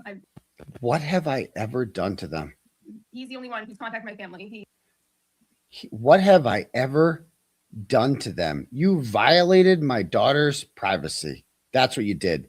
You spread a disgusting rumor that I don't get to see my daughter because I masturbate in front of her. That's what you said. You said I don't get to see her at all. You fed into that. You have retweeted accounts that said that. You are disgusting about what you said about my fucking kids, bitch. Don't fucking talk about my kids, bitch. Don't whine about your fucking kid. I didn't say shit about your fucking kid. And I'm not going to either.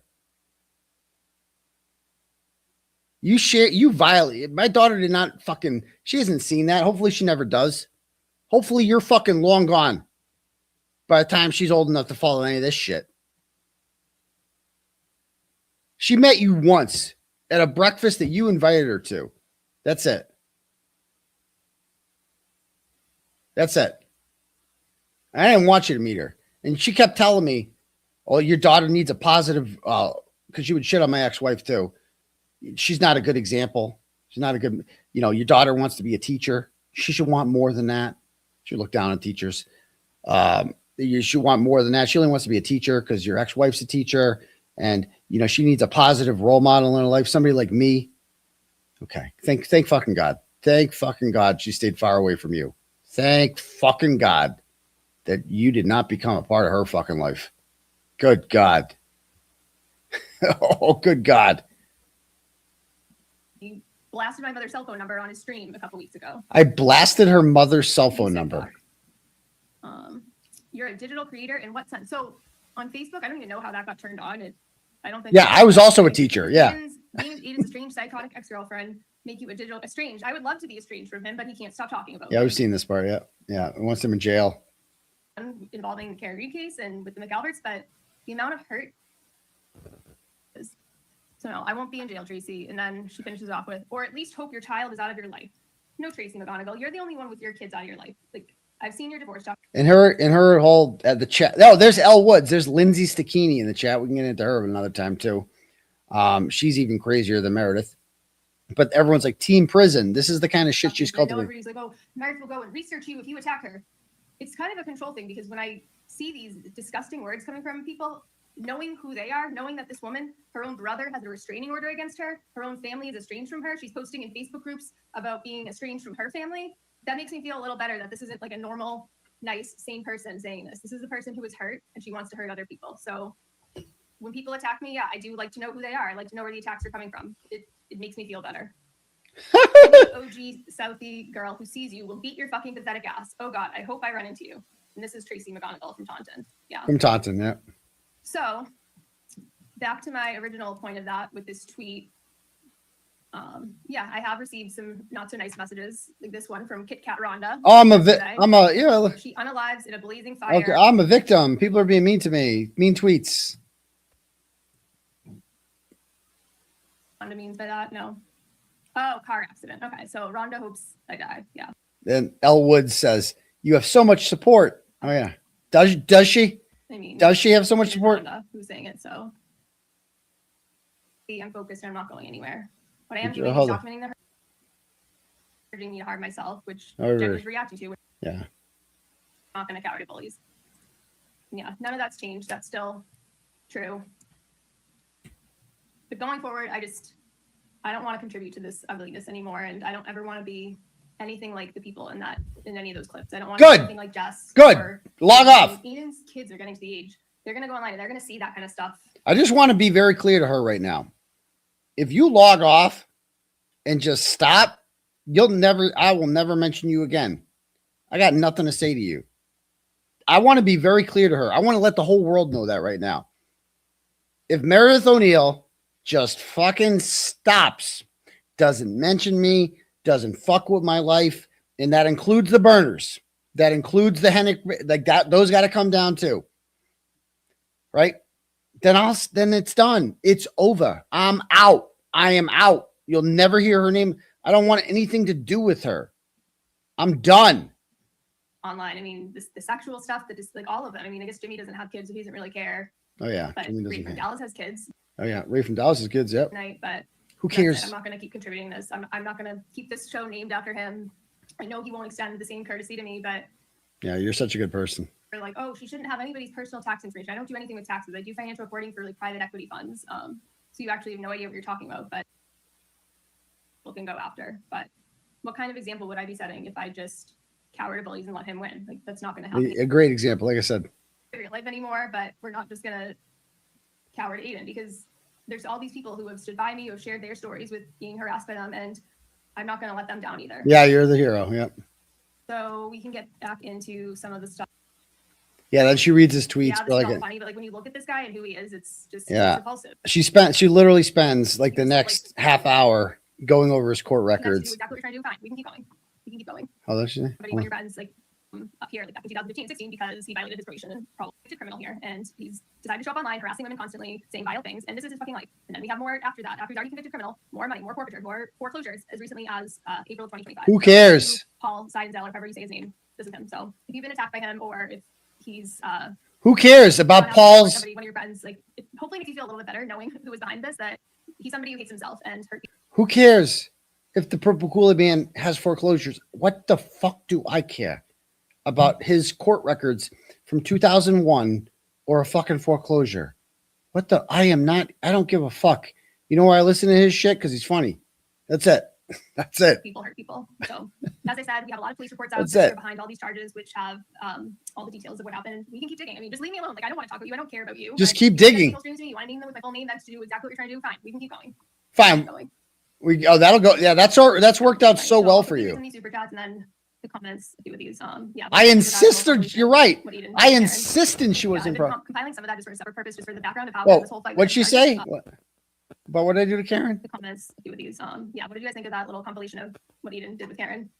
Yeah, I've been compiling some of that just for a separate purpose, just for the background of how kind of this whole fight with him started. So at the end of the day, like, what's going on now is not over a breakup. We broke up in Why can't she look in the camera? In July, and I moved on. I mean, I wasn't even talking to him. We had August, September, October. She moved on? You were still in my Facebook page. You hacked into it. You read my messages. You unliked a post I made on a smoking hot woman's fucking Facebook page who I made out with. You unliked it, and she was fucking hot. And then the woman messaged me and asked me why I fucking unliked it. And I realized you were still in the fucking account. October.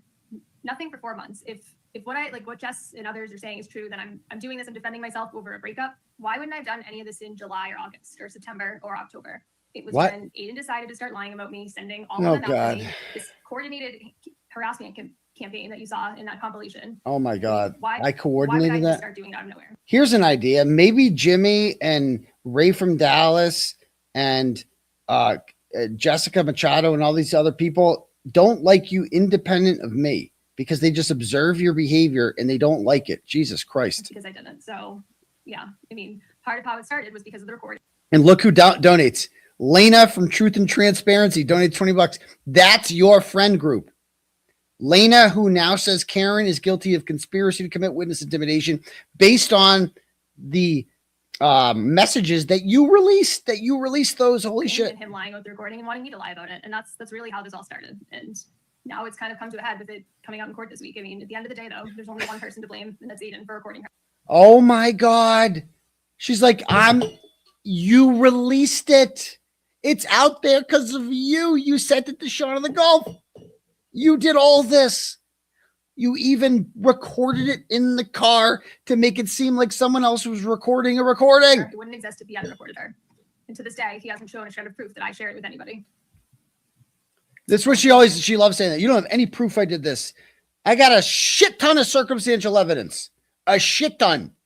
That she hides behind what you can't prove 1000%. No, I have you logged into the Facebook account, right? At the time it happened. I have the fact that I didn't play it for anyone else. I didn't send it to anyone else. No one else could fucking possess it. I got that. I got you with this documented history of hacking into your ex-boyfriend shit when they break up with you. I've got everything. Like, what do you mean there's no proof? And you told me you fucking did it when I talked to you on the phone. I'm sure you recorded it. Play the fucking recording. All right, let me read some super chats. Thank you, Suze, for becoming a member. I think I will do another stream Sunday. Other stuff. I mean, eventually, like, if I want to continue this, I don't want it to be like just ugliness, because that's like all their channels are. It's just all drama and others. Yeah. Maybe we'll address some of it at the beginning of the show, but I'd like to get back to like covering cases or other stuff, you know? So I don't know. Like what? About just going forward. What have you ever covered besides me? What about your murdered uncle? That was the thing that you were doing. Do that. Do something. Do the Corey Richardson story. I don't know. You probably like her. You remind me of her. Oh, Grant's wrote about Barry. Even better. Thank you, Barry. I appreciate that. Hope you're doing okay. Beautiful soul. You and you alone paved the way for others to stand up to this vile man, because of you sharing yours, almost stay strong, young lady, because you got this. For no one else, your daughter. Well, thank you, Dan. And again, this wasn't my intention at all when this started. But yeah, seeing what he's done to others, it's just. These are the enablers. Diane, like, she gets off on this. This is what's fueling her, is the affirmation of strangers telling her you're strong and giving her $10. Diane, you are destroying her, Diane. You are actively hurting her. I loved her at one point. You never did. You'll never meet her. You don't know her. I know her. I cared about her very much. Okay. You don't give a fuck about her. She is internet content for you, and you are destroying her. You are feeding into this. You are monetizing this. Disgusting. It can't stand it. Like, this is how he wins. He gets people like in trouble in their real life, and he doesn't have a job that people can go after. Not that I'd want to do that. He does this, and that's how he wins. He thinks he can just bully people, and I'm done. Like, my family's behind me now. No, they're not. A while to tell my mom the extent of what's going on, but she's well aware now. And no, she's not. She's not going to let anything happen to me anymore with them. So no, I appreciate you guys supporting me too. Your mom is not aware of any of this. Stop it. These horrible rants sealed his downfall. Yep. Yeah. Yeah. I mean, like, let's talk about it for a second. Like, some of his other shit this week, going after like boots on the ground. Who else did he go after besides Brandy? There was somebody else. Besides. Why are you talking about your ex-boyfriend? Lisa, but like saying Team Cancer. I mean, what? Like, I don't even know who this person is anymore. No, totally not. His family seeing this, like, are they? Like, I don't know. I kind of hope they are, because maybe somebody can like get him some help. I mean, he says like, I need help. I need 5150. The way he's acting, it's just, it's not the same person, and it's not. I am acting the way I've always acted, which is what attracted you to me. You saw me up here every Tuesday and Saturday night saying the same kind of shit in the same kind of way, being abrasive, being an asshole, being uncensored, saying exactly what's on my mind. And you looked at that and you were like, you know what? I want to fuck him.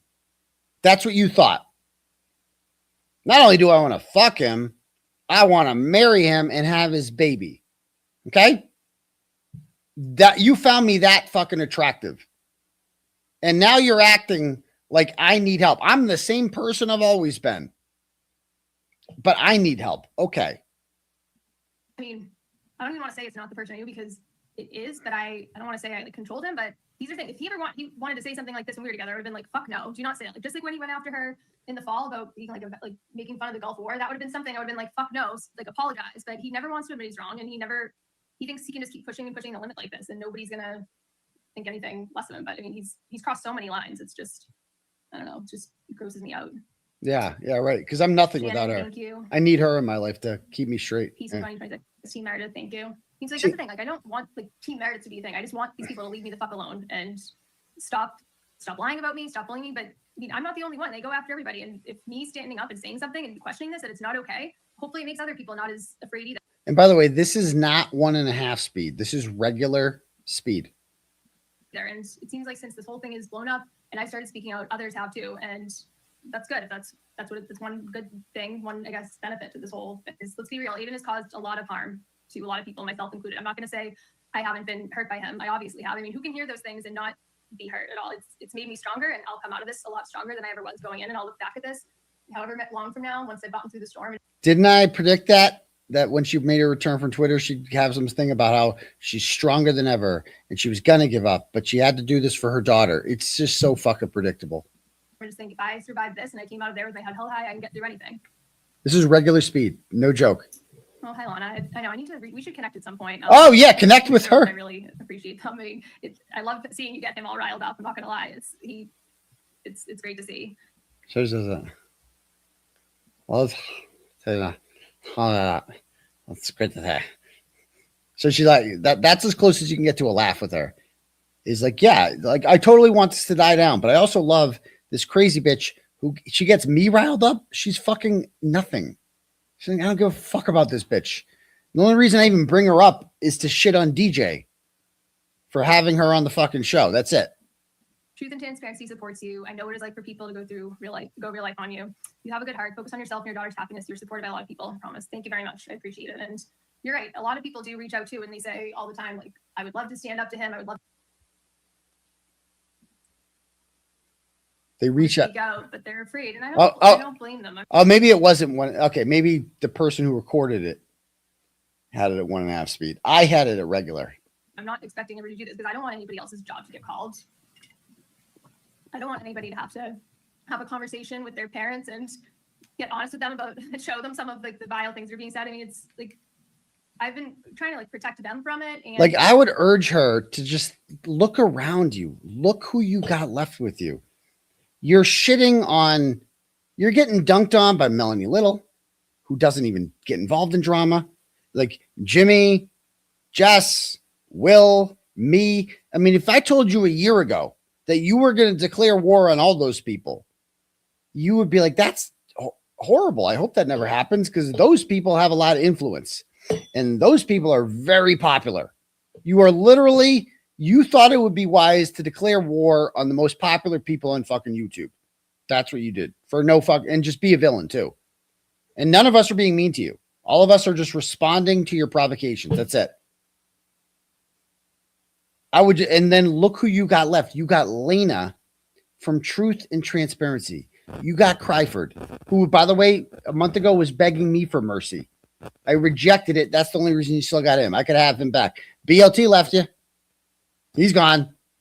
Who you got? You got Randy and the Retards, Randall and the Retards. You got them. Randall and the Retards has made it very clear that you sent the recording out, and he called you a fucking idiot. So you got that going for you. You got Jabril too. My daughter as much as I can. My daughter doesn't know half of it, and neither do my parents. But they don't. Almost like hurts me seeing these things being said about me more than it hurts me thinking about my parents seeing them, because I know if I saw somebody like telling Allie to kill herself, it would crush me to see somebody talking to my daughter the way some of these people have spoken to me. And so that's why I don't want like my parents or Allie to see a lot of this. But Yeah, I wouldn't wish it on anybody else. I don't want my parents or Allie to see any of this. So stop putting it on the fucking internet. So I understand why people aren't speaking up, but I definitely appreciate those who are, and they're supporting me publicly too and privately, but I get it, why people are scared of him. And hopefully enough people standing up to him that there aren't people who need to be scared of him and live their life like that, you know? Yeah, totally. Let's see. Yeah, totally. And You're a hang in fucking there, hero. even though you don't need us, we got you. You're handling this so much better than I ever could. The truth is on your side and always comes out. Thank you. Really, hearing stuff like that. You're handling this better than I ever could. How retarded is your life then? Like what? And hearing stuff like this, what? This means more than you know. Oh, it means more than you know. AKA, I'm fueled by it. Ruth Christie says, take care, Meredith. Thank you. And then I know somebody sent me a cash. Oh yeah, there's some cash.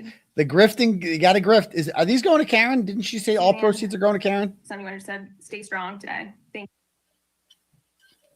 you. Yeah, Randall called her a fucking idiot, if I recall. Hold on, we're almost done. It's a train wreck. You can't stop watching it, right? It's a fucking train wreck. Where's cooking our bitch? I hate you. This piece of shit ass. Oh, that's part 1. Part 3. Suzanne, I appreciate it. All right. Let's see. Answer any questions quickly before. Yeah. Allie from Driver's Ed. Yeah, you just said your daughter's name. You doxed her. Good job. TV. Right. Yeah, I'm not going to say anything about the legal stuff right now. Oh, you sue me. You're going to sue me. She's not going to say anything about it now. She's going to sue me for what? What did I do? Meredith. You made it possible for us to stand up. The drunk wine lady. I mean, people are like, oh, she's not taking care of her. Like, my daughter is almost 16. She's gonna be 16 next month, and she like never liked Aidan for the whole time we were dating. She always said, you can do so much better, and he's gross, he's this and that, he's obnoxious. And she would hear some of his shows sometimes when he was staying over, and she was just like, I can't believe he's doing this to you. Like, you need to stand up to him, especially like when she's seen some of the things he's done to other people too. And me just backing down and being afraid of him wouldn't be setting a good example either. Oh my God. Say that again. And she was just like, I can't believe he's doing this to you. Like, you need to stand up to him. So the daughter, according to her daughter is somehow watching all this and tells her, I can't believe he's doing this to you. You need to stand up to him. And she's the adult. What the adult says in that situation is, it's best if we just ignore him and we just don't talk about him and we move on with our lives, because that's what adults do, dear. He's my ex-boyfriend from a long time ago. I need to forget he exists. That's what I need to do. I need to date someone else and be happy and spend time with you. And let's talk about you. Let's talk about your life. Fuck my life. Let's talk about your life. How's school going? How are your classes going? Let's talk about softball. Let's do this. Let's do that. You know, let's not talk about me and my personal life. You shouldn't know about my personal life. You shouldn't be following any of this shit. You claim that nobody in Milton Heights. Oh, don't want to say the school. Okay. Nobody in your daughter's school, which, by the way, you also claim to have custody, full custody. So why doesn't she go to the Boston schools? I'm just saying, like, that's maybe you don't. I don't know. But go ahead. What else did the daughter say? Especially like when she's seen some of the things he's done to other people too. And me just backing down and being afraid of him wouldn't be setting a good example either. Me backing down and being afraid of him wouldn't be setting a good example. That's what she said. I have to keep doing this because it's setting a good example. Like, she actually said that. She thinks what she's doing, losing your job, obsessing over the boyfriend that broke up with you 7 or 8 months ago or whatever the fuck it was, you know, causing chaos on the internet, doxing people left and right. This is just part of setting a good example, posting privileged messages, posting videos of little girls crying, doing all this shit, going after new girls he's dating. This is just setting a good example for you. Fucking deranged. Yeah. Exactly. And she's seen how he's really screwed with my real life, and I'm not going to say explicitly what that was that he's done, but how he screwed my real life. Yeah. What have I explicitly done? Oh, she's saying she's fired. That's what she's saying. I didn't get her fired. She got herself fired. All right. Let me see if there's any other questions. Yeah. Anyone else want to tell me what I want to hear? She brings up her daughter's name there. Good job. Awesome. But you want to keep her out of this, though, right? Yeah. What are some other things you guys would want to see me talk about on these shows? You can put that in the comments too. Nothing. Megan. Nobody wants to see you. Like, I'll tell you one thing. You know what they want to hear you talk about? Nothing else. They are here for one reason. You're talking about me. The second you stop talking about me, they're gone. They're bye-bye. They have no interest in hearing you talk about anything except me. Shitting on me, granted. But they don't want to hear you talk about me at all, about anything else. They don't want to hear you talk about Corey Richards or Karen Reed. They don't care.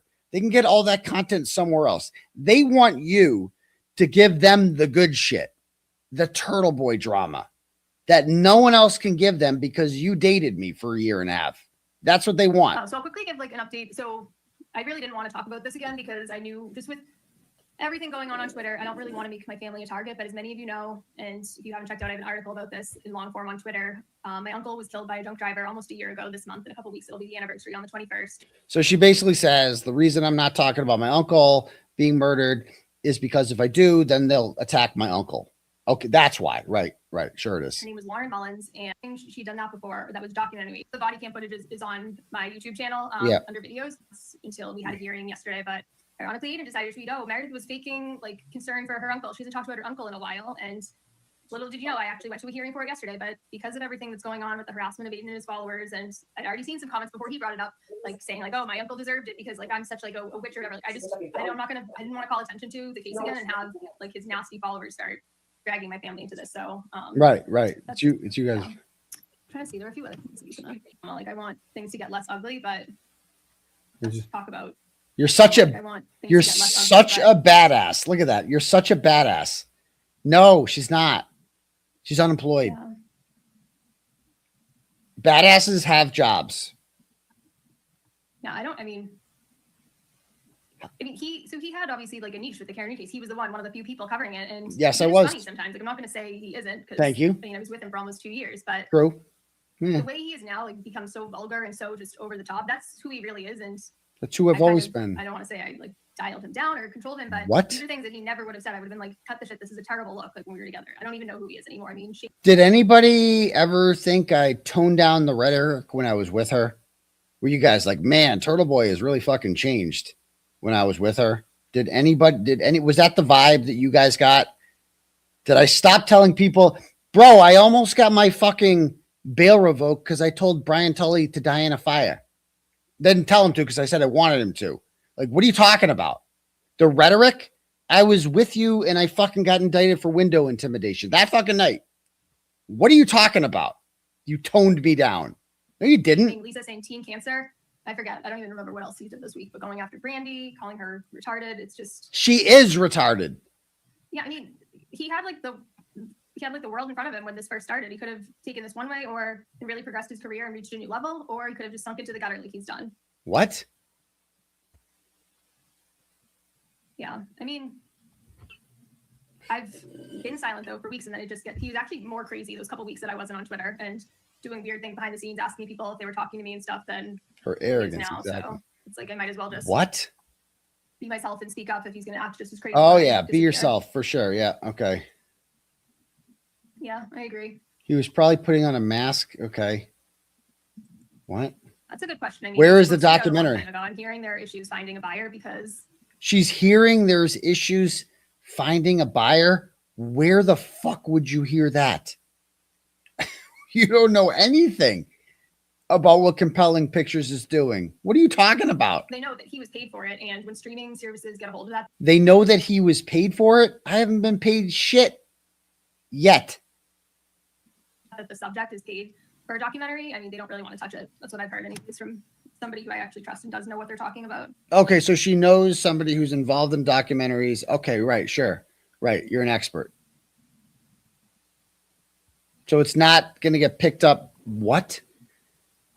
We had a good laugh about that one today.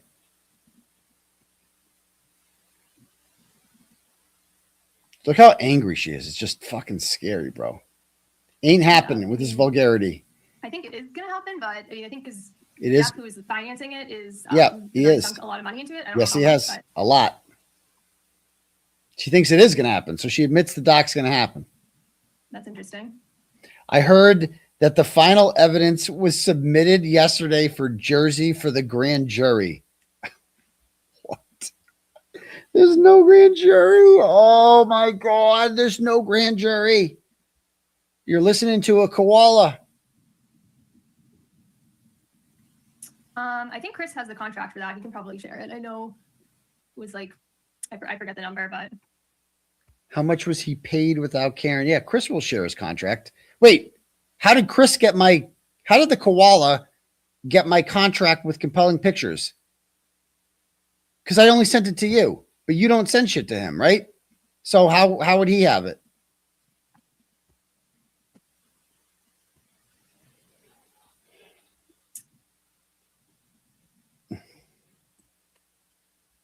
The documentary isn't going to happen as long as he's out on bail for witness intimidation charges. They literally signed me while I was out on bail. You fucking retard.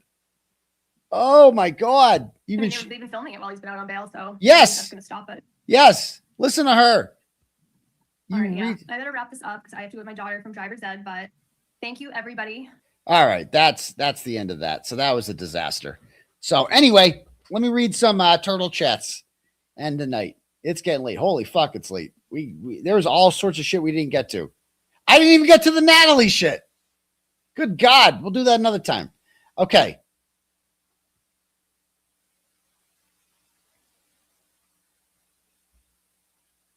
All right. Jill sends $25, goes, Rom one doctor to the one and only Dr. Daddy. Number one, Dildo took this case on a contingency basis. Okay, yeah, that makes sense. He thought it would be a slam dunk. Karen Reed would be found guilty. So he filed before the verdict was in. And then Karen Reed was found not guilty. So let's think about the money issues Dildy is facing. He's stuck with a huge money-losing case that could take years. Okay, so this is a long thing there. I'm not going to read the whole thing. But do you think he's ever cited the internet before? Yeah, right. So we got to keep them short.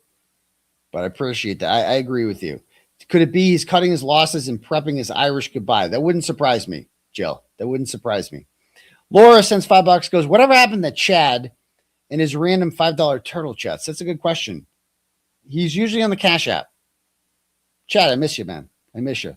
Okay. Marie sends $10 and goes, to fix the typo, your numbers, meaning your views, have proved this side is better. Exactly. Referring to DJ's comment that you divided the community. Very good point. I mean, yeah, it's not really an equal division. We won. Hallie sends $20, goes, I hope Jimmy is still in the chat because his reaction the day after Shaun of the Gulf was one of the funniest things I've ever seen in Free Turtle Boy. Absolutely. Thank you. Lynette Corolla, I love her, sends $100, goes, House Daddy, I just wanted to say congrats on your new house. Great and entertaining show tonight. You crack me up every time. Stay away from crazy ladies, and I'm supporting you every step of the way. Love you lots, Lynette Corolla. P.S. Would love to be a part of your next fundraiser. I'd love to have you on, Lynette. That'd be great. I appreciate that. So thank you. Jakey sends $25 and goes, constant reminder for Dara Panassi and Brooke Parker Zarbano to go fuck yourself. You had murder charges brought up against you in Thailand for hiring someone to kill your ex, John LaChapelle. 20 years of no justice. Does the LaChapelle family need a turtle boy? YouTube search John LaChapelle, and we watched this 48 hours episode. You always remind me of that. I like how you do that. I'm going to bring it up. I'm going to go watch that link you sent. Thank you. Laura sends $5 and goes, while we're talking about people who have us fooled, you must see the 237 Emily C video of Hank versus Hank. We'll watch that. We'll watch it. We'll end the night with this because I love Emily C.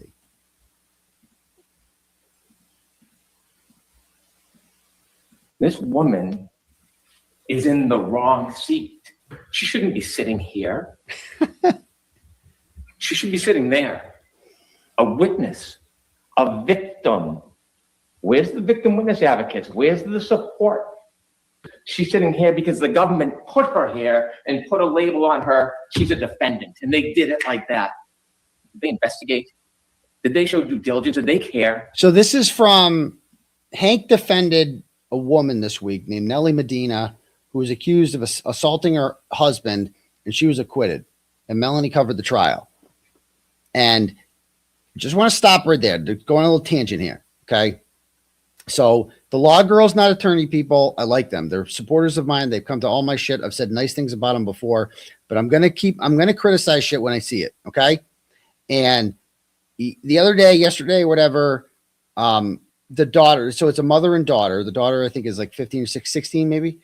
And the mother's probably my age. And so the daughter, who's a really nice girl, posted a picture with Hank Brennan, a selfie. Okay. And they posted it from their Twitter account. And I'm like, okay. I forgot what they said, but it was complimenting Hank Brennan, okay, for the job that he did. I'll see if I can find it real quick. And then we'll get back to Emily's video because I'm going to forget about this. And I want to talk about it because it annoyed me. And I talk about things that annoy me. Okay. Let's see here. Where'd it go?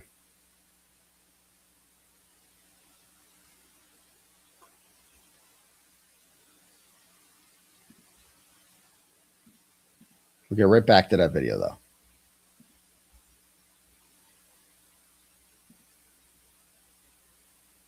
They deleted their fucking account? Oh, God. That's so weak. What? I mean, I criticized them once, and they delete their fucking account. Oh, my God. Okay. So they posted a picture of the younger one with Hank, and I'm like, I go, this ain't it. This ain't it, dog. No. They're like, Hank redeemed himself. It's like, no. Hank Brennan is pure evil. Okay? There's no redemption for Hank Brennan. We're not doing that. Hank Brennan can burn in hell for the rest of eternity. Hank Brennan is more evil than Adam Lally or even Michael Morrissey because he signed up for this. The rest of them are just government hacks covering for their friends. Hank took 50 fucking pieces of silver to do this. He prosecuted a woman he knows was innocent. We know this because his own fucking brother, Tony Brennan, is tweeting out in the first trial how innocent she is. Okay? And not only that, he didn't just do a case. He did it in the sleaziest way possible. He tried to cheat. He tried to lie, steal, and cheat to put an innocent woman in jail for the rest of his life. I don't give a fuck if he cures cancer. There is zero redemption for Hank Brennan. It is unacceptable to fucking take a fucking selfie with Hank Brennan like we're fucking happy. Like, fuck Hank Brennan. Fuck that. Disgusting. I said that this should follow him around with him for the rest of his life. That when he goes out in public, he should bow his head in shame because everyone knows what he fucking did. That it should be a permanent life fucking punishment for that. Lifetime punishment. Turns out it was like 6 months. Turns out the second he does something good, we're all just supposed to be like, yeah, Team Hank, he's back. Hank's redeemed himself. No, there is no redemption for Hank Brennan. Hank Brennan could have taken this case and done it fairly, which means you don't object to ARCA. You don't object to Dr. Marie Russell. Okay. You don't want to fuck with La Posada, but like, that means you don't fucking make up lies about where rips in a shirt came from. You don't put me on the fucking witness list to keep me out of the fucking courtroom. You don't stare down Karen Reed in fucking court. You don't do any of that shit. You dirty fuck. He could have just taken it and been like, fine, I'll do what you guys give me here. Doesn't have much to work with, but if you insist, yeah, I won't try to prevent Mike Easter or Garrett Wing or any of these other fucking witnesses from testifying. I won't ask Daniel Wolf about his fucking wife. You motherfucker, you brought up that big guy's wife. And we're just being like, oh, Hank did something good. Let me post a fucking selfie with Hank. Fuck that. Do I have to remind you people how evil Hank Brennan is? There is no redemption. There will never be a fucking redemption for Hank Brennan. Ever. There will never be a fucking redemption for Hank Brennan. Fuck that. And I said in one of my replies, I go, so if Brian Albert pulls someone out of a burning car and saves their life, are we going to take fucking selfies with him? And they go, no. I think she called me retarded. That's retarded. Bitch, don't talk to me. I'm retarded. You don't want to go there with me. Don't fucking go there with me. You don't want to take it to the next level. Keep it fucking civil. Okay? That's the one warning. Keep it fucking civil with me. We're not going there. Don't call me fucking retarded. And then, because you haven't reached that level yet where you're comfortable, you can call me retarded. We ain't there yet. Okay? Jess Machado can call me retarded. You can't. Okay? We're not there yet. Anyway. So she can, she put out the whole thing.